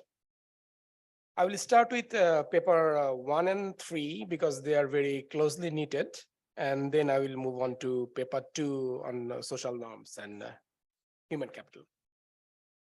Yeah. Okay. Oh, these are a very, very exciting paper. I read it very carefully, and I spent a lot of time on this because these are also very information heavy paper 1 and 2. So many information about the inequalities in education sector in India. So I learned a lot. Thank you so much. The first paper, the headline result is that the scheduled caste, the scheduled tribes, and OBCs, they spend less on education than other group of the other general populations. And the important thing is the controlling for income. So for a given level of income, they spend less. So this is very important. And you argue that it is the income differences, right? It is because of the endowment and the income that is generating this inequality. And use two rounds of nationally representative social expenditures data on education, 2007 and 2017-18. That's excellent. And use some RIEF-based decomposition there to check which matters more. Excellent methodology. Thanks. So I have few questions and concerns, mostly questions, not about concern, actually. Is this behavior of spending less on education, is it only for education, or do we see this kind of behavior for other expenditure category like health or whatever? The point I'm trying to make that could it be the case that is it because they have high propensity to save? Because there is a literature that shows that the minority have higher propensity to save, for example. If this is the case, then this is not about education per se. This is maybe the general behavior that they are representing. I'm just wondering, but definitely you can check. Because we know that the minorities, they do not trust the government, the public institutions the way the other people, the majority trust. Or they may have weaker social networks, or political networks, so they tend to save more because of uncertain future. So that could be one thing that you can think of. And the thing that I'm wondering, do you have the breakdown of education expenditure? And you said that there are some out of school expenditure and in school expenditure. I'm sure you'll find interesting differences between in-school and out of school expenditure between this scheduled caste and non-scheduled class that you can look at. This is the input side, the private expenditure. We know that the private inputs matter in education production function, but what about the outcome? Did you say that whether say the scheduled caste and non-scheduled caste, they're spending differently? What about their education outcome, their grades and all those things? Are they translate into the differential grade or not? So I'm sure you have some kind of data, you have answer for that, but hold on for a minute until I finish. I think the fundamental question is whether is it because of caste or is it the income effect? When you say about the caste, when it's a caste, there has to be something that is driven by caste, right? So it is very important to distinguish between three things. First, is it a budget constraint? Budget constraint is for all, or is it a caste or caste constraint? They are constrained by caste, or is it something coming from their utility function? So if we can differentiate these three things, I think you can say more confidently that it is because of caste or income effect or whatever it is. So that's my general taking from this paper. And about IHS transformation, I think it's better to use 1+ log first, then try IHS. Otherwise, people would think that if you use IHS, the results become significant. That's why you are using it. But I would suggest use 1+ log first. Then as a robustness check, you can use IHS transformation of variables. And the third paper that is Mind the Gap. This is very illuminating paper, and this is also very information heavy. It took me a lot of time to dig into this information, and you documented many stylus facts, what's happening actually. And he found that the access to higher education has decreased between the rich and the poor, and you documented it for different genders, a religion group, caste group, rural and urban. Fascinating narratives that you laid out. And also use 2 rounds of NSS data so that you can see the changes over time. That's very good. But the latest year is 2013-14. Is that the latest one? Oh, you already updated that. So that's good. So it's because it's already 9-10 years old.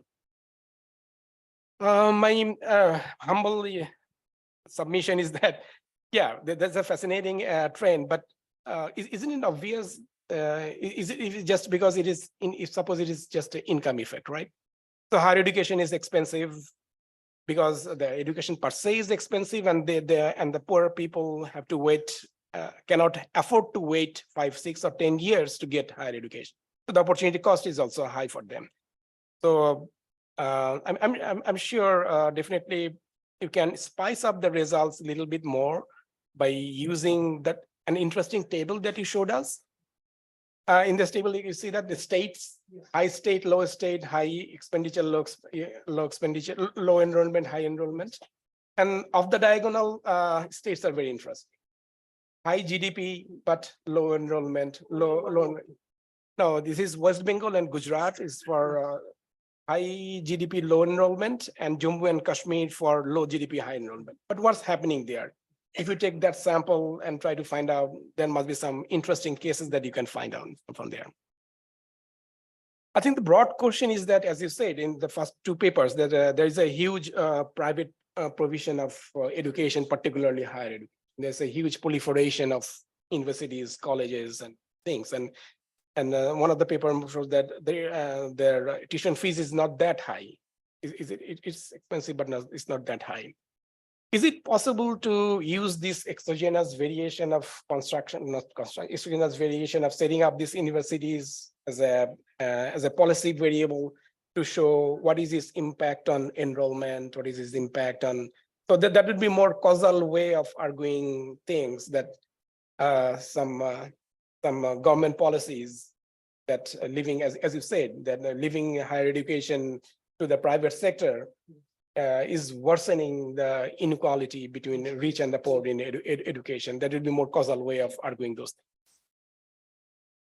Okay, excellent.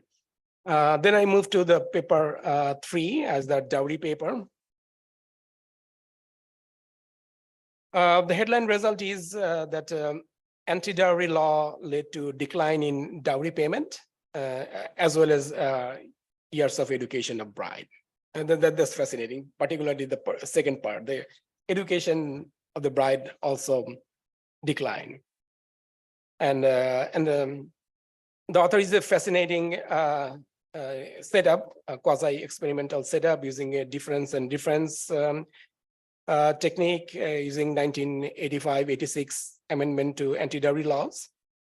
And the interesting fact is that, as the author claimed, that only the non-Muslims are affected by this law, but not the Muslims. But I need more information about that, because if you argue that the treatment assignment was exogenous, then you have to argue that the law was meant only for the non-Muslim population. Otherwise, if there is a choice, then it would become more endogenous. But definitely there must be something in the paper that I missed out.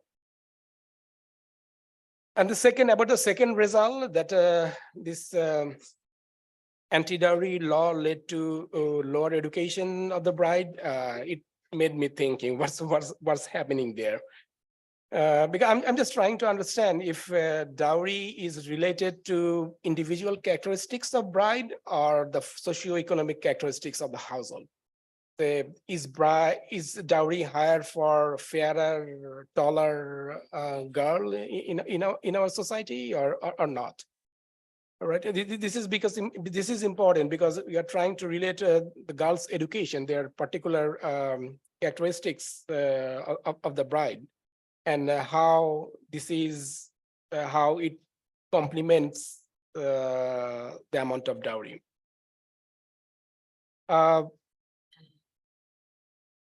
Sometimes it seems very counterintuitive to me, because we know that there is a literature that the parent saves for dowry in India. And if the amount of dowry goes down, that means the parents can divert that money for girls' education more, so education might increase. But you found that the education decreased instead. So what's happening there? So one thing that you try to analyze, trying to explain, is that using a signaling model, and you argue that the higher dowry and lower education, they tend to mean adherence to social norms. I'm just wondering if lower education is something to do with the adherence to social norm, then why the parents are sending their girls to school to begin with, right? Even in the pre-treatment period, in equilibrium, there should be no female education there because lower education is something to do with adherence to norms. So I'm just wondering whether it makes sense or not. So again, you try to come up with another explanation is the complementarity. That means whether there is a complementary relationship between dowry and education, and he found that they are complement. That means if level of dowry gets lower, then education becomes lower. But I'm not sure what does it mean actually. And also it contradicts the social norm that you are good before, because the society prefers higher dowry and lower female education. So I'm wondering if your first explanation, how do you reconcile your first explanation with the second explanation? Maybe I'm missing something. And also you found that age at marriage is also delayed, but also it contradicts with the result that you found that the girls' education is reduced. So I'm not sure how do you reconcile with these two. So I think I can stop here. I took in 10 minutes, okay. And thank you all again for your exciting paper and giving me this opportunity to read your papers. Thank you.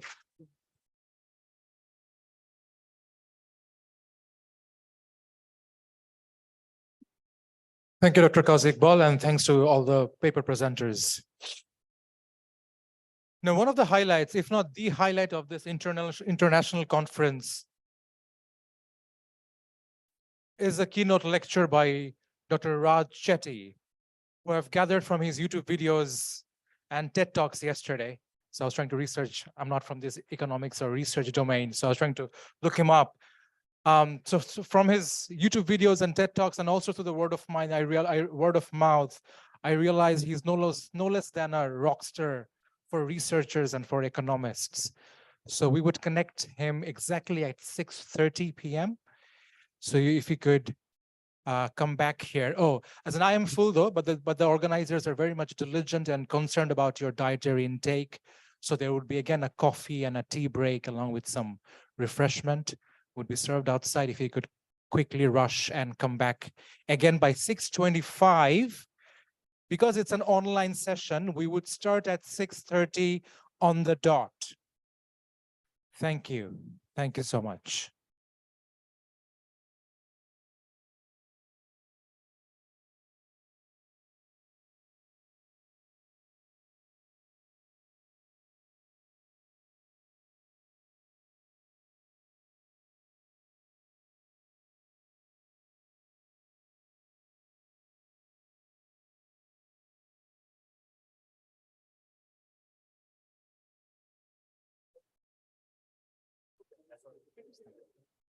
ছবি তুলবেন সামনে থেকে তুলেন না একটা খালি সবাই তো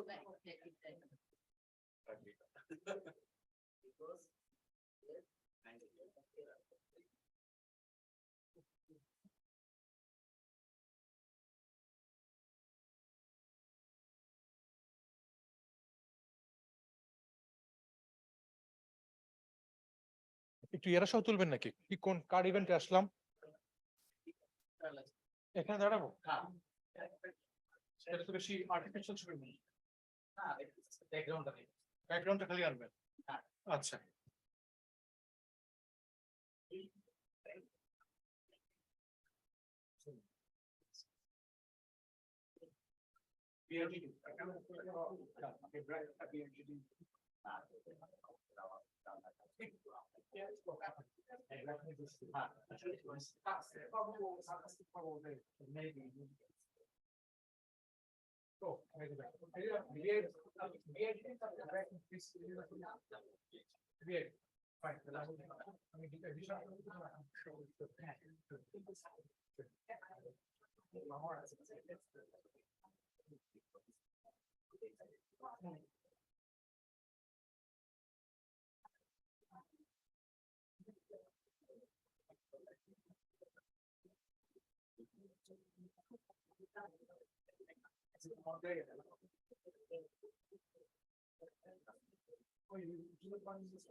Hi, can you hear me?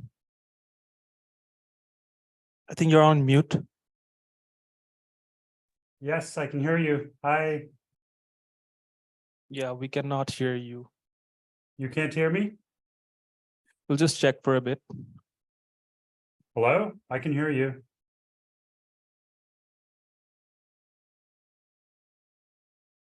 Can you hear us though? Yes. Yes. You sure it's not? I mean, it's working on. Oh, we can hear you now. Great. Okay. Thanks.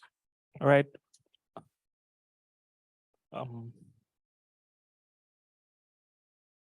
So I'll just try the screen share out. Give me 1 sec. We haven't started yet. We'll introduce you and then we'll start. Great. Just want to test out that this works. You're seeing the screen, right? Yes.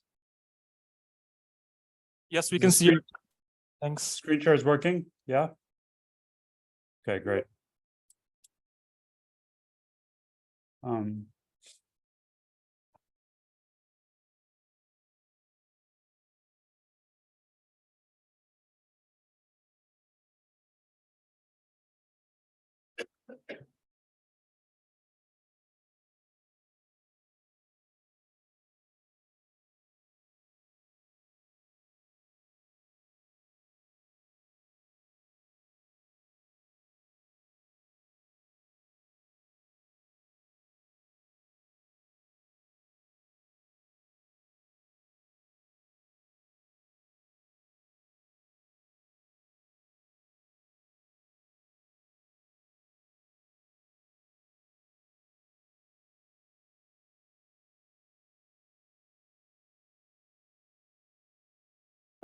Hello.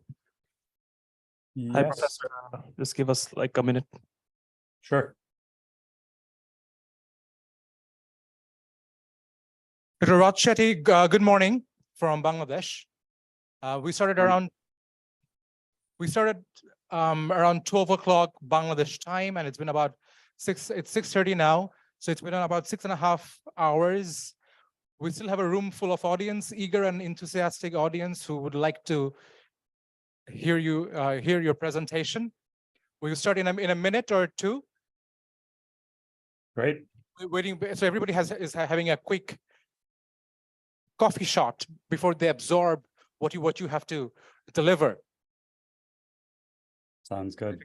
Bear with us just for 1 or 2 more minutes.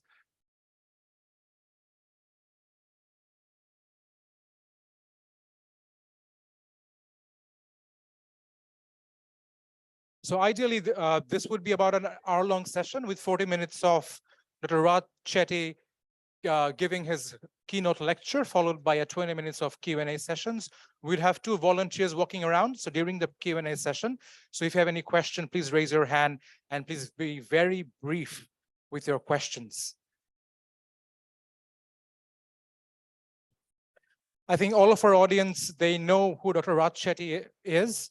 I've got a 1-pager introduction, which I think I'll skip because I realized Dr. Raj Shetty, through the word of mouth, that you're no less than a rock star for the economists and for the researchers and whoever is involved with academia.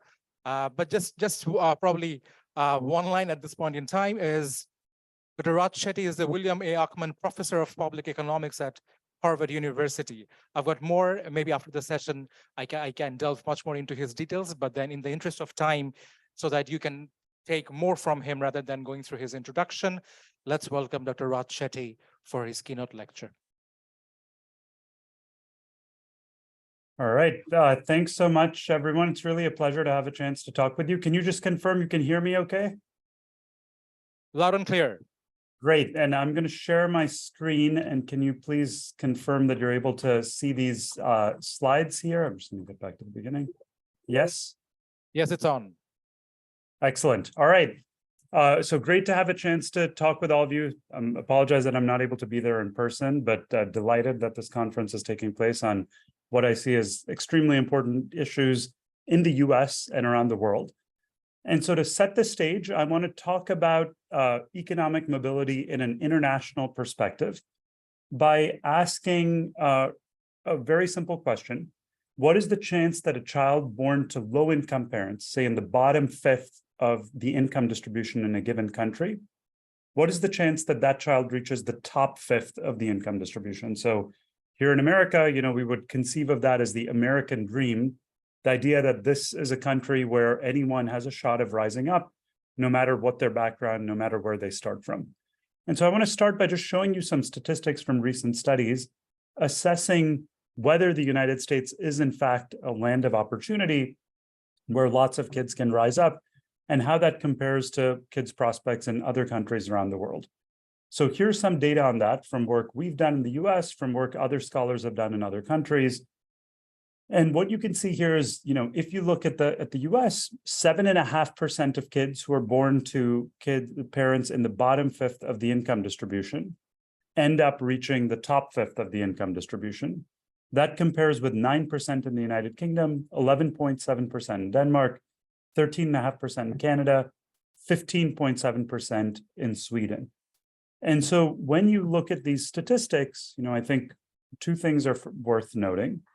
First, the US, contrary to the common perception in the world, is not, I think, in fact, the land of opportunity measured in this way. It's not the place where kids have the highest chance of rising up, even among, all of these developed countries where we have similar data. But second, the magnitudes of these differences across countries are quite large. So one way to think about it, in terms of the magnitude of these statistics is if you were in a country with perfect mobility, where kids' chances of rising to the top 20% did not vary at all, depending upon their parents' income, then this number would be 20%, right? So 20% of kids from any fifth of the income distribution would end up in the top 20%. And so that is probably a ceiling on what this value can be.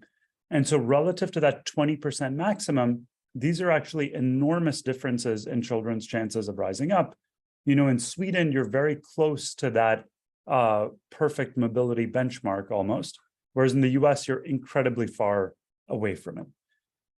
And so motivated by these kinds of cross-country differences, as well as historical trends and so forth, in our research and policy group here at Harvard, Opportunity Insights, we are focused on the big picture question of trying to understand what the drivers of economic mobility and economic opportunity are, and how we can restore the American dream in some sense here in the United States, and how we can learn more broadly about economic opportunity as it may matter in countries around the world, including developing countries like Bangladesh and India and so on. So, of course, scholars have been thinking about these issues of economic mobility and inequality for many, many decades. What is our angle on it? Much like a number of the other papers being presented at this conference and the new wave of research in this area, we're trying to use big data to study how to increase upward mobility, large-scale data sets that I'll talk about in a minute, from things like administrative tax records, Facebook data, things like that. And what those data allow us to do, I think critically different from what we were able to do in the past, like those international comparisons I just showed you, is that they let us disaggregate the national picture to examine disparities across specific subgroups, across specific areas. And that can help us, understand the science of economic opportunity, I think, in a much more precise way, and identify potential policy solutions going forward. So I'm going to, in the next 30 minutes or so, walk through a series of studies that demonstrate that approach and show kind of where I see the frontier of the field as being at present. We're going to start with the fact that there are very sharp local differences in rates of upward mobility. And I'll note that I'm going to focus mainly on data from the United States because that's what our team is focused on, and in some ways is the most developed data in this field at the moment. But of course, as you will see as I go through, I think a lot of the lessons that we're seeing in the US data would apply in other countries as well. And I'll talk in the end about how I hope similar efforts can be undertaken in other countries, as many of you are already starting to do. So starting with the local differences in rates of economic mobility in the United States, let me describe this map here, which shows the geography of upward mobility in America. I'll first describe how we construct this map, and then talk about what I think we learned from it. So what we're doing here is taking data on 20 million children, essentially all children born in America in the early 1980s. We're linking them to their parents using information from anonymized tax records covering the entire US population. We then map them back to where they grew up and divide the US into 740 different metro and rural areas. And in each of those areas, we calculate a very simple measure of upward mobility. We ask, what is the average household income at age 35 for kids who grew up in low-income families, which we define as families at the 25th percentile of the national income distribution, that is households earning about $27,000 a year in the United States. So concretely, to give you an example, where I am in the Boston metro area, if you take the set of kids who grew up in families making $27,000 a year, we see on average, when we follow them over time using income tax returns, that those kids are making $36,800 on average as adults, all right? And similarly, we can construct those statistics for all of the other areas in the US. Now, we color the map so that red-orange colors represent areas with lower levels of upward mobility, where kids are less likely to rise up and achieve the American dream. And blue-green colors represent places with higher levels of upward mobility. If you just start by looking at the scale in the lower right-hand side of this map, you can see that there's an enormous amount of variation in children's chances of rising up in the US. So there are some parts of the country, like the center of the country, where kids starting out in families making $27,000 a year, one generation later are making more than $50,000 a year. So a substantial amount of upward mobility in a single generation. If you were to compare this to the statistics I was showing you for Sweden and Denmark, countries like that, you'd have higher rates of upward mobility in the middle of America than you do in many of those countries. But on the other hand, you have other parts of America, like the Southeast here, cities like Charlotte, North Carolina, or Cincinnati, where kids growing up in families making $27,000 a year, one generation later, are actually making less than their parents were, which is amazing when you think about it, given the amount of economic growth that has occurred over the past 30 years in America and in a number of these cities in particular. So this map, I think, is of interest to us for two reasons. First, it gives us a new lens to study the determinants of economic mobility.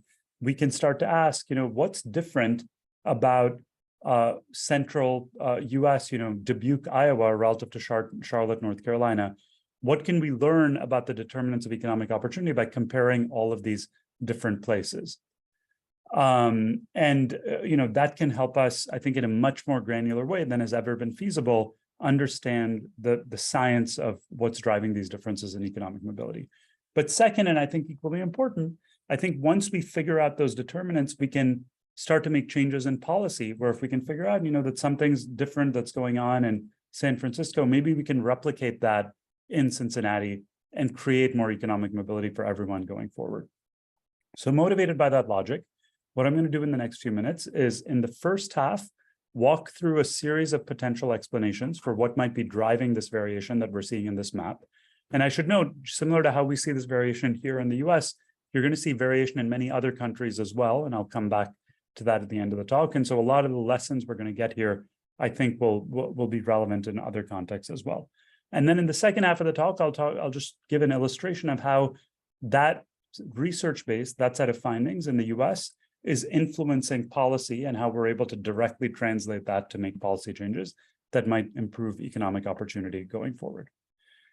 So a first explanation that many people have for these differences in economic mobility across areas is maybe it's about differences in the types of jobs that are available in different places. So I'm sure you all know that the San Francisco Bay Area, Silicon Valley, has been booming in the last 30 years as the tech sector has boomed in the US and elsewhere.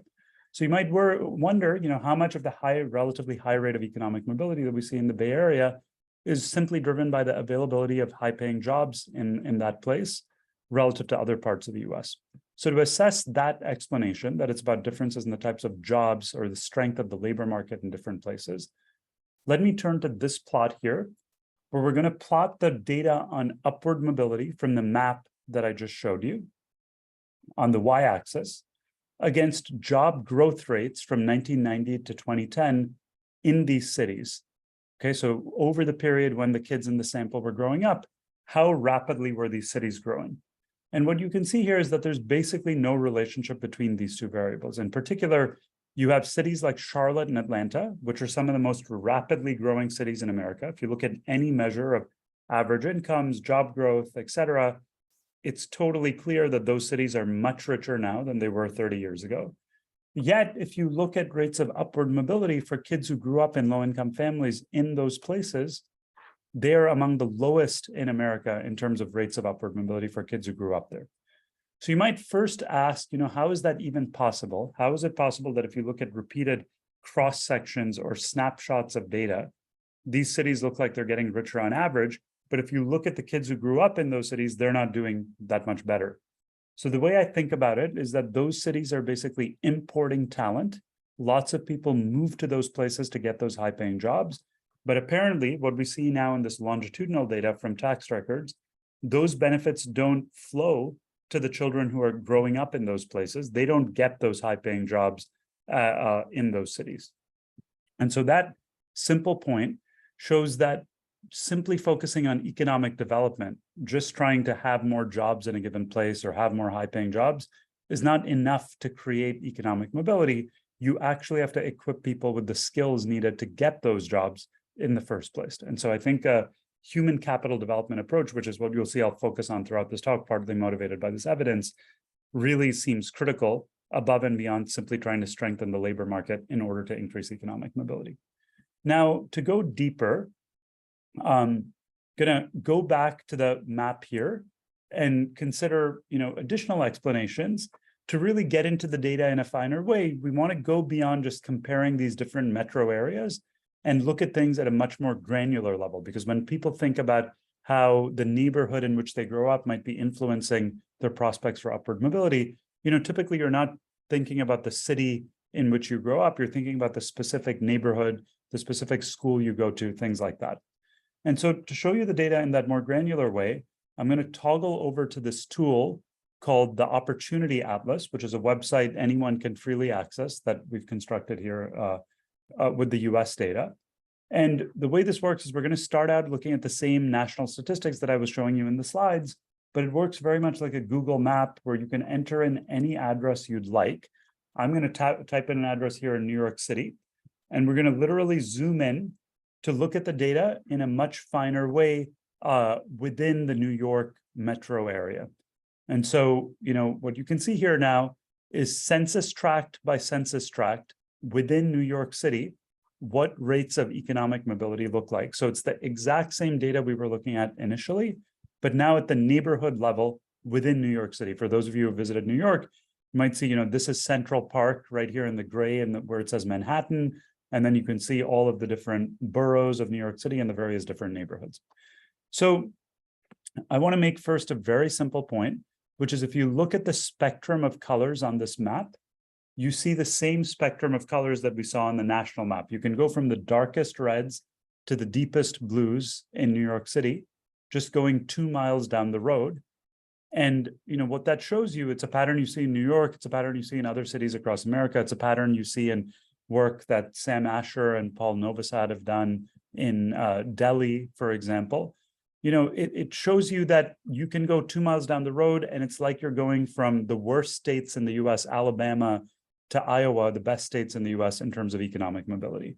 And so that simple point illustrates that the roots of these differences in economic opportunity are hyper local. It's not about differences in national policies or state level policies. No, it's often about differences in what's going on one side of the street versus another side of the street.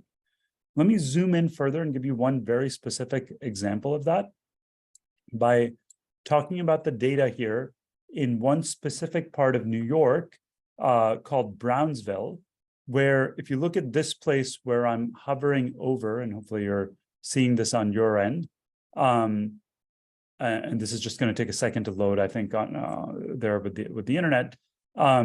This is a part of New York where on north of this side of the street, in a place called the Van Dyke Public Housing Projects, Black kids growing up in low-income families there, on average, have incomes of only $18,000 in adulthood. So very, very poor outcomes. But if you come just south of that street and look down here, Black kids growing up in low-income families in that place have incomes of $29,000 a year, so substantially higher on average. So I'm focusing on that particular example because it turns out the National Public Radio station here in the US did some investigative reporting to try to understand, when we put out these data, what was going on in this specific context. And what they found is up here is this very big high poverty public housing project, but just across the road is a mixed income housing development where they argued, kids had very different prospects, were integrated with different types of neighbors, had a quieter place to do their homework, for lots of reasons, had a much better set of conditions that led to much better outcomes. So motivated by that example, I'm now going to go back to the slides and think in more detail about what the mechanisms are through which we might be getting these differences in economic mobility across places by discussing a study that we've done with my colleague Nathan Hendren, where we look at millions of families that move across neighborhoods to try to understand what the determinants of economic mobility are. And so I'm going to, rather than getting into the statistical details of that study, describe what we find with a simple example, focusing on that case study that I just described, thinking about a set of kids who start out growing up in the Van Dyke public housing project, where we saw that kids growing up in low-income families have very poor outcomes. And imagine a set of kids who move across the street to that mixed income housing development called the Nehemiah houses, just south of Dumont Avenue. And so I want to start by imagining a set of children who move when they're exactly 2 years old from the Van Dyke public housing project to the Nehemiah houses. And what we're going to do is, with the tax records, track these kids forward 30 years in the tax data and measure their own incomes as adults. And what you can see in this first dot shown here is that these children are earning on average about $25,000 a year in adulthood. Okay, so that's for the kids who move when they're exactly 2. Now let's repeat that analysis, looking at children who move when they're 3, 4, 5, and so on. And what you can see is this very clear declining pattern. The later you make that move from the Van Dyke houses to the Nehemiah houses, or more generally from a red colored part of the maps that I've been showing you to a green colored part of the maps that I've been showing you, the less of a gain you get. And if you move after you're in your early 20s, the relationship becomes completely flat and you get no further gain at all. So what do you learn from this chart? I think there are 3 key takeaways. First, what you can see is where you grow up really matters for your life outcomes. It's not just that the types of people living in one neighborhood versus another neighborhood are different from each other. Apparently, if you take a given child and move that child to a different neighborhood, you see really different life outcomes for that child. I view that as an incredibly encouraging result because it says that often the solution in terms of creating more economic mobility is not to look to a different country like I started out with, or look to a different time period, but it's just looking 2 miles down the road within your own city where you often see much better outcomes. That suggests to me that we can make progress on these problems in the United States, in other countries around the world, if we can just figure out what it is that's different 2 miles down the road that's helping kids succeed. Second, what you can see is what really seems to matter is childhood environment rather than where you're living as an adult. We see in this and many other studies that helping people move to a different place in adulthood does not have a significant impact on their economic outcomes. It's really about moving as a kid. And the third key point you see is that there's kind of a dosage effect. Every extra year that you spend growing up in a higher opportunity place leads to better outcomes for children. So if you move to a better place when you're 10 instead of 15 or 15 instead of 20, it all adds up to better outcomes in the long run. So the total exposure you have to a high opportunity area is really what seems to matter. Now, naturally, the next question that's probably in your mind is, okay, we've established that some small neighborhoods generate much higher levels of upward mobility than others. There seem to be significant causal effects that we see in this study and in a variety of other studies that have been done in countries around the world using similar approaches of comparing kids who move at earlier ages versus later ages, using experimental methods, various other quasi-experimental methods. They all now come to this sort of conclusion of this kind of dosage effect that I was just talking about. So, obviously the next question is, what is it that the places that are creating higher levels of upward mobility, what are they doing differently? How can we figure out the recipe for generating more upward mobility and possibly replicate that in other neighborhoods throughout the world. So what I'm going to do to, that's a very big question which one can talk about from many different angles. I'm going to start here by just summarizing the 4 strongest predictors that we and others have identified now through a series of studies using the Opportunity Atlas data that I just showed you earlier, basically looking for the strongest predictors of these differences in economic mobility across places. And so this is the summary of the strongest predictors we've identified. First, neighborhoods that have lower poverty rates, where you have more integration by class, more mixed income neighborhoods, tend to have higher levels of upward mobility. Second, places with more stable family structure, that is more 2-parent families, for example, tend to have higher levels of upward mobility. Third, as you might expect intuitively, places with better schools, both at the elementary level and access to higher education, tend to have higher levels of upward mobility. And finally, places with greater social capital tend to have higher levels of upward mobility. Now, this concept of social capital is something that sociologists and economists and political scientists have talked about for more than 100 years. But it's been kind of a nebulous concept that's been difficult to measure systematically, difficult to understand how we might change, etc. So I'm going to spend a bit of time now focusing in on that particular aspect that I think is quite important, that factor. Not because I think the other factors are unimportant. One could give a talk focusing on each of these in great detail. But it so happens that our team's most recent work focuses on social capital and social networks. And as you'll see, I think this is one of the most important determinants of economic mobility. So what do we mean by social capital? People traditionally have meant lots of different things: the strength of your community, who you're connected to, what your networks look like. To get at that with a modern big data lens, we set up a collaboration with Meta, the company that operates the Facebook platform. And we use data from Facebook to measure social connections with unprecedented precision.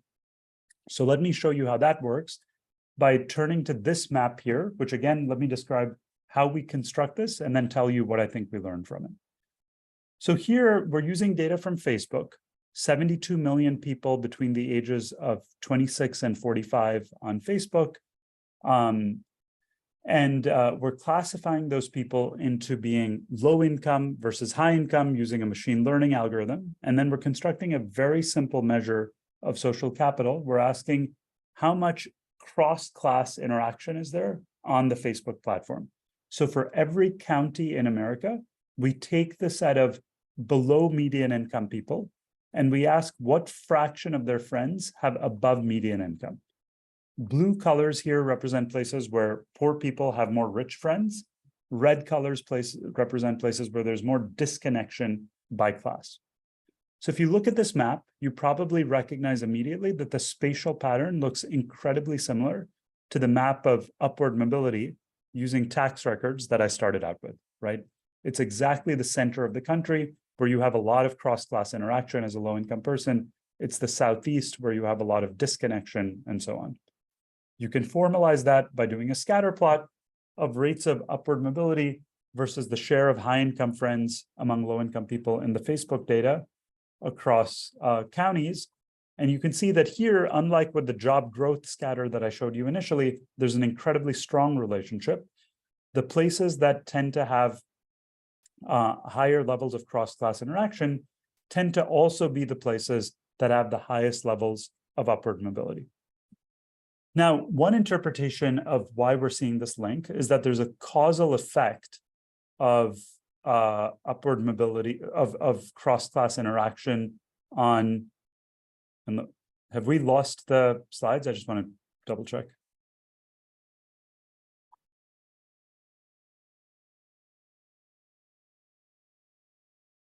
Hi.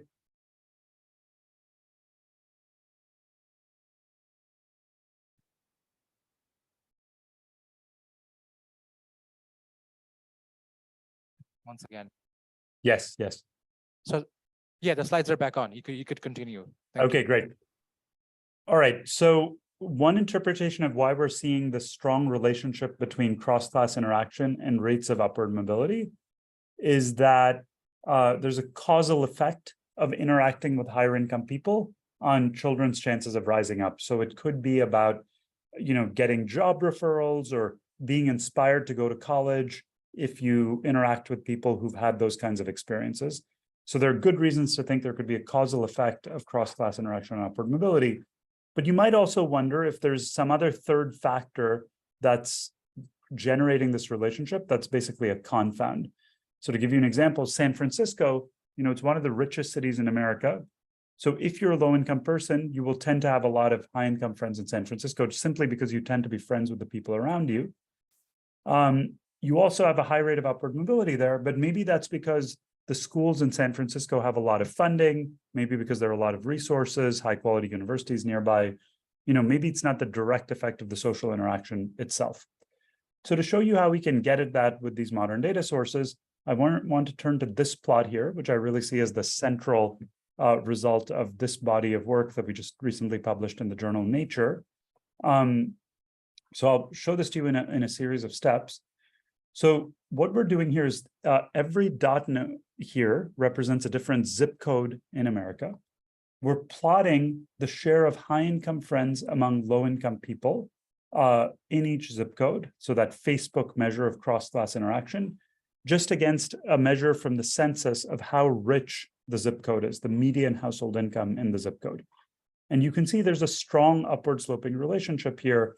Richer places, if you live in a richer place, you tend to have more high-income friends, which makes sense intuitively because you tend to be friends with the people around you. So if you live in a richer area, you will tend to have more rich friends. So that, is kind of intuitive. You would expect to see that relationship. What maybe is less obvious is that there's a lot of vertical dispersion in this plot. So even among a given set of places at a given level of income, there are some places where low-income people are interacting more with high-income people, and there are other places where they're not. So what I want to do next, and this is really the key result, is color these dots by the rates of upward mobility that we saw in the Opportunity Atlas tax data. So remember, red colors represent areas where kids from low-income backgrounds are less likely to rise up, and blue-green represents colors where represents places where kids from low-income backgrounds are more likely to rise up. So what you see here, I think, is a really striking pattern. If you take any vertical slice of this graph, as you go from a place, say you take a set of zip codes that have median incomes of around $50,000, they're all equally rich. If you go from a place where low-income people are not interacting with high-income people to places where there is a lot of cross-class interaction, you can see that rates of economic mobility rise systematically as you move from bottom to top. But if you take any horizontal slice of this figure, so you go from poorer places to richer places, holding fixed the level of cross-class interaction, there's basically no change in the colors. There's no impact on economic mobility. So what is that telling us? Even holding fixed the level of resources in an area, it's really the cross-class interaction variable that's a key predictor of upward mobility. And conversely, once you control for the level of cross-class interaction, the level of poverty in an area basically is irrelevant in predicting upward mobility. So this and many other strands of evidence that I don't have time to summarize here basically lead us to think that this measure of social capital, and in particular the extent to which low and high income people are interacting with each other, is really a crucial predictor of differences in economic mobility, and I think should be a key area of focus going forward in trying to understand how we create more economic mobility in the future. And so in that vein, in the last few minutes here, what I want to discuss is how we can take the set of research findings that I've shown you here and use that to think about policy approaches to increasing upward mobility going forward, okay? And so just to summarize in a nutshell what I think we've learned from the research, the determinants of economic opportunity are very local. It depends upon where you're growing up from childhood to something like age 22 or 23, and factors like who you're interacting with, what your local community looks like, what the schools look like, are key determinants of upward mobility. So if you have that worldview, I think you would naturally think about three different ways to increase economic mobility going forward. The first would be to reduce segregation. If I know that 2 miles down the road in New York or in Delhi, there are better opportunities for kids, why not just help more low-income families move to those places? And so that's one practical way that we can try to address the problem. A second approach is recognizing that not everyone can move, not everyone wants to move. What we really need to do, I think, in the long run is figure out how we turn the low opportunity places into high opportunity places by making the right place-based investments. So that's a second possibility. And then a third possibility, especially in the United States, after age 18, the key touch point for most kids is not where the house in which they're growing up, but the college that they're attending. I think there's a lot that colleges can do to increase economic mobility as well. So let me talk about each of these different avenues in turn for a couple of minutes and then conclude. So let's start with the reducing segregation approach. And here I'm going to show you a different snapshot from the Opportunity Atlas data here of Seattle, where, a city in the Northwest United States where Microsoft is based, et cetera. Like in many other cities in the US, you see tremendous variation in rates of upward mobility across different neighborhoods in Seattle. What we're now doing in this map is overlaying in the bright green dots where families receiving housing vouchers from the federal government in the US typically live. So in the US, we spend about $45 billion per year on affordable housing programs. The most common component of which, the largest component of which, is housing vouchers, which are basically rental assistance to families to find housing in better areas. So in the Seattle area, these vouchers are worth about $1,500 a month of rental assistance. So think of it as the government just giving you a coupon to get housing, for $1,500 a month. You can use it to rent whatever apartment you want. Now, despite getting that assistance, you might notice a surprising pattern here, which is that the green dots are clustered in the red and orange parts of Seattle, rather than the blue-green parts where we know that families are much more likely to break out of the cycle of poverty across generations. So the point here is that even though we're spending billions of dollars on this program, we're not actually giving families access to neighborhoods where we think their kids would be much more likely to succeed. So motivated by that data, to show you how this plays out in the policy domain here, a bunch of housing authorities and the Housing and Urban Development Agency of the federal government approached us when we put out these data and said, we're noticing these puzzling patterns. Why are our programs not working more effectively? So we teamed up with the Seattle Housing Authority to run a pilot study called Creating Moves to Opportunity, which we set up as a randomized trial where we took 1,000 families that came in to apply for housing vouchers. And we gave half of those families additional assistance to move to higher opportunity neighborhoods, basically providing them a little bit of social support in the process of housing search. So counseling services to connect them to landlords, to someone to help them say, here's an apartment in a high opportunity neighborhood that would be close to your job, close to your family, would that work for you? I can drive you over there, talk with the landlord on your behalf, help you pay a security deposit if you need a little bit of assistance. So basically, someone to help you navigate the housing search process. Half of the people got these additional services, half of the people didn't, random assignment. And so we can follow these families over time and see what happened in terms of where they chose to live. And here's the result. So you can see that in the control group that did not get that additional service, only 14% of families ended up moving to a high opportunity area as defined by the Opportunity Atlas measures. Whereas in the treatment group, more than half of families ended up moving to a high opportunity place as a result of this relatively simple intervention. So just to show you, the magnitudes of potential returns here, we estimate that this program costs about $2,500 per family. It's not a small amount, but relative to the total amount that we're spending on the program to begin with, which averages about $100,000 per family. These vouchers, remember, you're paying $1,500 a month over many, many years. That's a lot of money.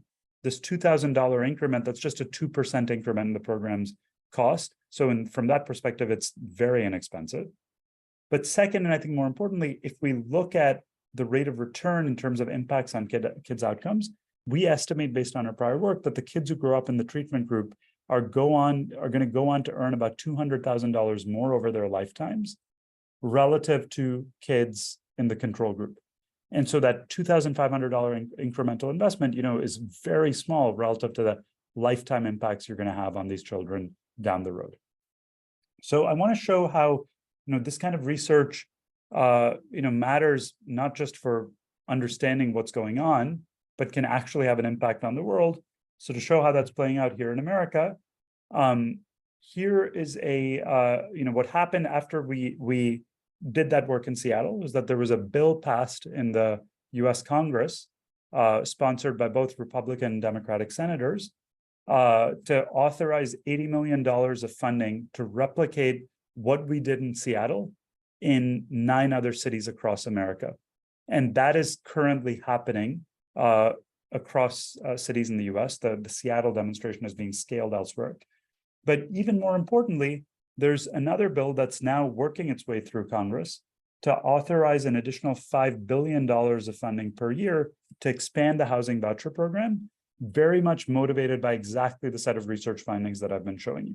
So just if you look at the text highlighted in green, an additional 500,000 housing vouchers targeted at children under age 6, that is motivated by the evidence that I showed you that you get the largest impacts for kids who move at the youngest ages because of that dosage effect, with access to counseling and case management services, motivated by the evidence from the Seattle trial, engaging new landlords in the program based on evidence from Seattle and other places. So you can see that, even in a world where politics plays a big role and, there's a lot of polarization and conflict, I think clear scientific research that's communicated to the public effectively, we see here in the US and I think elsewhere can have quite a significant impact on policy and potentially have an impact on thousands of kids' lives going forward. So last couple of minutes before we open it up for questions, I just want to briefly touch on these other domains as well. So I don't want to leave the impression that I think the only way to increase economic mobility is to move people to different neighborhoods. I certainly think that's not the case. I also think it's very important to figure out how you invest in places to increase economic mobility. To give you a feel for how that's playing out, again, just with one example, let me go back to Charlotte, which I mentioned earlier is one of the lowest mobility cities in America. So again, as an illustration of how I think communicating research effectively to the public can have an impact, when we put out this data showing that Charlotte is one of the lowest mobility cities in America, the local newspaper framed this as a wake-up call for Charlotte and asked, how is it possible as one of the richest, most rapidly growing cities in America, we offer such poor prospects for our children? And so what came out of that was a task force and a commission to try to change things in Charlotte. They did many different things. One example that I'll highlight here is that they worked with the major local employers. So Bank of America is one of the biggest banks in the United States. It's headquartered in Charlotte. So they made a commitment, their CEO made a commitment to hire 1,000 kids growing up in disadvantaged areas in Charlotte itself, because they recognized, we're bringing a lot of jobs to Charlotte, but apparently we're not helping people in Charlotte itself. And so they teamed up with a nonprofit called Year Up, which is a job training provider, to equip people with the skills needed to get the jobs that they were hiring for. And so what this program Year Up does is it takes kids, people in their early 20s typically, gives them a 1-year program of mentoring, technical skills in a particular area, it could be like IT, for example, and then connects them with an employer looking to hire in a specific area. And what we see through randomized trials where people in the green here were assigned to a treatment group and got access to the Year Up job training program, people in the orange did not, you can see that getting access to these kinds of targeted job training programs, lead to sustained increases in earnings of about 35% for many, many years. And so that's an illustration of how you can focus these kinds of programs on specific places where economic opportunity is lacking and give kids, prospects of rising up that they wouldn't otherwise have had. So that's one of many potential place-focused policies that I think can potentially turn things around in specific areas. There are other things that one can do in schools, changes in the quality of teachers. There are many, many other interventions, but I think diagnosing the places where opportunity is lacking and making targeted efforts to help kids in those areas in these tailored ways can be incredibly impactful, as you see with these data. Finally, touching upon this last area of higher education, I just want to point out how we can do analogous analyses and thinking about the impacts of local higher education institutions. So much as our team has constructed data on economic mobility for every neighborhood in America, which I've been showing you over the past half hour, we've also constructed data on every college in America. So each dot here represents a different college in the United States.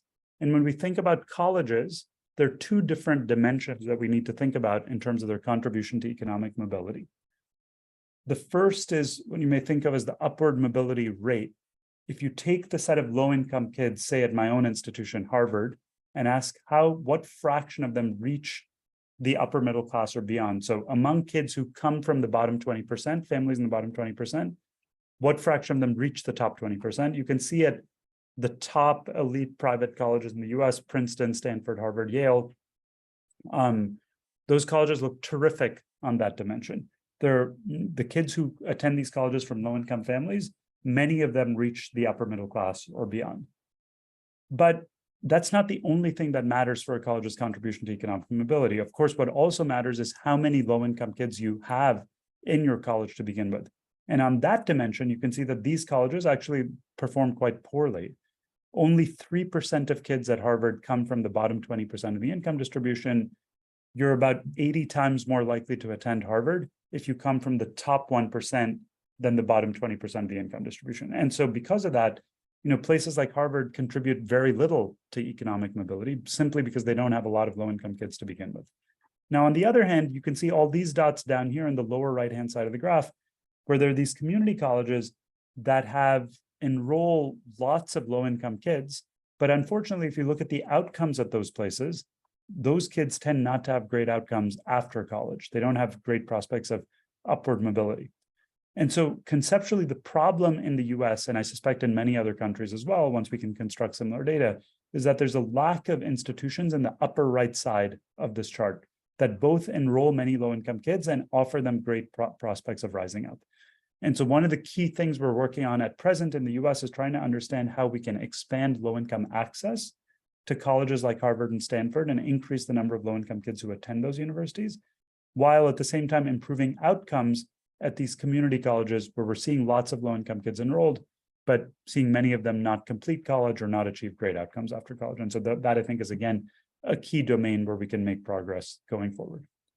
So let me end by noting that, I've shown you a bunch of data for the United States, but I want to emphasize that what I've discussed, I don't think by any means applies just to America.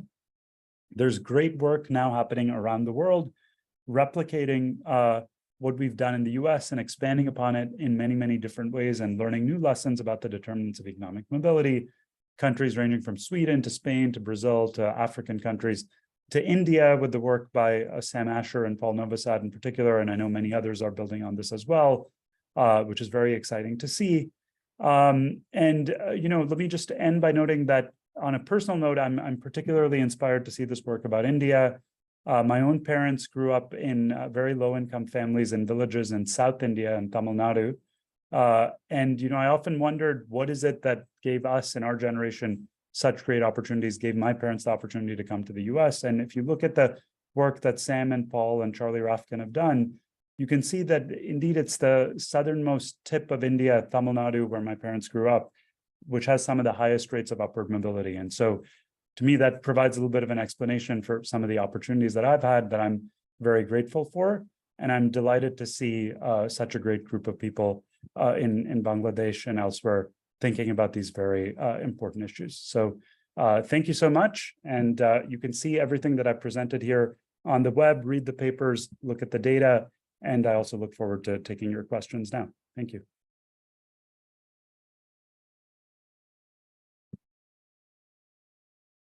Thank you, Dr. Raj Chetty. What a fascinating find.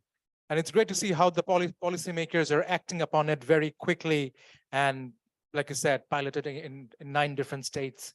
So we hope to see such replications also in different parts of the world, especially in Bangladesh. Now, if we have questions from the audience, if you could kindly raise your hand.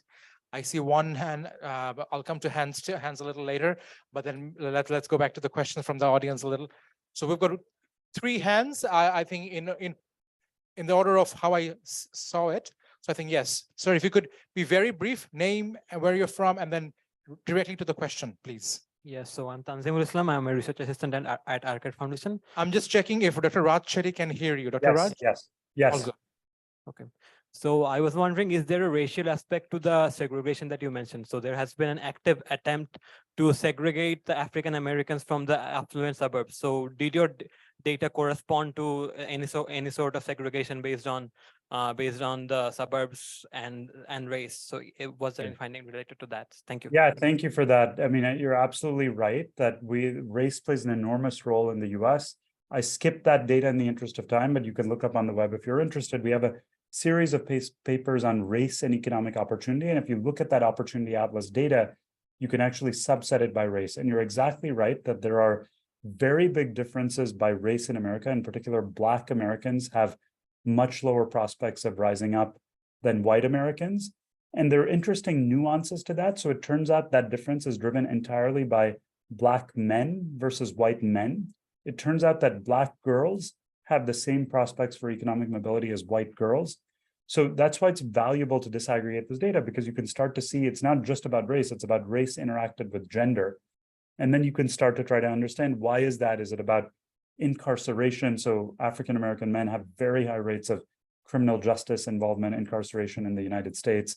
And I think that may be a key factor, and so on. So, in a nutshell, I think race is extremely important. And to draw a parallel to other countries where that may not be the salient division, caste or religion, Muslims versus Hindus, those kinds of divisions, I think, are extremely important to understand in understanding economic mobility in other contexts.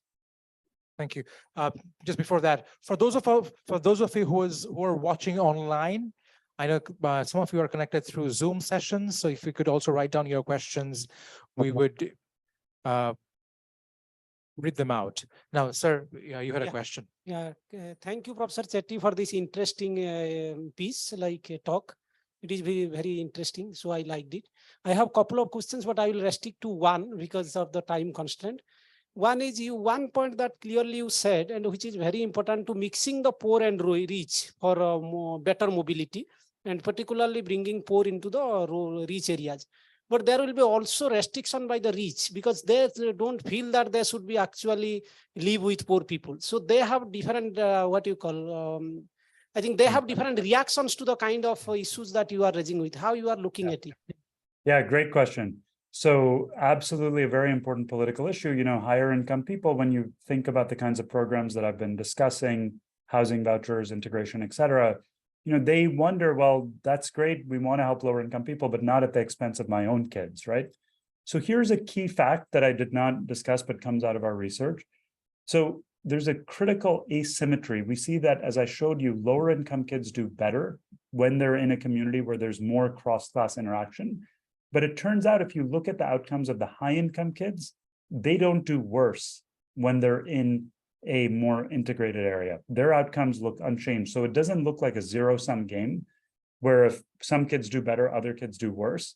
And that, I think, is incredibly important to understand and bring out to the public, because it shows you can have a more mixed income community and it's not going to come at your expense.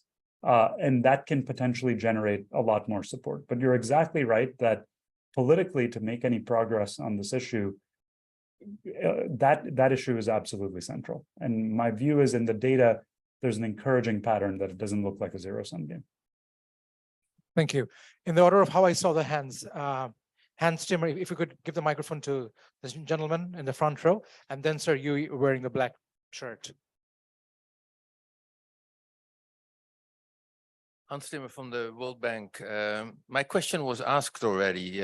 The question was, can the geographic segregation be a reflection of racial segregation, and not just black versus white, but also immigrant minorities, for example? If you look at the southeast of your map, which is dark red, there are a lot of immigrants there. And if you look at the northern part of the Midwest, which is dark blue, there are few immigrants there. So that could be the story behind it.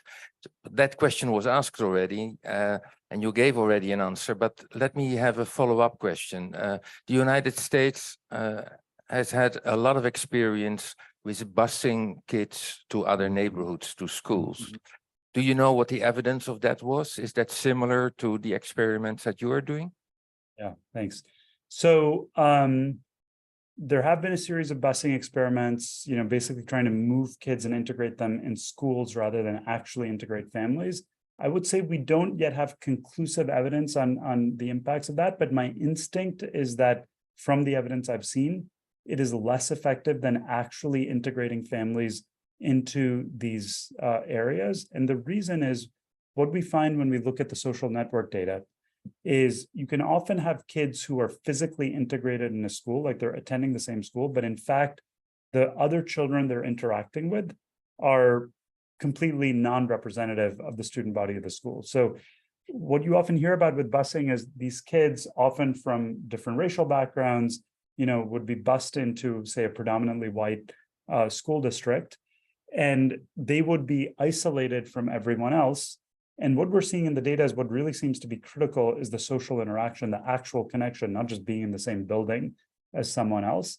And so my instinct is that's less effective than trying to create genuine organic integration. But I think there's more work to be done on that front. Thank you. Sir, you had a question. Thank you. My name is Mohammad Abu Taki. I'm from Center for Policy Dialogue. I'm working as a program associate there. First of all, I would like to thank you for your excellent presentation. Actually, my interest on, interest on intergenerational mobility came from one of your TED Talks, right? TED Talks preparing in the YouTube. So it was really inspiring. So I had this question to sir that we know income is a function of wealth, right? So did we try to in any way incorporate that? And if there was this dimension taken into account, then what about the headship inheritance that came about? Or in a more disaggregated level, what do we think about gender when we are talking about children? Was there a difference in terms of gender that is there? And lastly, the question was, did it vary also in since it was done in India, there we see a lot of religious sects and beliefs. So over there, the wealth distribution varies in terms of religious beliefs. So was there any effect on that also in terms of intergenerational mobility? Thank you. Yeah, there are a number of good questions. Let me touch upon a couple of things. So you mentioned wealth versus income. So we're focused mainly on income, but of course, wealth can matter. So one thing I would note in the US and basically any country is wealth really starts to matter only at the top of the distribution, right? So like the bottom 80, 90% of the people in the US basically have no wealth. Wealth becomes significant only when you have a significantly higher level of income.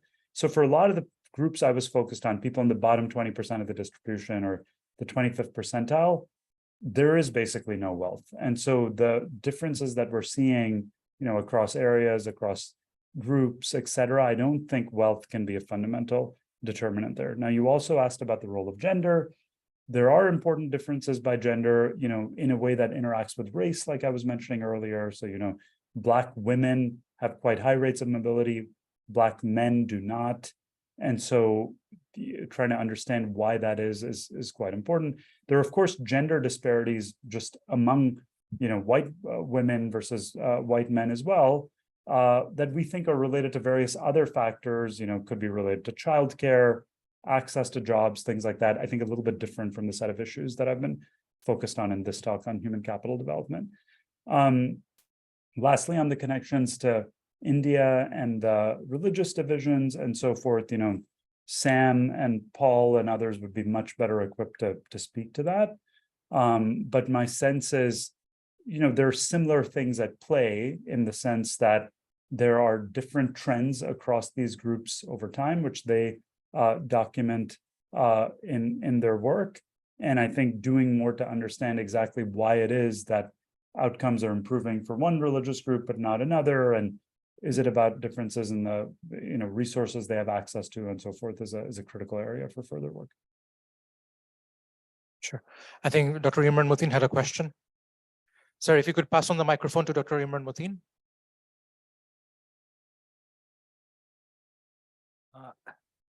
Yeah, thanks a lot. So my name is Imran Muthin. I'm the executive director of BIGD, one of the conveners of this conference.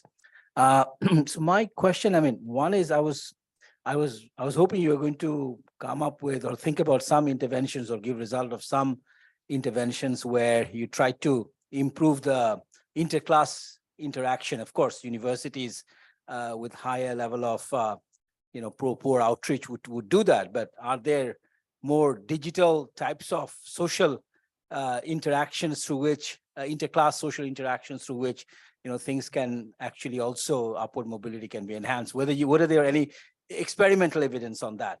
So that would be my one question. The other is, I was obviously puzzled by, not puzzled, but it's interesting with the sort of the southern part of India story is, I think is congruent with a lot of other sort of narratives that are South India.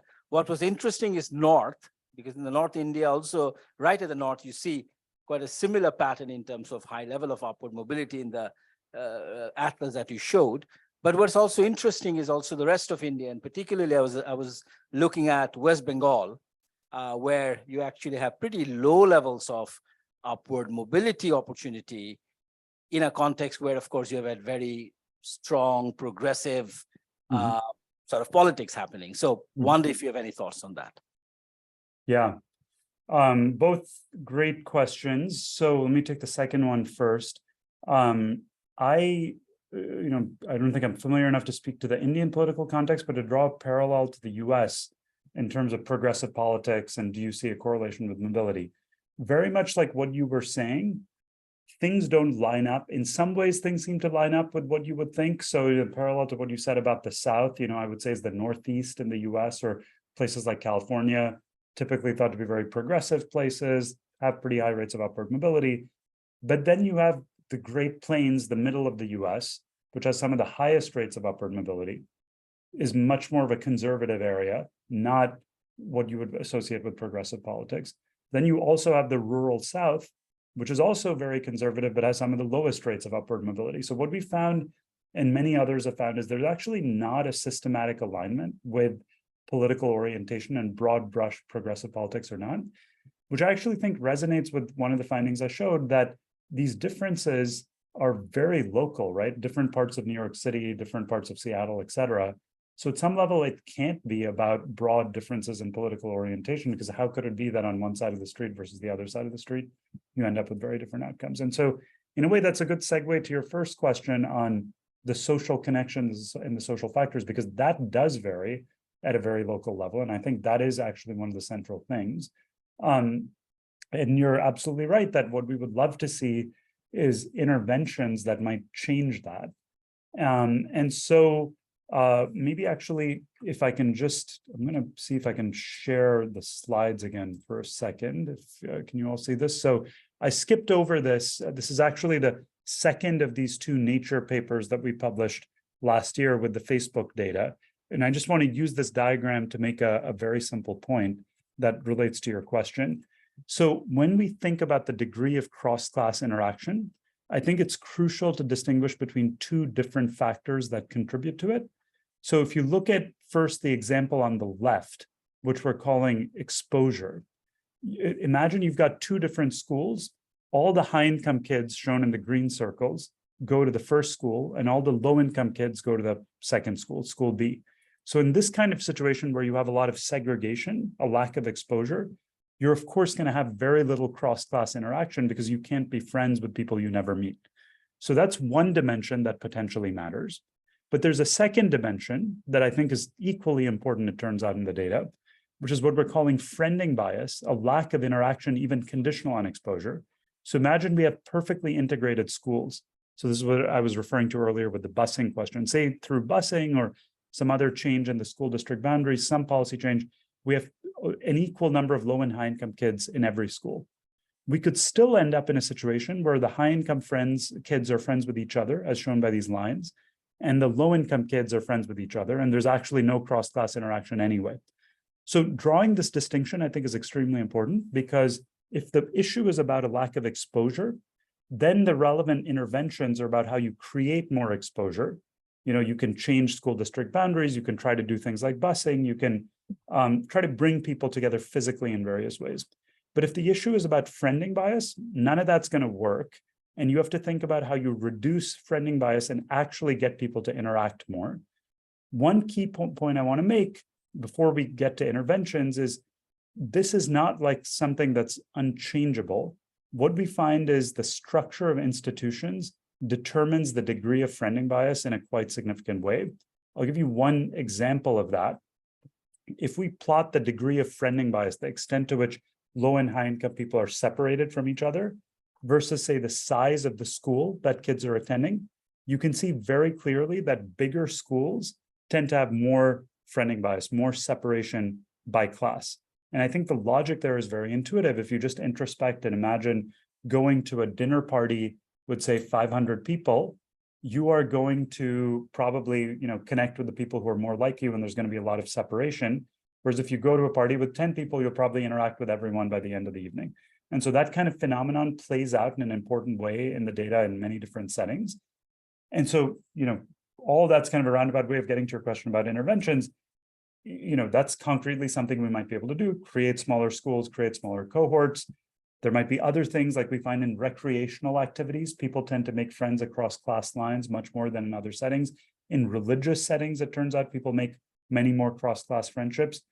Your question was also about online interaction. Can you somehow break down the exposure issues through online interactions? My sense is that's conceivable, but at the moment, interactions online tend also to be very segregated. And so your question basically brings us, I think, to the frontier of the field. This is something our team and many others are trying to think about. What are some interventions that can really have an impact here? I think that'd be a fascinating thing for folks to work on around the world. Dr. Chetty, how does your schedule look? I've got another 5-6 questions.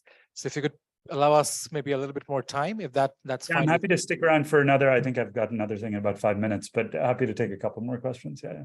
Sure.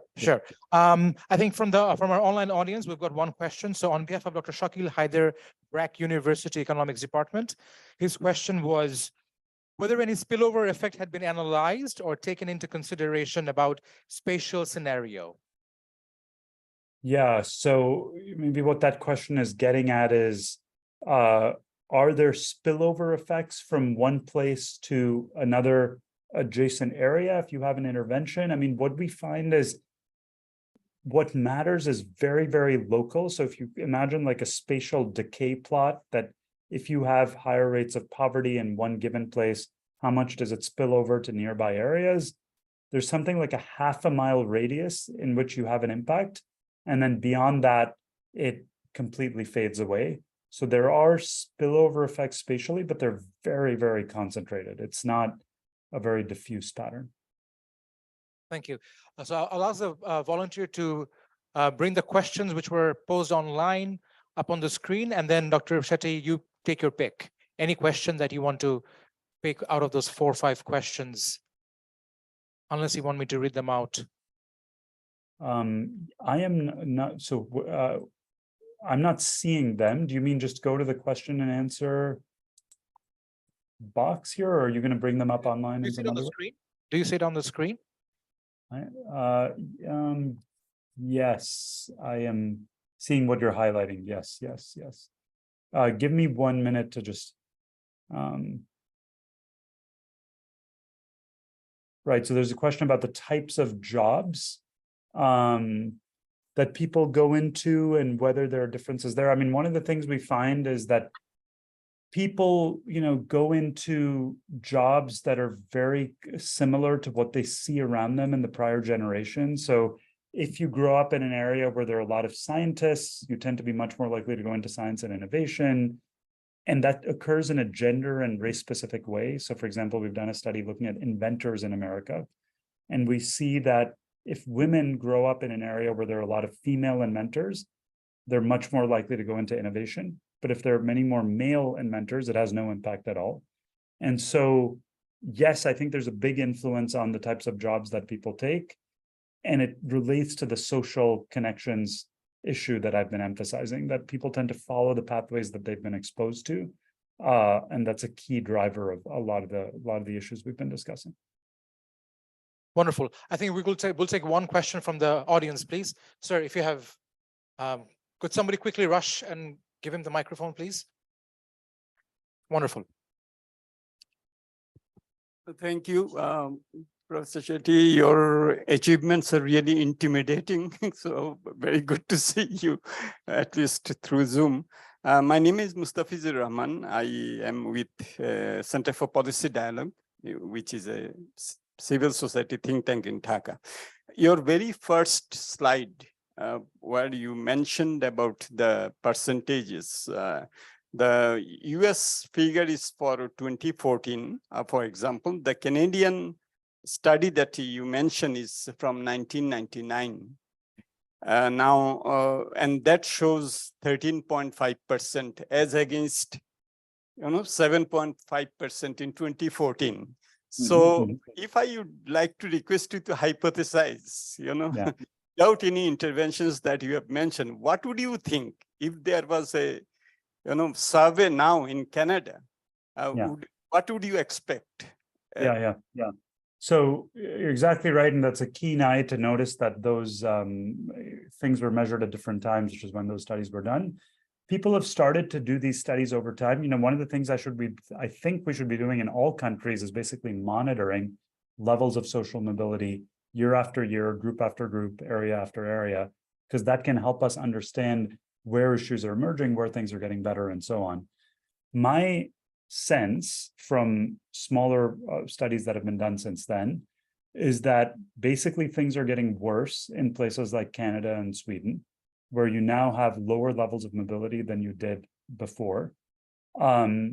And in the US, those relative mobility measures that I've been showing have been basically stagnant. So that 7.5% remains the same.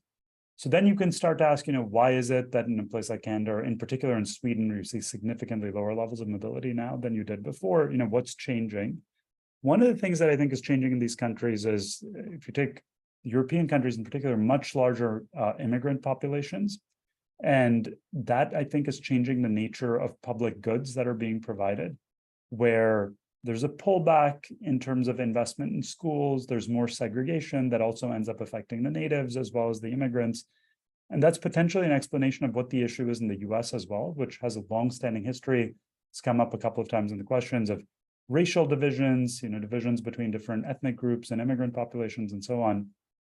And that, I think, leads to patterns of segregation and a lack of connection that can diminish opportunities for everyone. So I think, coming back to the earlier question about interventions to increase connectedness, that strikes me as one of the most important things to think about and consistent with the time trends as well. Thank you. I think we had a few more questions, but we already pushed you beyond your time slot. We don't want to push you any further. Dr. Raj Chetty, thank you so much for your time. And can we have a round of applause? Thank you. Thank you. And it's really a pleasure to have a chance to talk with everyone. And thanks for the work you all are doing. So thank you so much. And we hope to connect again through different conferences, seminar, or meetings in future. Absolutely. Take care and all the best. Bye. Have a great day. Thank you. So we've had series of papers presentation today and series of snacks and snacks break. There are more. There will be 6 more papers tomorrow, and there's a couple more sessions of food festival, if I may say. Dinner would be served as in today, this evening. I think it has already been served on the 4th floor. There's a restaurant in the same building. All elevators are open. It's called Shuruchi Restaurant. You might want to take the stairs, or you might want to take the elevator. Thank you. You've been a wonderful audience. I think you deserve a round of applause.